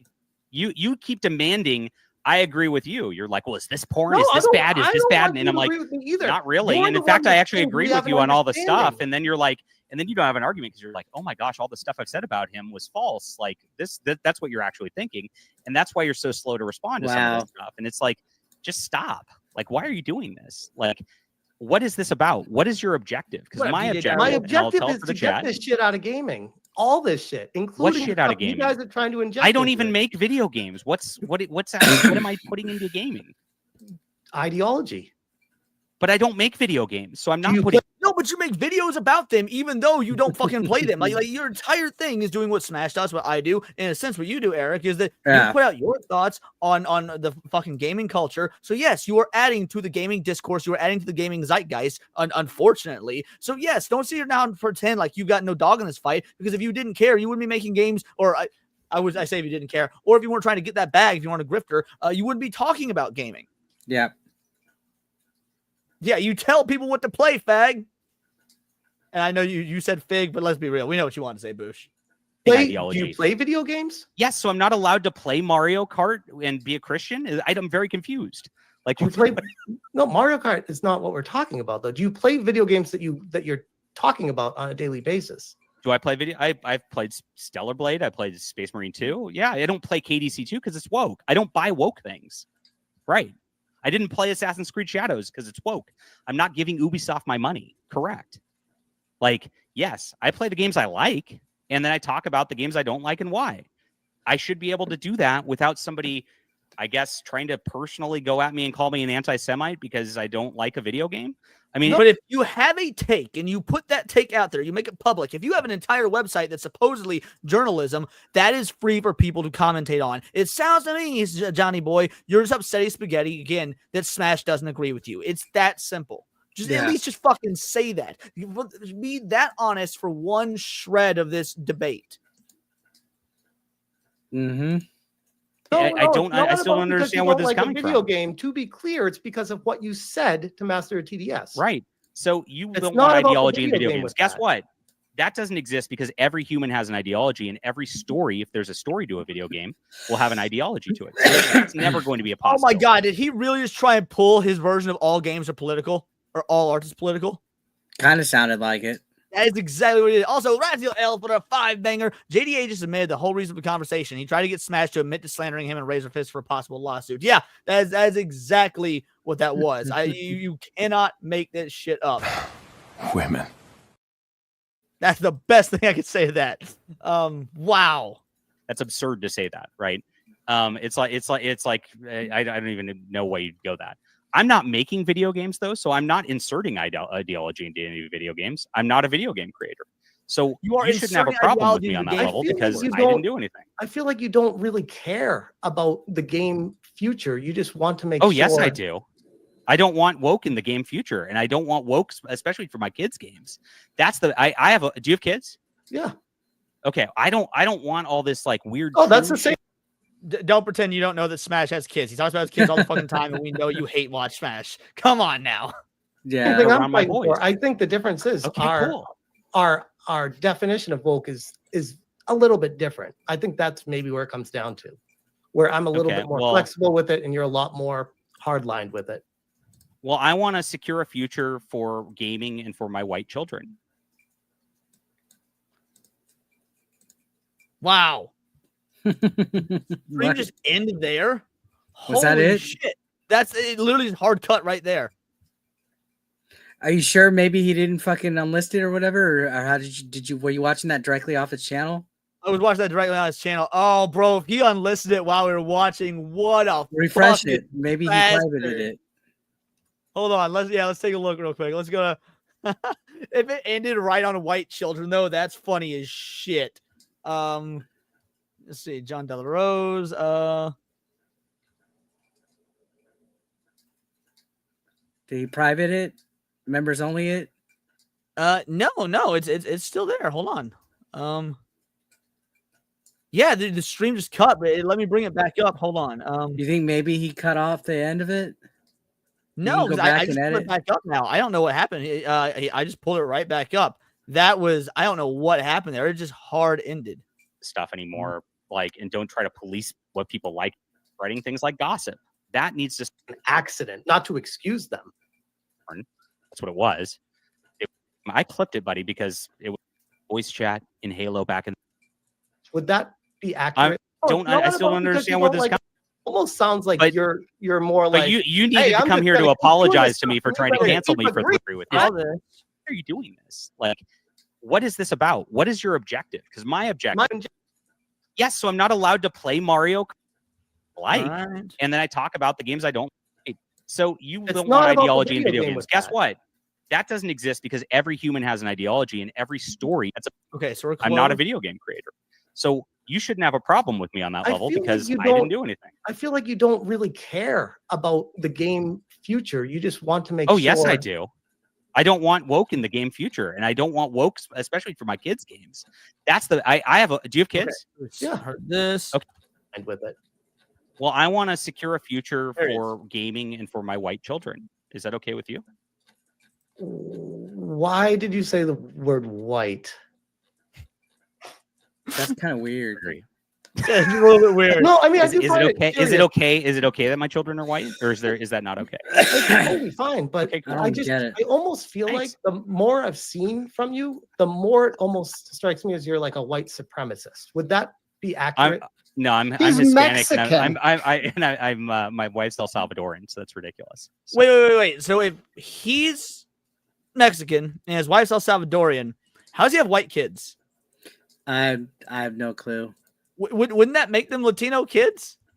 Well, I know, like me, I'm Mexican, but I technically could check the white box if I'm filling out paperwork. Right, yeah. Because if you look at race and ethnicity, usually ethnicity will have like Hispanic dash Latino, and then race will have white, black, whatever other. You know what I mean?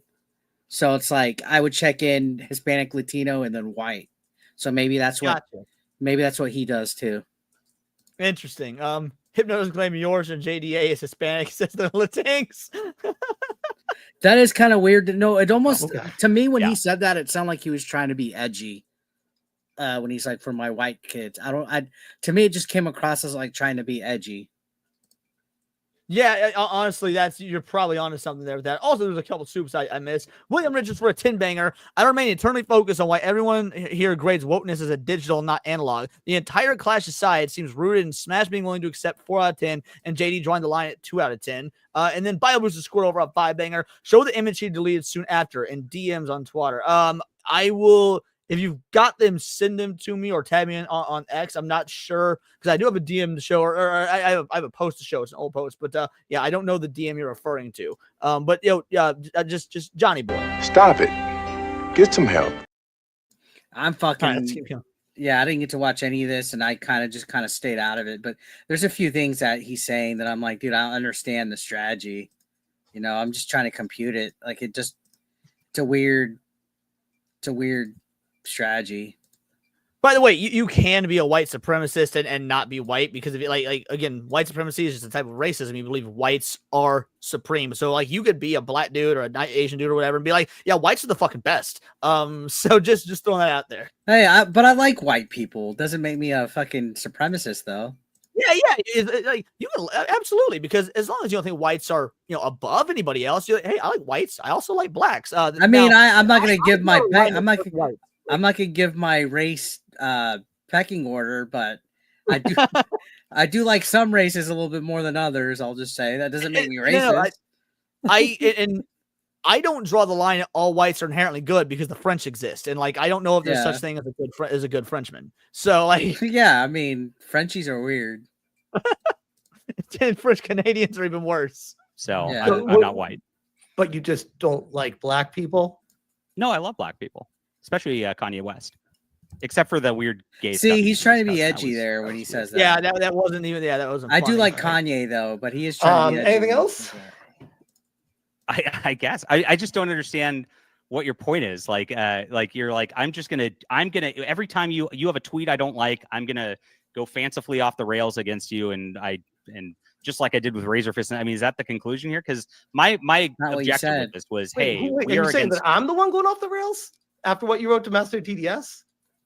Yeah, you made a video saying JD is an anti-Semite. Yes, I mean, yeah, that's off the rails. In my opinion, you are an anti-Semite. Correct. And you keep laughing about it every time. Like, bro, I don't know what to tell you. No, it's not absurd. You're not because only left-wing people talk like this. Only left-wing people talk like this. Listen. Wait, what do you mean only left-wing people talk? Isn't there a contingent of individuals on the right now that are attacking, rightfully so, by the way, anti-Semitism because of what's going on between Palestine and Gaza? Like, there's been an uptick in anti-Semitic behavior on like college campuses because of Palestine and Gaza, and the right is the one going after that. So no, it's not only the left that talks like that. Catch you later, Just G. Thanks for showing up, buddy. I mean, genuinely, the left. Generally, the left is against the Jews. Yeah, that's typically what it's been. At least now, like at least in recent years. Right. Yeah, it's been the left that does not like Jews 100%. And yes, it's generalization. I'm just saying that what Johnny Boy is saying is not generalization. I got on voice chat in Halo back in the day. I said the N-word. Did you say the N-word ever in a voice chat? No, I never have. Okay. Well, never. All right. I said that on stream a while back. And you know what? I'm not apologizing for it. Stream, honestly. That's fair. Because like, why? And PewDiePie said it too, and it was totally fine when PewDiePie said it too. No, so he caused the first apocalypse. I was it was not fine when PewDiePie said it. I mean, like, morally, it was fine. I don't give a shit that he said it. But he caused the first fucking apocalypse. Yeah, and he almost lost his entire fucking career over it. Like, he was able to bounce back, but that shit was dicey. Dude, I remember actively trying to make content when that was happening, dude. It was a pain in the butt. You had to your videos for a while had to be they say manually, but you make a video and then you have to wait for somebody to say, okay, you could have ads on it. Like, it was like sometimes hours after you published the video. Yeah, so they would recommend you just leave it private, until they fucking approve it. It was a pain. Those yellow limited ads that you get now, imagine having to be told don't publish until they fucking clear it. That's insane. No, I didn't know that. That's fucking crazy. They wouldn't even tell you if it was going to be yellow or green. It was a pending. It was like a special pending, and then you would wait and see what they would do. It was a pain in the ass. I was making content at that time on a different channel, but we weren't monetized, so I had no idea that was the case. And then after Logan Paul did his shit, there was another one after that. I remember that as well. Actually, and I remember on the channel that I was on the time. Yeah, we didn't have a large and audience. I'm surprised Hassan didn't cause more shit recently. Oh, that's because Hassan has the correct opinions and he's one of the largest streamers on Twitch. Like Hassan is fucking protected. I love making hate boner videos about Hassan. That's a crazy motherfucker. But the inward controversy was what got me into PewDiePie. And then when we came to Logan Paul stuff, I had the unpopular opinion of I took his fucking side, and that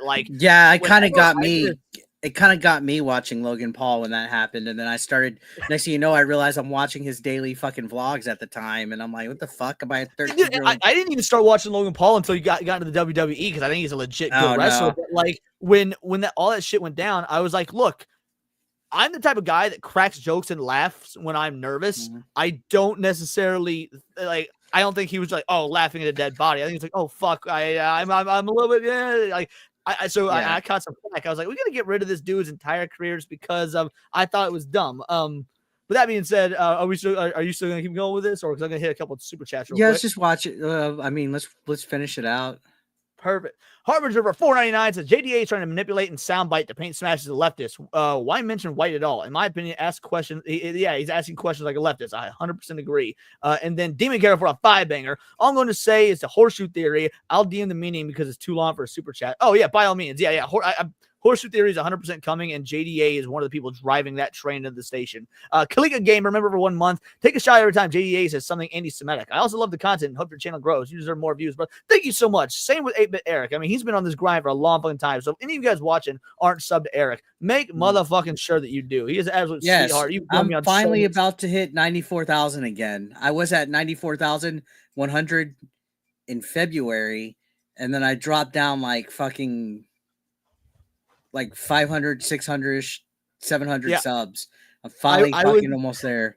It pissed me off. That hard, but so yesterday I hit like 7,502. I was like, yes, I finally crested 7,500. And then today with my Razorfist video, it dropped me down to like 7,480. One time in 2016, I don't know if it was a purge or what the fuck happened.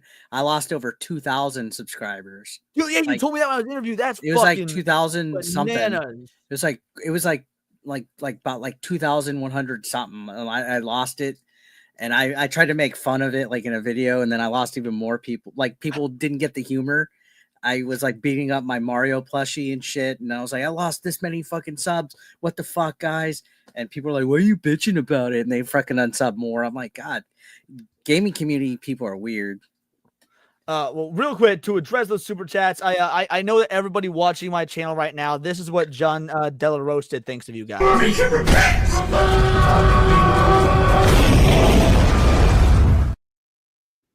It's what gaming's always been, and getting offended like a little bitch about every little stupid thing and trying to ramp the offense and go racist, sexist, that has no place in gaming.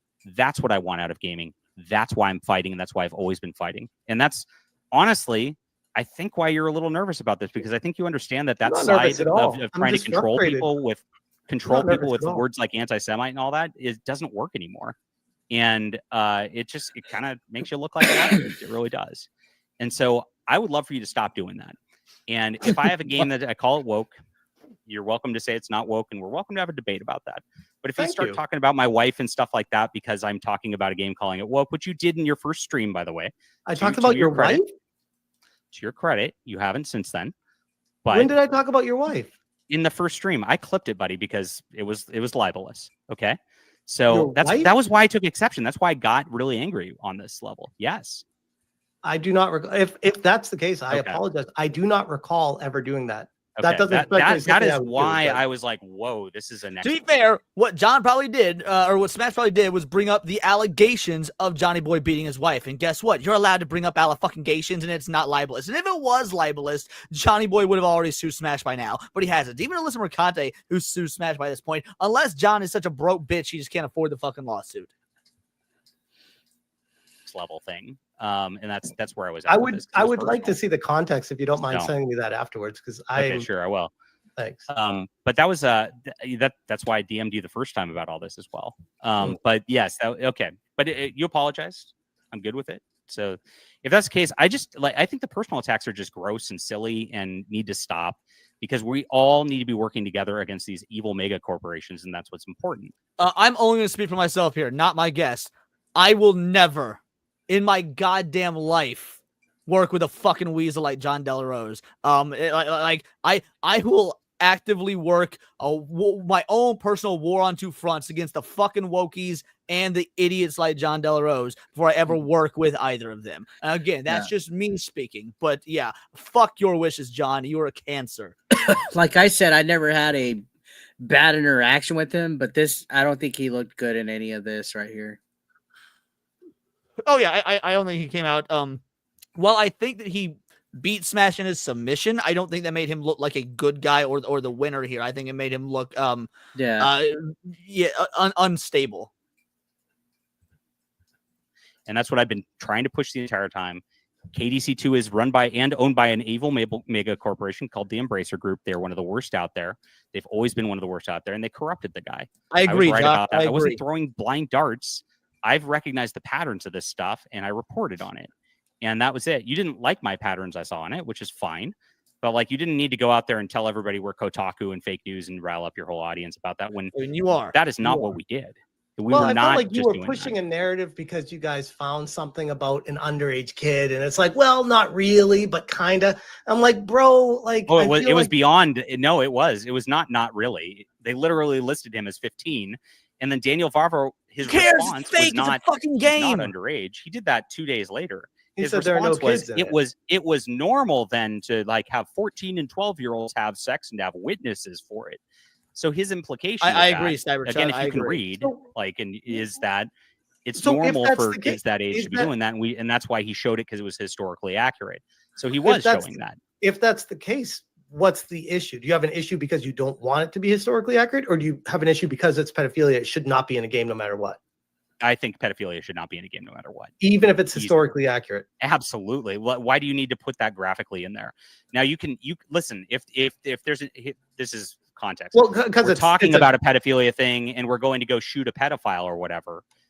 That's talking about it, showing it, and this was not that. This was the two lead characters doing it as a way to promote homosexual porn. That's what it was. Correct, Nerdigans. They wanted to promote the DEI agenda through. He did not give a fuck about.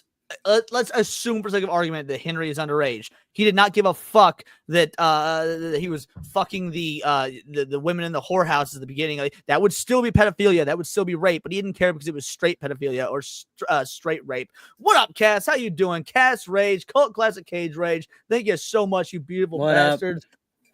You getting goon raid right now? Goon raid. Pushing a homosexual relationship. That is something that has no place in the game. 100%. Why? Why do you need that? It's sick.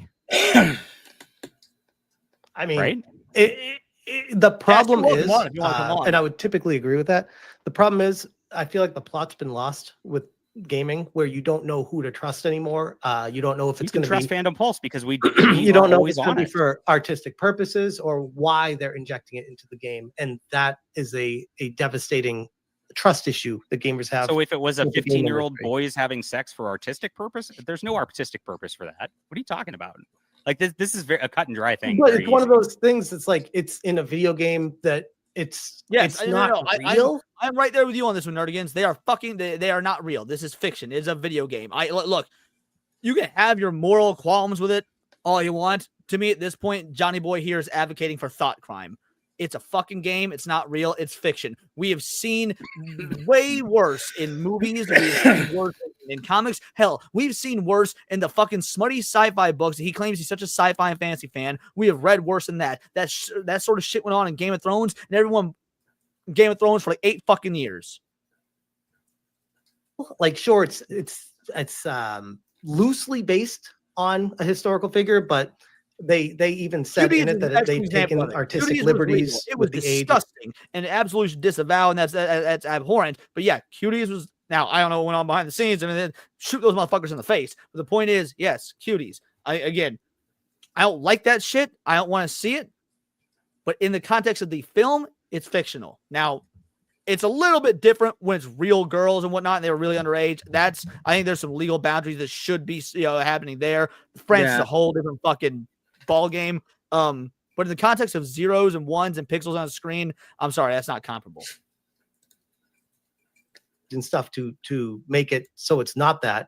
But you guys were going over and above being like, well, no, they can't do that because this is his actual age at that time. I'm just like, I feel like it was like really trying to get a gotcha on them when I don't think that was the intent of the developer in the first place. I think it might have been like almost like an accident, not to excuse them, but I couldn't imagine.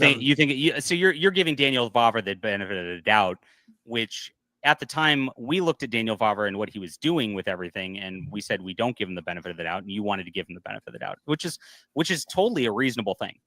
Giving him the benefit of the doubt. I saw enough where I said, okay, I've seen enough woke activism. This is Embracer Group. I'm not giving him the benefit of the doubt. That's fair. And so I looked at it uncharitably. You looked at it charitably. And that's the difference.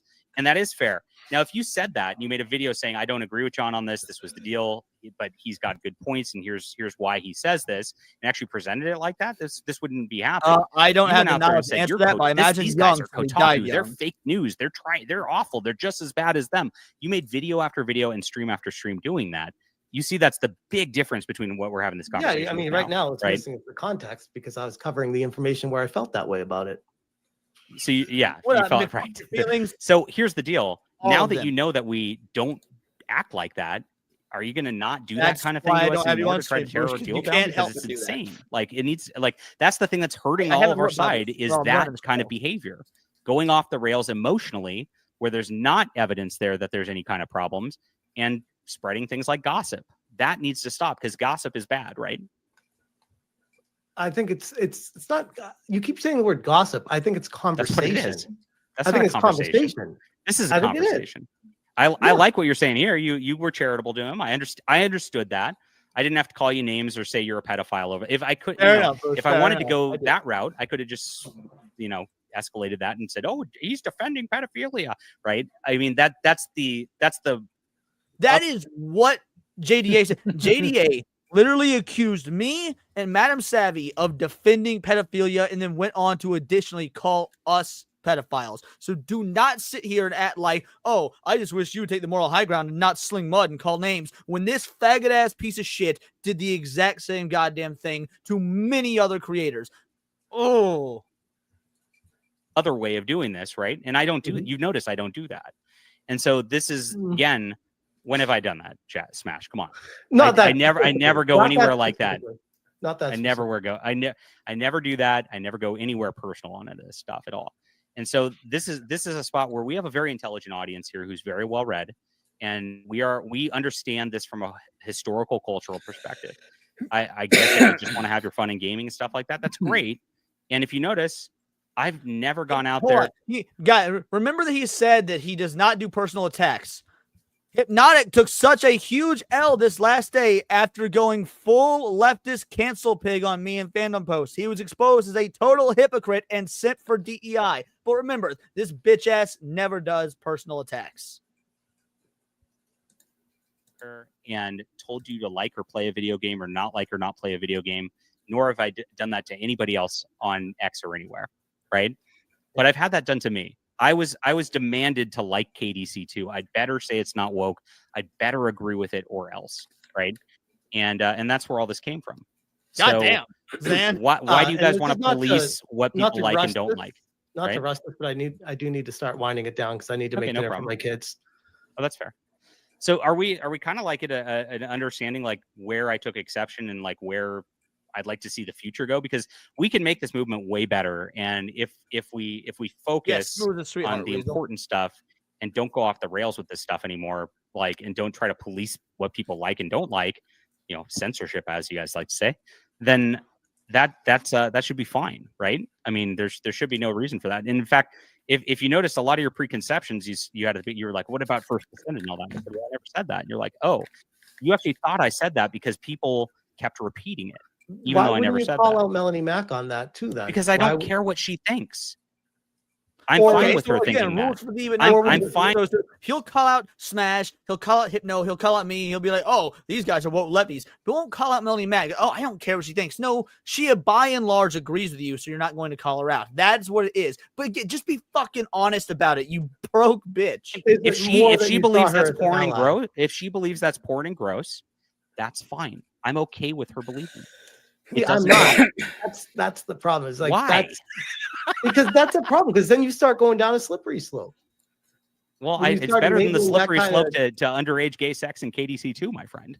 I mean, like, you know, I'd rather have the opposite. And we do need. I'd rather keep a balance between the two. I think that's the difference. The balance doesn't exist. Now, the thing is, you do got to move. You do got to push the edge a little bit for the Overton window to move, right? And that's the deal. And if you look at what Melanie Mack's doing, she consciously understands that she's trying to push the edgy to the right.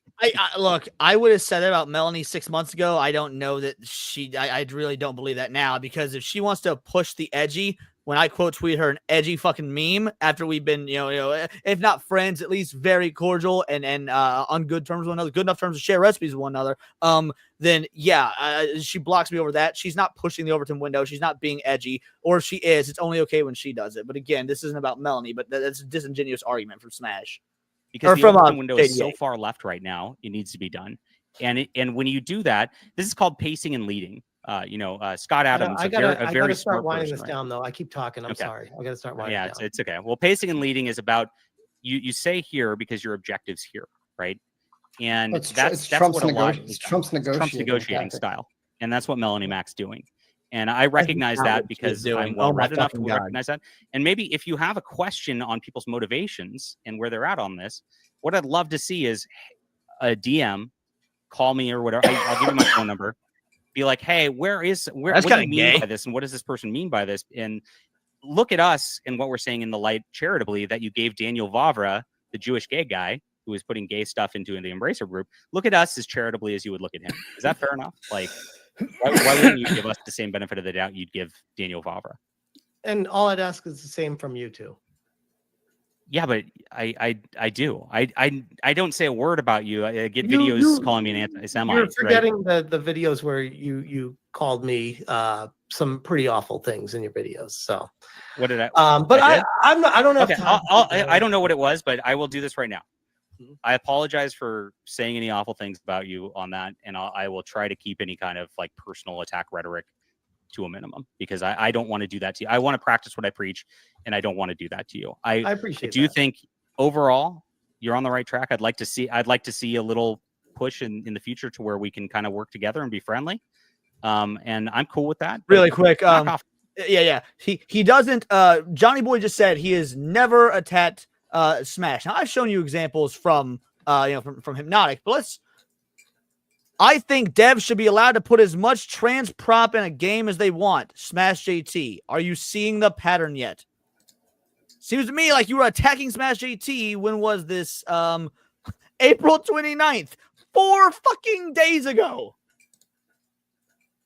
Like,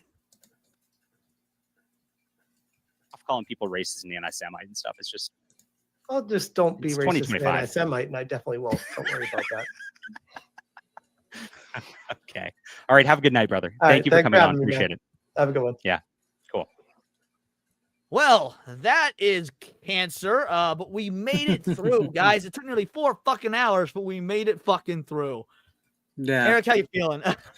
No, I mean, I think the whole thing is kind of stupid, to be honest. I don't think JDA looked good in that, which is like I've only really just here or there replied to him. Never had a bad interaction, but I don't like what I've seen on Twitter enough.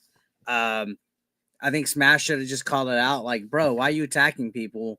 Why, what's wrong with you? I think they should have squashed it. I think they should have agreed to disagree. Smash did ask that a few times, and John Del Rose kept saying he doesn't, which is just objectively false. I just feel like the problem, and that's good on Smash for showing up and talking. I wouldn't do it. I very rarely go on the streams with my quote unquote enemies. Like it's a waste of time. To be honest, especially I wouldn't go on their channel. I'm not going to go and give them content. You know what I mean? Yeah, 100%. I don't think he did that bad. I don't think Smash did that bad. Like if people were saying that he was fucking destroyed, I don't think he did. It wasn't bad of it. It wasn't that bad of an ambush either, as I was led to believe. Like to be fair, I think it was at first, and Smash finally put his foot down. So yeah, why is this guy here? Shut the fuck up! Like Smash. I didn't think it was an ambush at all. I just think it was obviously just a fucking. I mean, yeah, they were trying to do a 2-on-1, I guess, but to me, like an ambush is like showing incriminating stuff, trying to label, like, you know what I mean? Like they tried a little bit, but it wasn't. I would say when JDA invites Smash on for and it makes it at least seem like it's going to be a one-on-one conversation. Yeah. There's another person here who's his buddy and is going to defend him and is not an impartial moderator. That's I would say that's an ambush. Yeah, but it wasn't like as bad as I thought it was going to be after watching it. In fact, I think it was kind of like, no offense to either one of them, it was kind of boring, to be honest. Like I was hoping it would be a little bit more spicy. I was hoping that we would see some more fucking shenanigans. Well, that's the thing is, that's why I think Smash is too nice for this. Because if it had been me, I would have gone so much fucking harder, like 100%. But because I learned my lesson, this is why I was annoyed with Smash is I brought John on my show goddamn year ago, year and a half maybe at this point, to try and have the calm cordial thing, and it didn't work. I mean, John Del Rose did the same tactics to me as he did Smash, and now that was a learning experience for me. Try to warn the dude, this is not going to go the way you think it should go. I don't even know why you're entertaining this. If you're going to entertain it, you can't be passive. I do think Smash was too passive for a lot of that. Yeah. No, yeah, he definitely was trying to have a cordial conversation, which, I've been there before too. Like I said, when I went on Lookout Live the first time, I thought I was going to have a good conversation with Review Tech, and it ended up him high. It was a fucking 4-on-1. I had Review Tech, Keemstar, Wings of Redemption, and Tommy C all fucking ganging up on me, and then they called Melanie Mack on to try to embarrass me. And it was like, I should have just fucking went blood sports, I saw the stuff from stuff going on Twitter from JDA, and I was like, yeah, this guy is being fucking next level. Like I can't, I had a mute, so I couldn't fucking see it anymore. Like I was like, this guy's being next level. Like it's ridiculous. But I don't know, man. Like I said, I haven't had any with anybody really involved. Like when the Goonergate first went down, it was weird. It was awkward because nobody ever fucking disrespected me personally, but everybody I know is fighting with each other, and it's like, fuck, it's fucking weird. Kind of sucks the fun out of everything, Well, by all means, Ben, you were a trooper. You stuck it in here. That was absolutely wild. Thank you so much for that. I'm gonna give you your out, and then I'm probably gonna keep going a little bit longer if you guys want. I'll put a poll in the chat, but I do need to go to the fucking bathroom. And I'm gonna pour myself a goddamn drink. Yeah, but man, tell people who you are, what you do, and if you guys aren't subbed to it, make sure you sub to this fucking gentleman. 8-Bit Eric, I'm the guy that dances with the fucking McRib on Hypnotic and Smash JT. So you've seen me before. Just give me a follow. About to hit 94K here again. Hopefully, I keep going up instead of down. Appreciate it, and thanks for having a good night. I gotta get going because it's my dad's birthday tomorrow, so I'm gonna get going. Fuck yeah! All right, I'll see you guys later. Deuces. Chat. Let me know in the chat if you want me to keep going for a little bit longer. I can probably go another 30 minutes to an hour, but it's getting late my time. Again, before any of that, I am gonna run to the bathroom, so I will be right back. See ya. Deuces, brother.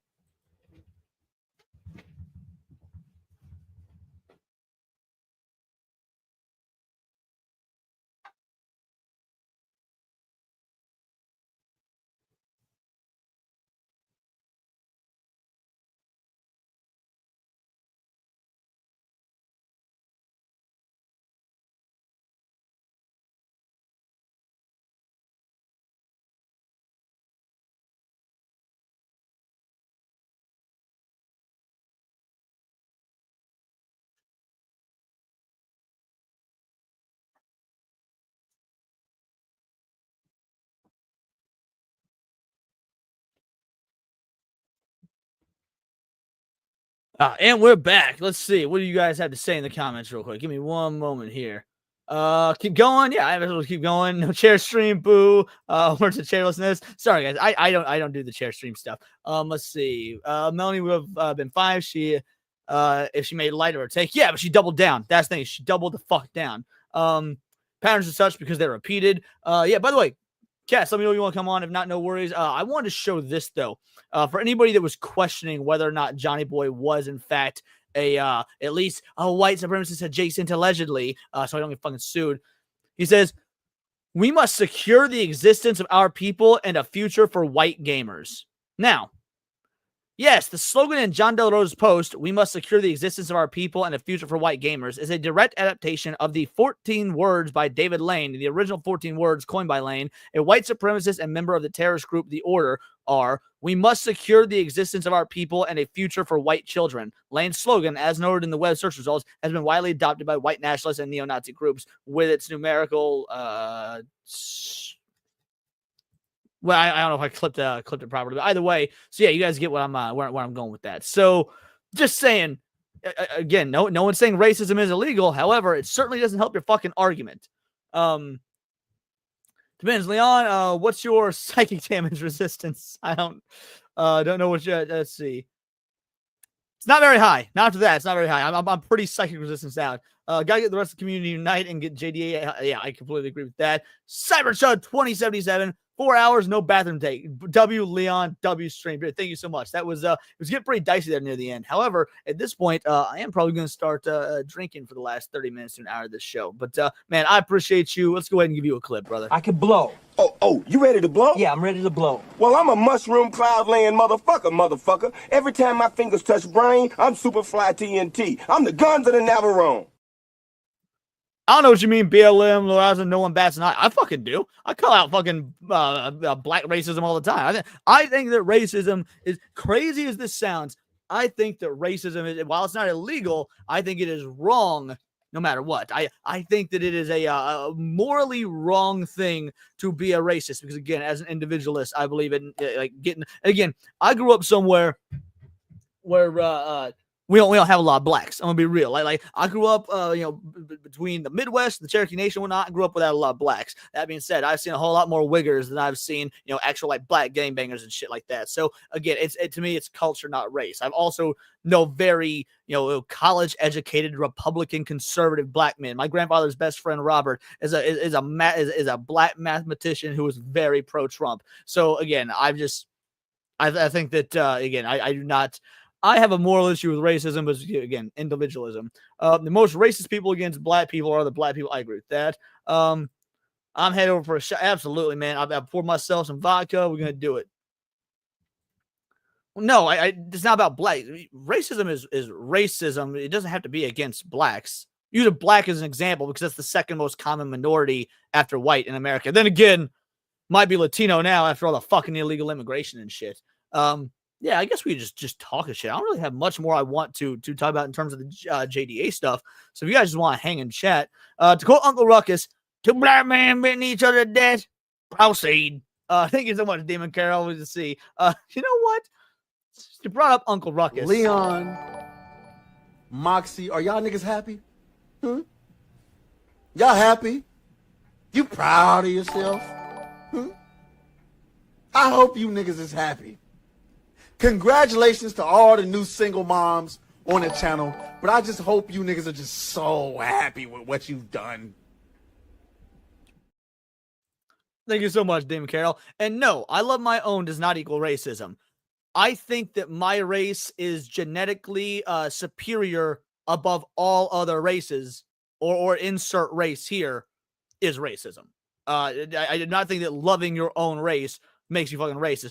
The Japanese have a largely homogenous society. Now, to be fair, maybe that's a bad example because Asians are notoriously racist. But yeah, just point is, no, I do not think loving your own fucking race is racist. Now, I've dated women of pretty much every race. The majority of women I've dated have been white women. Let me tell you though, fucking Latinos, blacks, I ain't got a problem. It's women are great no matter what color they are. In fact, I've had the most issues with white women just because of how statistically I've dated more white women. Just saying.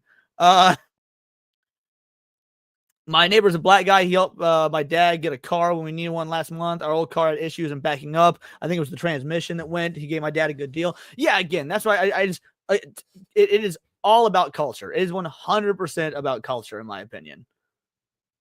We can't talk about that on YouTube, bro. Can't talk about what on YouTube? Race? Fuck that. I'll talk about race on YouTube. I don't give a shit. Fuck YouTube. I'm a free speech channel. That's why, again, some of the shit Hook's saying, I vehemently disagree with. I'm going to still pop it up on screen. I'm going to ban him for the channel or whatnot because I'm a motherfucking free speech at the end of the day. That's all that matters to me. I think that every black American who flees to Africa shouldn't be allowed to back in the USA. I mean, I think that anyone that flees from America because it's so bad shouldn't be allowed back in the USA.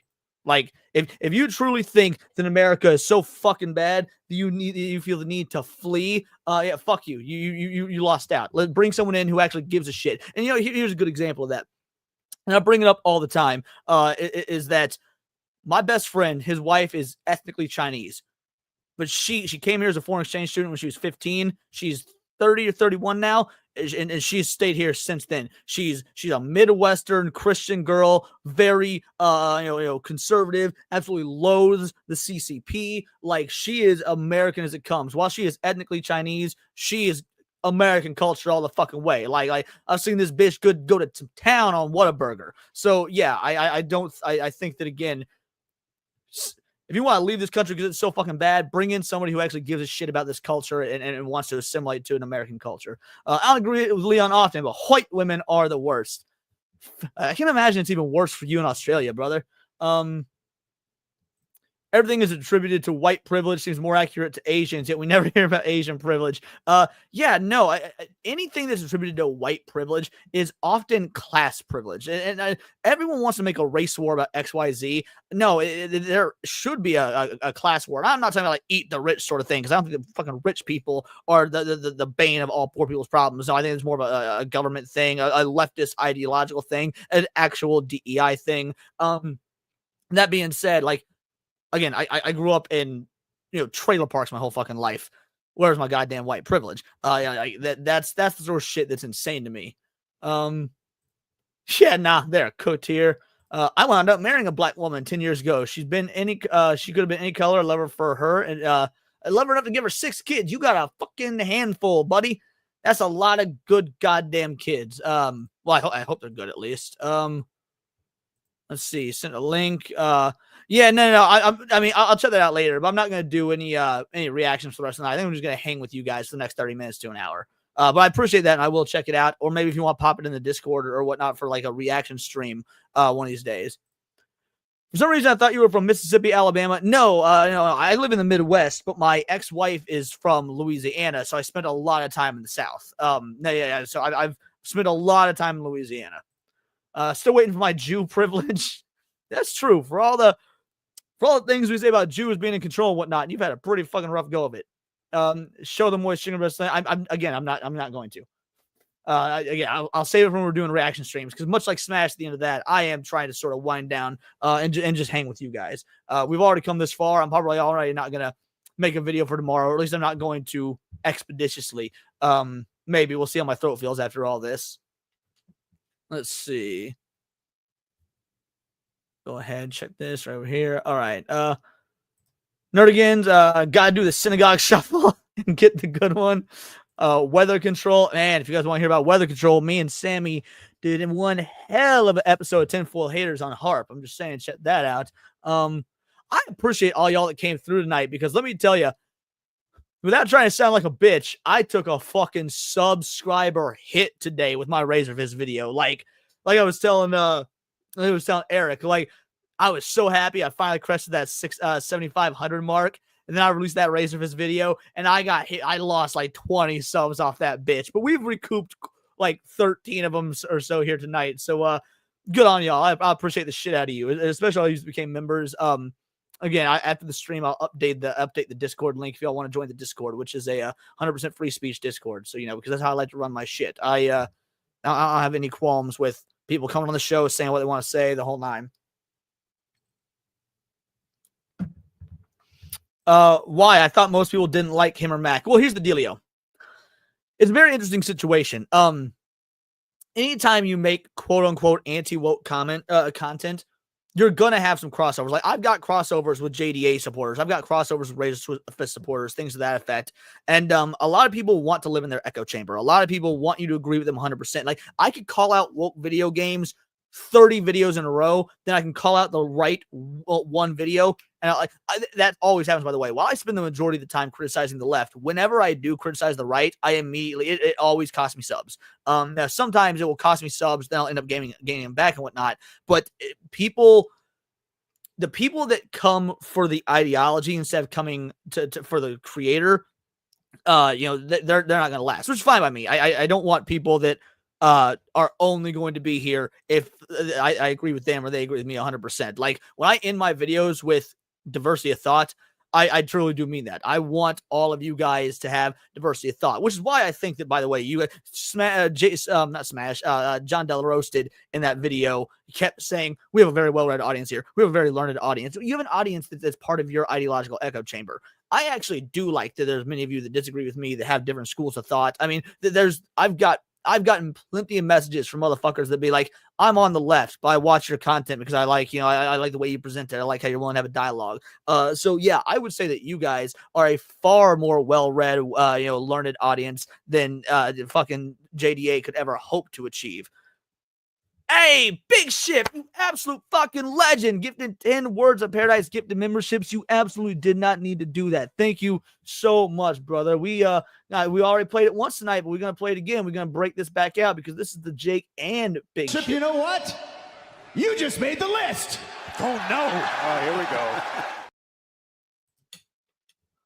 I will not, you know what? Because you paid for it. Oh, wait. Show your chicken. That's not.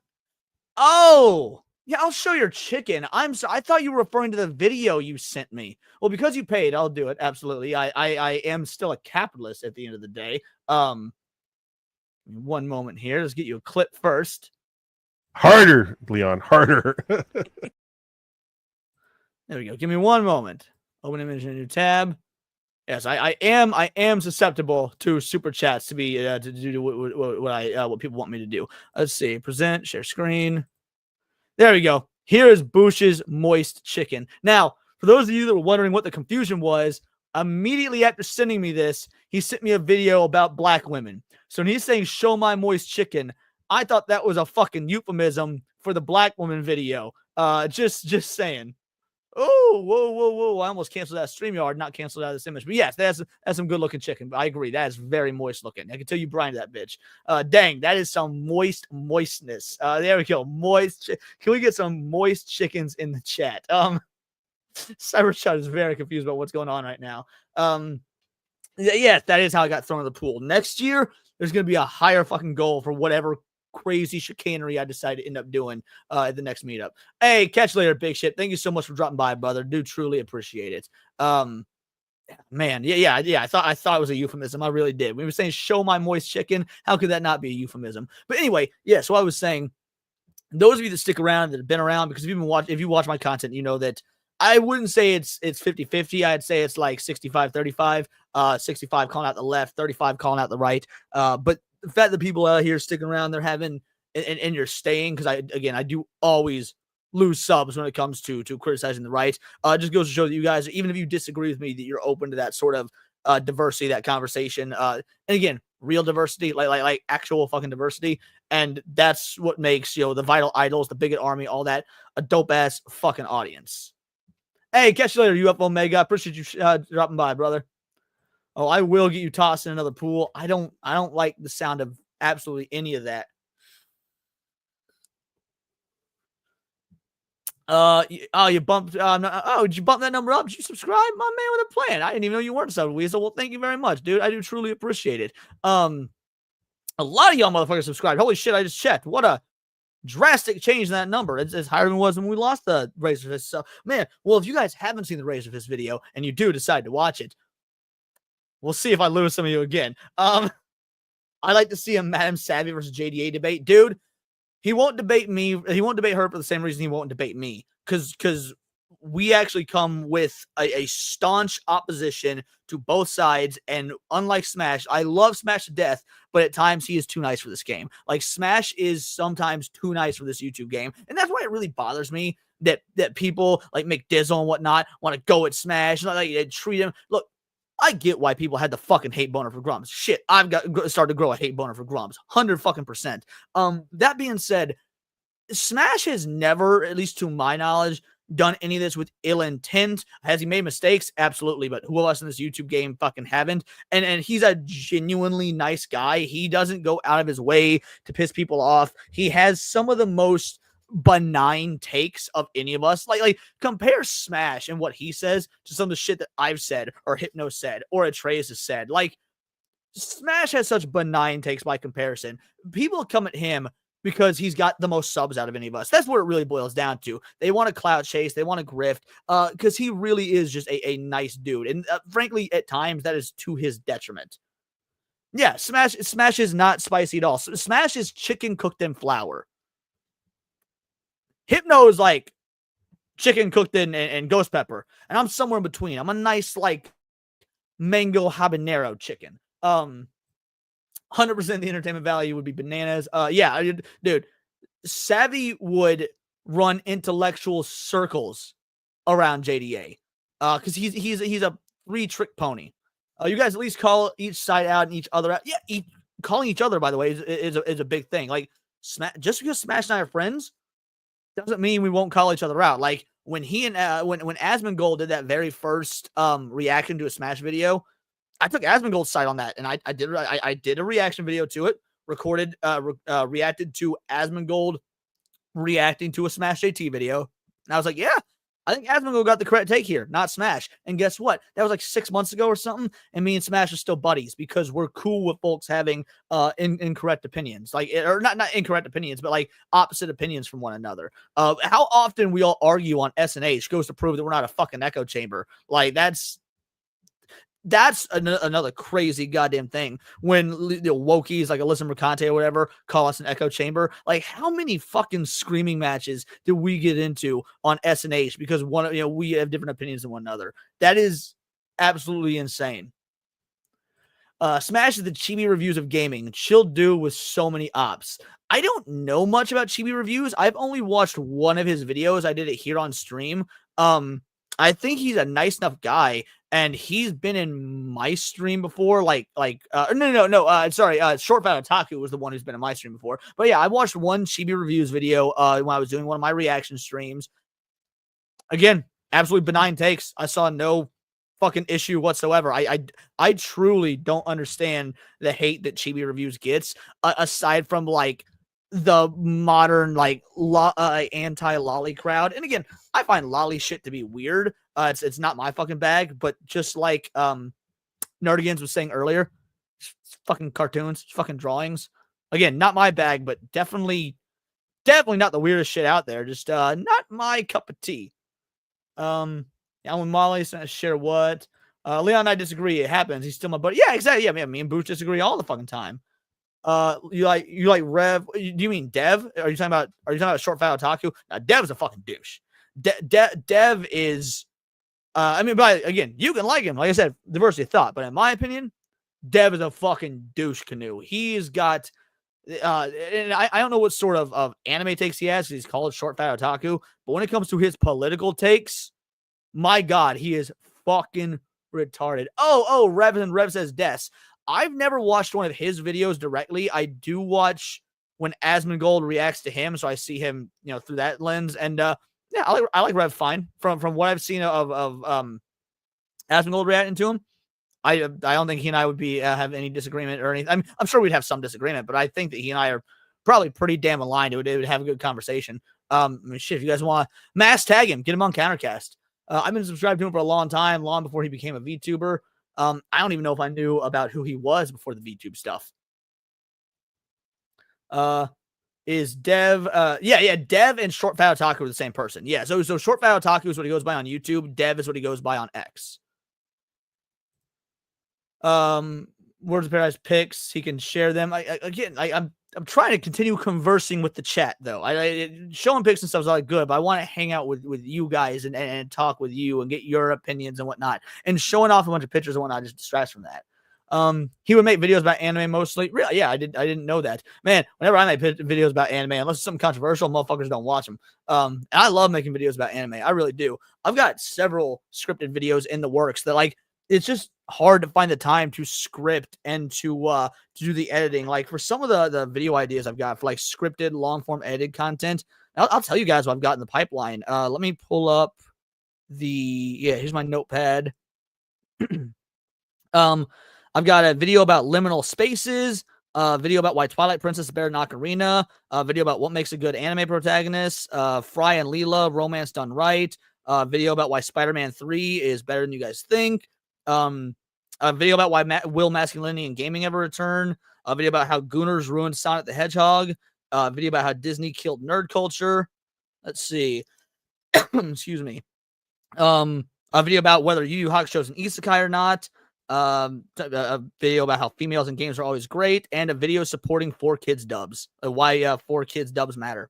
So yeah, needless to say, I've got lots of ideas for long form scripted, highly edited videos. But making them takes so much time, and the amount of time it would take to script and write and edit. And I've done it. There's some on my channel. But with the amount of streams I do and the amount of unscripted things I do, it's just really difficult to get those out. The liminal spaces script has gone through like 4 or 5 rewrites so far, and I'm still not happy with it. That's before any recording or editing or anything. I've been scripting that video out since like February. I do like V, like entertainment, going at Dev or whatever on X. I don't know who that is. Dev is a Gamergate OG. He's done lots of research. To be fair, I was a Gamergate OG as well. Like I was 100% on message boards. I was actually I don't know if I should admit this or not, but I was a fucking 4chan kid when Gamergate was going on. So like, I mean, not kid, I was a fucking adult by that point, but I was a young adult. But yeah, the OG Gamergate is one of the reasons why it took me a long time to get into making this sort of content, because I felt like a lot of it had run its course. It very much had not. See, I disagree that Spider-Man 3 sucks. It's definitely the worst of the 3, but I do not think it sucks. Yes, as a base Zelda take, I agree. Ocarina of Time is the best. Yeah, Twilight Princess over Ocarina. Yeah, again, it's a video I'm very excited to make. Twilight Princess and Ocarina of Time are both so good, I can make an argument for either of them. Here's the dealio. I get everyone loves Ocarina because of the nostalgia and whatnot, and I will go into far more detail when I eventually make the video. But everything Ocarina does, Twilight does as well, and just does it better.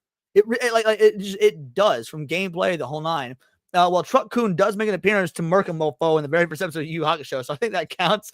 Child retard. I heard Dev was agreeing with what Destiny said about Corey at the Pittsburgh rally last year. That would not surprise me in the fucking slightest. I am shocked. Shocked. Well, not that shocked. Thank you so much, Child retard. You do not need to, but you did. Truly appreciate it. Lots of interesting videos, bro. Yeah, man. Again, when I first started doing this channel, Words of Paradise, initially was going to be just a Dungeons and Dragons and Magic the Gathering oriented channel. That was my initial thought. Because I'm a massive Dungeons and Dragons and Magic the Gathering player. Like there was a period of time where, and I don't play Magic near as much now because content creation's taking over my life. Like if you're going to play Magic the Gathering competitively, you have to dedicate, like you can't do both. You got to pick YouTube or Magic. And I try to juggle both for the first bit on YouTube. But you just can't fucking do it. And so I was like, all right, not just going to be Magic the Gathering and Dungeons and Dragons oriented. I'm going to just cover all facets of nerd culture. But what I wanted to do was long form scripted essay type videos. But I feel I started going through the ideas of everything I wanted to talk about. And I realized that everything I wanted to talk about was old shit. And I was like, why is there no new shit that I want to talk about? And it's like the obvious answer is like, well, because the fucking culture wars ruining fucking everything. So I feel like I can't really dive into doing like the long form scripted shit until we've put most of this in the rear view. Why Jill is the best RE waifu video win. That's, I'm going to make a note of that real quick. I might have to adjust it slightly to do like who is the best Resident Evil waifu, but that's a good one. I'm adding that to the list, D-Day Direwolf. Thank you so much. One moment here. Who is the best RE waifu? Not Wi-Fi. Stupid autocorrect. There we go. That's been added to the list. Bingo, bango, bongo. Thank you so much, D-Day Dire Wolf. I bet you did. Yeah, I'm gonna do that seriously. Well,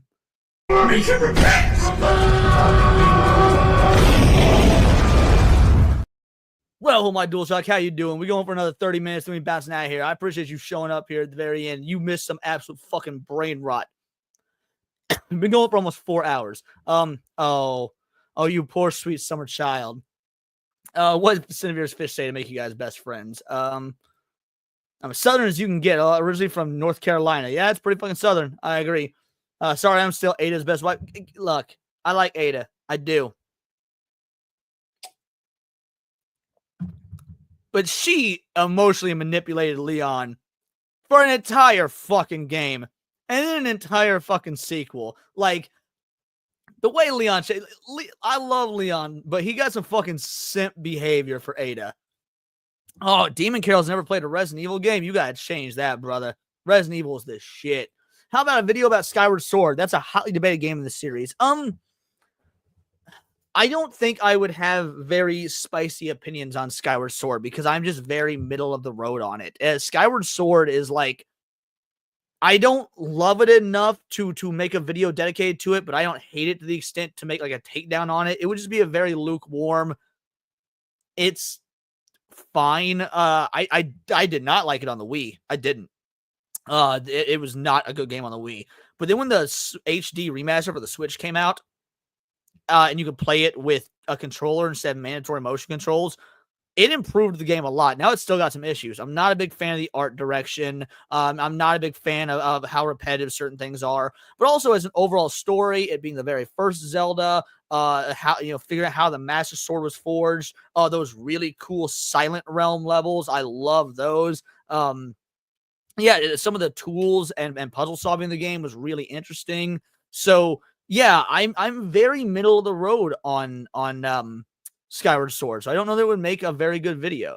It was okay with the controls on the Wii. Maybe for you, I fucking hated them. Leon best RE moments. I don't know. That'd be a good one. Good one as well. The motion controls for Wii made it a pain to play. Yeah, and like I as much as I love Twilight Princess, I prefer GameCube version to Wii version. Now the Wii version, not near as egregious as Skyward Sword in my opinion, but definitely not. I prefer the GameCube version. Best thing about Skyward Sword is Girahim. I do like Girahim. Girahim is a funny fucking character. He's like I love. He's queer coded. No, we've seen that fucking anime style soy boy villain archetype. Like that's. I love the debate around Girahim, but Girahim is cool. I like him. Hey, catch you later, man. Have fun playing Witcher 3. I need to try that on PC because I fucking hated that game on PS4. That's one of my hot takes. I fucking hated The Witcher 3, bro. I think it's one of the most overrated games of all time. That being said, I have a sneaking suspicion that if I played on PC and not PS4, it will probably be a much better game. It's funny you say that, Click Gamer. You say top 5 Zelda games. One moment here. 1 second. I can do you one better than that. Just bear with me for a moment. Just go ahead and go to my channel. Where is it? There we go. It is from 2 years ago. It is one of my oldest videos, and so I think it was actually right around the time Tears of the Kingdom came out, or maybe I made this leading up to Tears of the Kingdom, but right here, yeah, countdown to Tears of the Kingdom Zelda tier list. So up until Tears of the Kingdom, I do have a tier list video. You'd have to forgive the bad audio and how fucking fat I was at the time, but I do actually have a tier list of every Zelda game on my channel. So when you say top 5 Zelda games, you can just have the whole catalog up till Tears of the Kingdom right there. I love the first Hyrule Warriors game. The Age of Calamity is not as good, but I still like it. I'm very interested in the upcoming one. I'd say start Witcher at Assassin of Kain, which is the second game, then go Wild Hunt. Yeah, I mean, it was the reason I didn't like The Witcher was because on the PlayStation 4, it was fucking clunky. Like it controlled clunky as shit, bro. It really did. Yes, GameCube version over Wii version. If you're talking about Twilight Princess, absolutely. Got a copy for Christmas 2011 with my special Wii remote bundle. Okay, I did like the special Wii remote one, not that looked like the Master Sword, and like you've got nostalgia for it. That's fine. But yeah, I was not a fan personally. Let's see what else we got here. Yeah, the first Hyrule Warriors is fucking fantastic. I love the first Hyrule Warriors. I'm not even a big Zelda fan. Age of Calamity ran like ass. I didn't have a lot of issues with how Age of Calamity ran. Every time you talk about the Switch, like you had far worse experiences than me. I don't know if it was just a batch difference. I didn't get the Switch till it already been out for a couple years. So you know, I don't know if you got yours on launch, but like you had a lot more issues with your Switch than I had with mine. I agree, it's good. The new has me hyped. Yeah, man. Man, that was your introduction to the Warriors games. No, my introduction to the Warriors games was one of the ones on PS2. I was like 5, 7, something like that. I don't remember what one it was, but one of them on PS2, maybe 4. Yeah, I think it was Dynasty Wars 4. Was that the one on PS2? Like one of the first ones on PS2. And then I loved Dynasty Warriors Gundam on the Xbox 360. Dynasty Warriors Gundam was the shit. You'll like Witcher 3 on PC. There's some good mods. I don't ever mod a game until I've already beaten it. Just fun fact about your boy Leon here. I do not mod a game until I've beaten it. I want to go through the vanilla version first to get like the true scope of the game and what the developers like created and wanted to create and wanted you to experience. And then I'll mod after that. Hey, there we go. So we know it's Andy talking since he's at the gym. Base.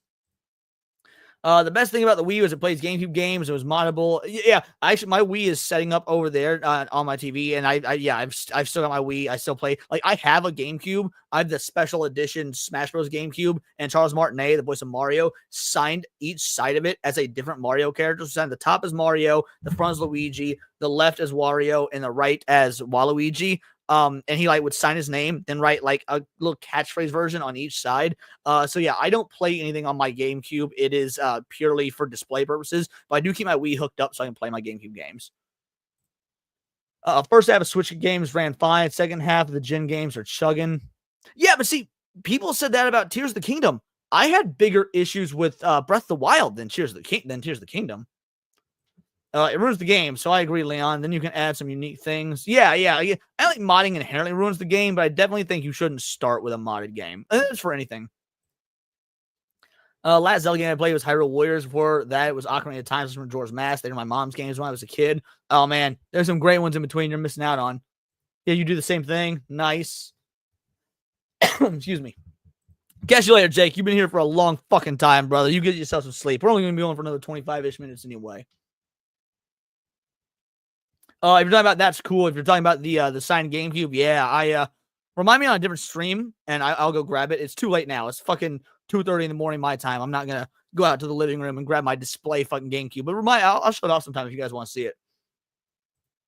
I bet it's worth more now that he's retired from the Mario series. It might be, but like fake signatures are such a common thing on like eBay and stuff. I feel like unless it had a certificate of authenticity, then it probably is like can't be verified or whatever. Maybe it's worth more. I don't know. It's already worth more just because it's the special edition Smash Bros. Version. That said, when it comes to certificates of authenticity,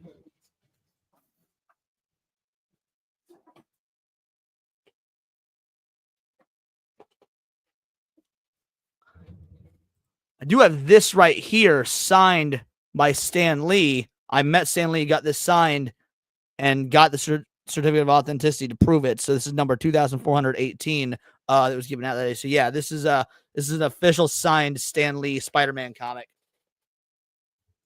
The second story arc to ever include Venom. So yeah, that's pretty fucking cool. Oh, nice. A certificate of authenticity from your Tonfa Blades from Hellboy. Yeah, anytime you buy a supposed like movie prop, that yeah, you need to get a certificate of authenticity to go with that because otherwise it's effectively worthless. Yeah, you think that, dude, so I was wearing a Dragon Ball Z shirt when I met Stan Lee, and of course it's Stan fucking Lee. I was so nervous to meet him. And like as I'm walking up to him, I don't know what to say. I'm shaking because it's Stan fucking Lee, and I'm like 21 years old or something. And he starts the conversation first. He goes, "Hey, I like the Goku shirt, kid." And I was like, "Holy shit, Stan Lee knows who Goku is!" Like I freaked the fuck out. It was great. I've got a picture of it somewhere. Hold on, Let's see. Can I find a picture of me with Stan Lee? Ooh, give me one moment here. Like, this was literally just a couple of years before his passing. Yeah, here it is. Hold on. You guys are about to see short-haired Leon if that be the case. And he looks so tired in this. He was vibrant with his communication, but man, he wasn't moving so good. Like he was not moving so good. Yeah, as me with Stan Lee. Yeah, what a absolute fucking legend that man was. Truly one of my heroes. Never had any comics, but Spider-Man was my favorite superhero growing up. I watched 2000s trilogy and was around. So shit, I bet every comic I can within reach is Spider-Man. Hold on. Let's see, just within reach. Spider-Man. Actually, Sonic the Hedgehog meets DC. Carnage to Spider-Man. Ninja Turtles meets Naruto. Six Gun. This guy did writing for Carnage and Deadpool.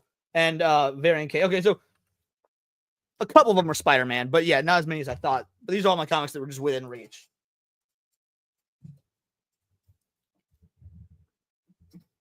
Again, true blue nerd. Actual fucking nerd. Not a goddamn grifter.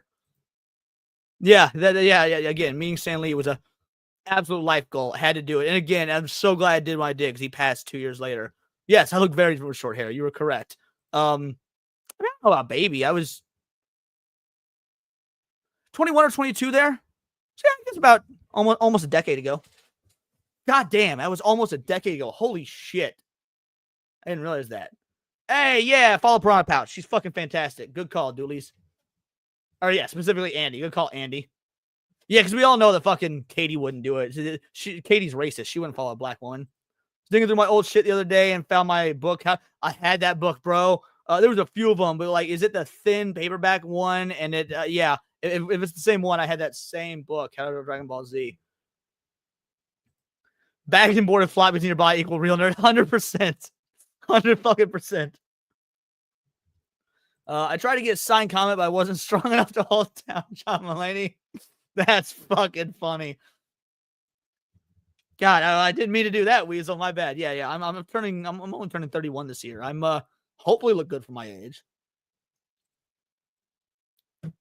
And yeah, that's go back that far.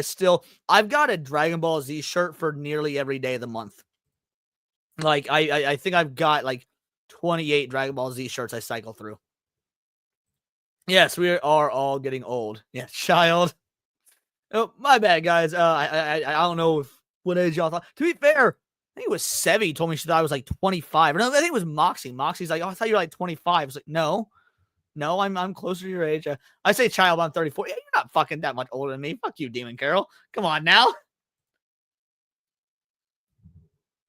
How old I was when Mario 64 came out? That was, what, 96? So depending on when it came out, I was 2 or 3. I think that was, if it was 96, depending on yeah, I was 2 or 3, I believe. Andy, I don't think, are you even older than me? I don't think you're even that old, or if you are, it can't be by much. Oh, right, we talked about this. I forgot. Well, you're not old enough to be my dad. But yeah, you're like 37 or 38, aren't you? Because I thought you were younger than me when we met, or when we like met online. I had you on my show and whatnot. Yeah, see that right there, that Asian blood, pushing 40, looking at 20, or maybe you're black. I don't know. 20. Hey, well, happy belated birthday if you just turned 35. Shut the fuck up, Andy. Son of a bitch. Radnat Scuba says I'm 26. I'm so glad it's gonna be that much easier to dox any of you if you cross me. 49 in June. Yeah, you've definitely earned the title of Mr. Fuck Your Feelings then. Dressed up as Spider-Man for Halloween too. I'm pretty sure I did it for a few years. Yeah, I know I did it for at least 1 year. I believe it was 2nd grade. Isaac, a youngin' out here, 25 in 2 weeks. Hey, that's oh wow. See, that makes me feel old though. Holy shit. Just because of that, that means you were born in 2000. That means like I consider people young if they don't remember where they were and what they were doing when 9/11 happened. Like that's how I gauge if someone's young or not. It was 9/11. The earliest celebrity deaths I remember are Princess Diana and Chris Farley. And I don't remember which one happened first because they were like 6 months from each other. But those are like the 2 earliest celebrity deaths I remember. 31, unfortunately. Yeah, Isaac. I should have said Isaac. God damn it. Yeah, it was like, oh, 25. That's that. Oh, shit. He doesn't remember 9/11. Like, that's the PS2 released 6 weeks before I was born. Holy shit. Man, that was is that the very first console I ever got on launch? No, because the Dreamcast was out first. Yeah, we got a Dreamcast on launch. And that's bad. I started working with former coworkers. Oh, goddamn, Demon Carol. I couldn't even imagine that. I think Diana was 97. I was doing porridge then. Yeah, I was 20. I was dreading turning 30. I thought that was so old. See, look at this nice, wholesome conversation. Aren't we just a bunch of angry right-wing fucking grifters? That's a joke, right? If not, oh no, it's a fucking joke. I think he's like 37. I think Andy's 37. I could be wrong. Now, that could be true about Katie, though. I mean, Black don't crack. Katie could be the old. In fact, what if Katie is a cradle robber, or maybe Andy's a grave robber? Would be the better way to put it. Princess Diana died. Yeah, see, I remember them being about 6 months apart. Princess Diana died August 31st, 1997. Chris Farley died December 18th, 1997. Yeah, those are my 2 earliest celebrity death memories. When Princess Diana died, I was sitting in my mom's lap, and we were watching all the immediate coverage of it. And when Chris Farley died, I was at my granny and old man's house, and I remember I was begging to watch Star Wars. Like, no, we need to know what's going on here. And yeah, so I had to wait to watch Star Wars on VHS until the Chris Farley coverage finished. I was in New York when the towers fell. My bus was late. Are you joking, Kalika Gamer? Like, that's got to be a joke. If not, you're probably the luckiest motherfucker in this chat. Earliest I think was John Candy. John Candy was a bit before my time, but respect the shit. I grew up loving his movies. He was already dead by the time I knew who he was. I was in Madrid, Spain, in our hotel. That's crazy. I was waiting for Dragon Ball Z to start, but no, had to watch the planes. Yeah, I was in jail then. What'd you do to get yourself in fucking jail? Assuming that you want to answer that. Excuse me.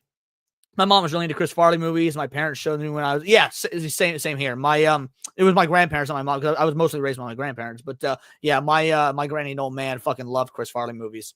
Loved that era of SNL in general. I was watching SNL very early before I had any idea what any of it meant or how it was funny or whatnot. To this day, my favorite cast member is Dana Carvey. In fact, while there are better comedians, objectively Norm Macdonald's a better comedian, Dave Chappelle's a better comedian, my favorite comedian of all time is Dana Carvey.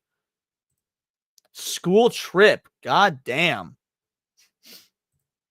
The bank train is my train. They hit earlier. England for the 7-7. I don't know what the 7-7 is. Is that the bridge collapse? Was the 7-7 or was it a train thing? Or is the 7-7 is a train thing? That's why I said the bank train is my train. I don't know what that is, unfortunately. Remember when John Belushi died? See, that again, that's another one that's before my time. But I don't dislike John Belushi. In fact, I respect the shit out of him, but he's definitely not my favorite from that era of SNL. Like anybody, I love the Blues Brothers. Blues Brothers is a fucking classic film. But when it came to the actual sketch comedy, yeah, John Belushi's not my favorite of that era. Stupidity. It's a good answer. How's the MJ story where she was supposed to be in one of the towers for work? Wait, how was that MJ story where he was? I don't know what you mean. I know that Seth MacFarlane was supposed to be on one of the planes and he overslept because of a hangover. My ex's dad was supposed to be in one of the flights. I think he missed his flight, thus wasn't in it. Beverly Hills Ninja was his most hated movie that he did. And to be fair, of the 3 big ones he did, that is his worst. But yeah, I love Beverly Hills Ninja. I agree. Robbery, 4.5 years. That's rough, man. I'm fucking sorry. The tunnel bombing. Okay, gotcha. Thank you. The tunnel bombing. I guess I have heard of that, but I don't know much of the details about it. That train bombing around the same time period as 9/11. Okay. We're on a mission from God. Animal House, another John Belushi classic. Yeah, Animal House is probably his most famous movie, unless you guys can correct me if I'm wrong, so I'm a bit younger than you. But yeah, I do like Animal House. I was in middle school during 9/11. I think I was in 3rd grade during 9/11. Oh, MJ as a Michael Jackson was supposed to be in one of the towers for work, but canceled because one of his kids was sick. I didn't know that. I remember I was waking up in the apartment that morning, saw the image of the Twin Towers on the Carth Road Ray TV. I was getting ready for school at the time. Yeah, Beverly Hills Ninja was great. Learned the other night that John Pinette died. Not sure who John Pinette is. Yeah, Animal House is one of those that could not be fucking made today, mind you. Animal House, same like my favorite, arguably my favorite comedy of all time, even is Caddyshack, and Caddyshack is one that cannot fucking be made today. I fucking love Caddyshack. And you couldn't do that today, but yeah, you couldn't do Animal House today. You couldn't do Blazing Saddles today. Like, there is something about that 70s era of just raunchy, nonsensical comedy that is unparalleled. Like, I love 80s comedies like everybody else. Stripes, Ghostbusters, the whole nine. Those are fantastic fucking films. But the 70s movies about nothing comedies like Meatballs, like Caddyshack, like there's goddamn brilliant. Yeah, right. Yeah, I dare them to do a remake of Caddyshack. Oh man.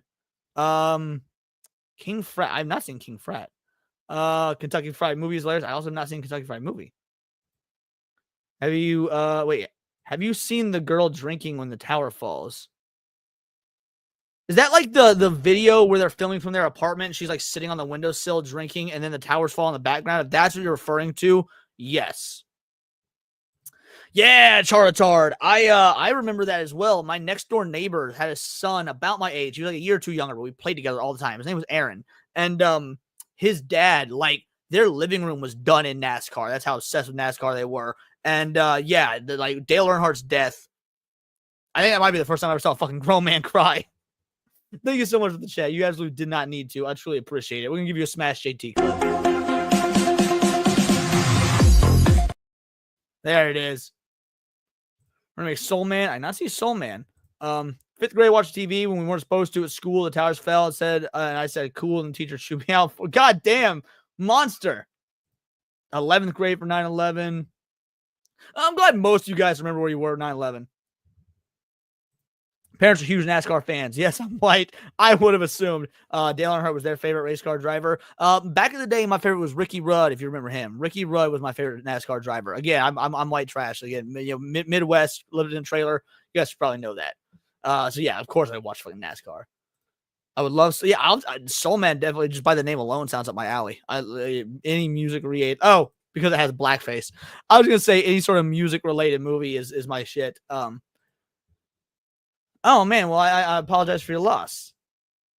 Yeah, I love movies as well. I don't know which I love more, movies or games. Like, I know I do a lot of gaming content and I don't cover movies as much, but they're two totally different art forms that I both love and respect for various different reasons. So I don't know which preference I have between the two. Paul Newman on the track, on my salad in my heart. I assume that's a reference, but yeah, since I haven't seen the movie, I don't quite get it. The jokes I made look even worse. Talking about like 9/11 jokes. Yeah, we all made fucking 9/11 jokes. I like Dale Earnhardt as a kid because of NASCAR 98 on the PS1. His son was also, from what I remember, a great driver. I can't pretend to remember much of it because NASCAR wasn't really my bag, but I watched as a little kid, grew out of it like most people do, or at least like most people do certain sports and things they enjoy as kids. But I remember, yeah, Dale Earnhardt's son also being very well regarded. Paul Newman drove NASCAR, has a salad dressing. Oh, okay. I guess I'm not thinking the same person when you say Paul Newman. Well, I know Paul Newman from is the fucking Adam Sandler song. It says Paul Newman's half Jewish. So I assume Paul Newman was like an actor or something. Yeah, dark humor is like food. Not everyone gets it. Fucking bingo, bango, bongo. My grandma also died this month. Hell, my childhood dog died this month. Damn, look, fucking May is not your month. Do you just get PTSD when Justin Timberlake comes on the radio? Like, it's gonna be May. You're like, oh, mommy. I went to a dark place. Oh, he was also an actor. Okay, gotcha. I was about to say, like, I Yeah, I only knew an actor. He is or was. Thank you for make sure we get the tenses right. We don't want to be accused of fake news around here. Paul Newman, Legend, The Sting, Cool Hand Luke, Color of Money. Oh, okay. I know who we're talking about now. Yeah, because I've seen Color of Money. Okay. Well, I'm wrapping up in about 8 minutes, but after we finish all that Smash JT stuff and lost all those brain cells, I want to just chill and talk with you guys about non-culture war, BS, drama shit, and just hang with you, because y'all deserve it. Plus, we already been going for 4 hours. What's a fucking final hour just to hang? Because we don't get to hang enough. Usually there's like a schedule that's like, hey, we're going to do reactions. We're going to do gaming, whatnot. And very rarely do I get to sit and just chat with you guys. The closest that usually comes as like for one-on-one stuff is in the comment section. And so I was like, you know what? Let's just go this fucking extra hour and chill. Road to Perdition. I've never seen Road to Perdition. I know what it is. Okay. Yeah, no, it has been a great stream. I thank all of y'all, especially the ones that like this is a fucking big one. It's not the biggest stream, not the longest stream I've ever done, but it's definitely up there. Have you seen Kenny the Down syndrome tiger? No, but once you join the Discord, now that you're a member, put it in the Discord and I will check it out. Assuming that's not like a lead up to some joke or something. Cancer would have killed her. Basically didn't see it coming. She was too weak for treatment. We agreed to have her put on hospice. Yeah, that's a pretty common story nowadays. Cancer's what got my granny as well last June, but she fought that shit for like 20 fucking years. I gotta tell you, you and Cass both have banging lives. Dude, thank you so much. Cass is actually the very first YouTube friend I ever met. Not just like, oh, YouTube friends. She's not my, you know, Cass is, I consider that bitch one of my best friends. I adore her. But like in terms of being a content creator on YouTube, Cass found me really early. I didn't even stream yet. I was just making videos and I was shitty at it. But she was watching my videos and was leaving comments. I was like, who is this? Leaving these encouraging comments and whatnot. And Cassie was nice enough to bring me on her streams. I brought her on mine. And like, yeah, I adore that woman. Cassie is fantastic. So I'm glad you appreciate both. Because yeah, I would not have near the YouTube quote unquote career if it were not for Cassie. I owe a lot to her. She very much helped me in the very early stages of what this channel was going to be and stuff like that.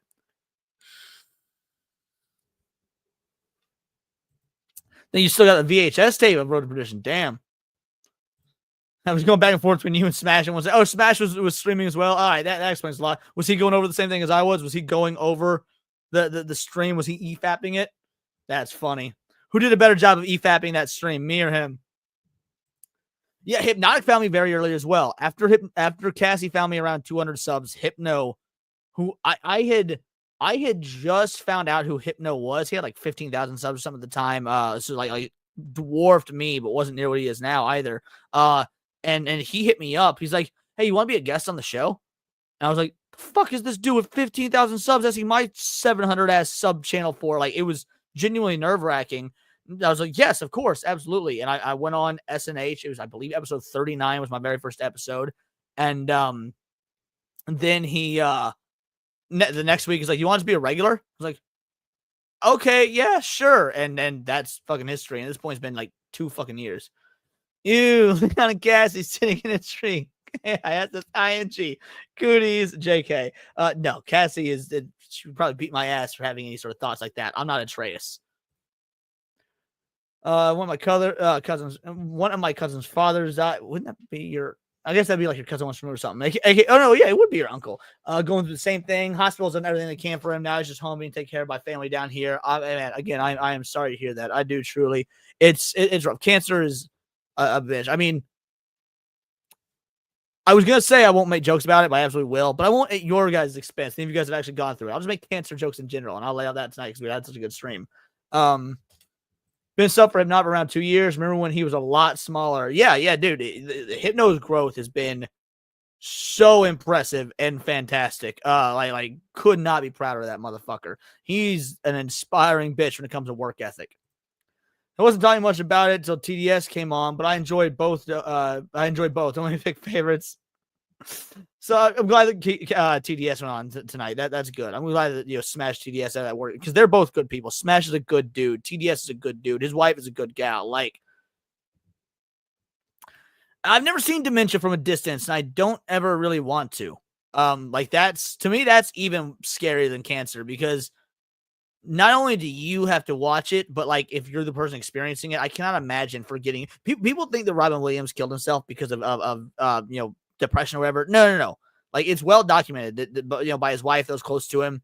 He got Lewy body dementia and he was aware enough to know he wasn't aware and that he wasn't himself. And that's why we're leaving in 2 minutes. We're going to talk about something lighter for the last 2 minutes. Jesus Christ, you dark motherfuckers. Give us something happy to end on in the chat. God damn. Didn't we suffer enough with that JDA bullshit? Fucking hell. Dark motherfuckers. Now, I mean that in the metaphorical sense, not the black people sort of sense. Yeah, boobs. End on boobs. I need to get me some I need to pull that smash card for like 20 bangers and 50 bangers. Get the fucking big ass titty AI bitches as clips. Yeah, that's definitely got to happen. I don't have any titty clips. That needs to be rectified or irrectified. See what I did there? The chat reflects the streamer. Well, goddamn. You sorry sons of bitches. My buddy have a podcast on Spotify. We talk about talk the crap about military and guns, ram stuff. I would say it's wrong to use AI for titles. No, I don't think it's wrong to use AI for titles at all. I don't do it. I have in the past like a handful of times. But no, and the reason I don't do it isn't because I'm against it or anything, but the AI generated titles that I've tried to use, the videos have never performed well. So I don't think AI has quite cracked the code on like proper titling and whatnot. But no, I don't think it's like morally wrong or anything. How do you not have RE titty clips? I never really thought about it. I guess I'm bad at gooning. I'm just not a good gooner.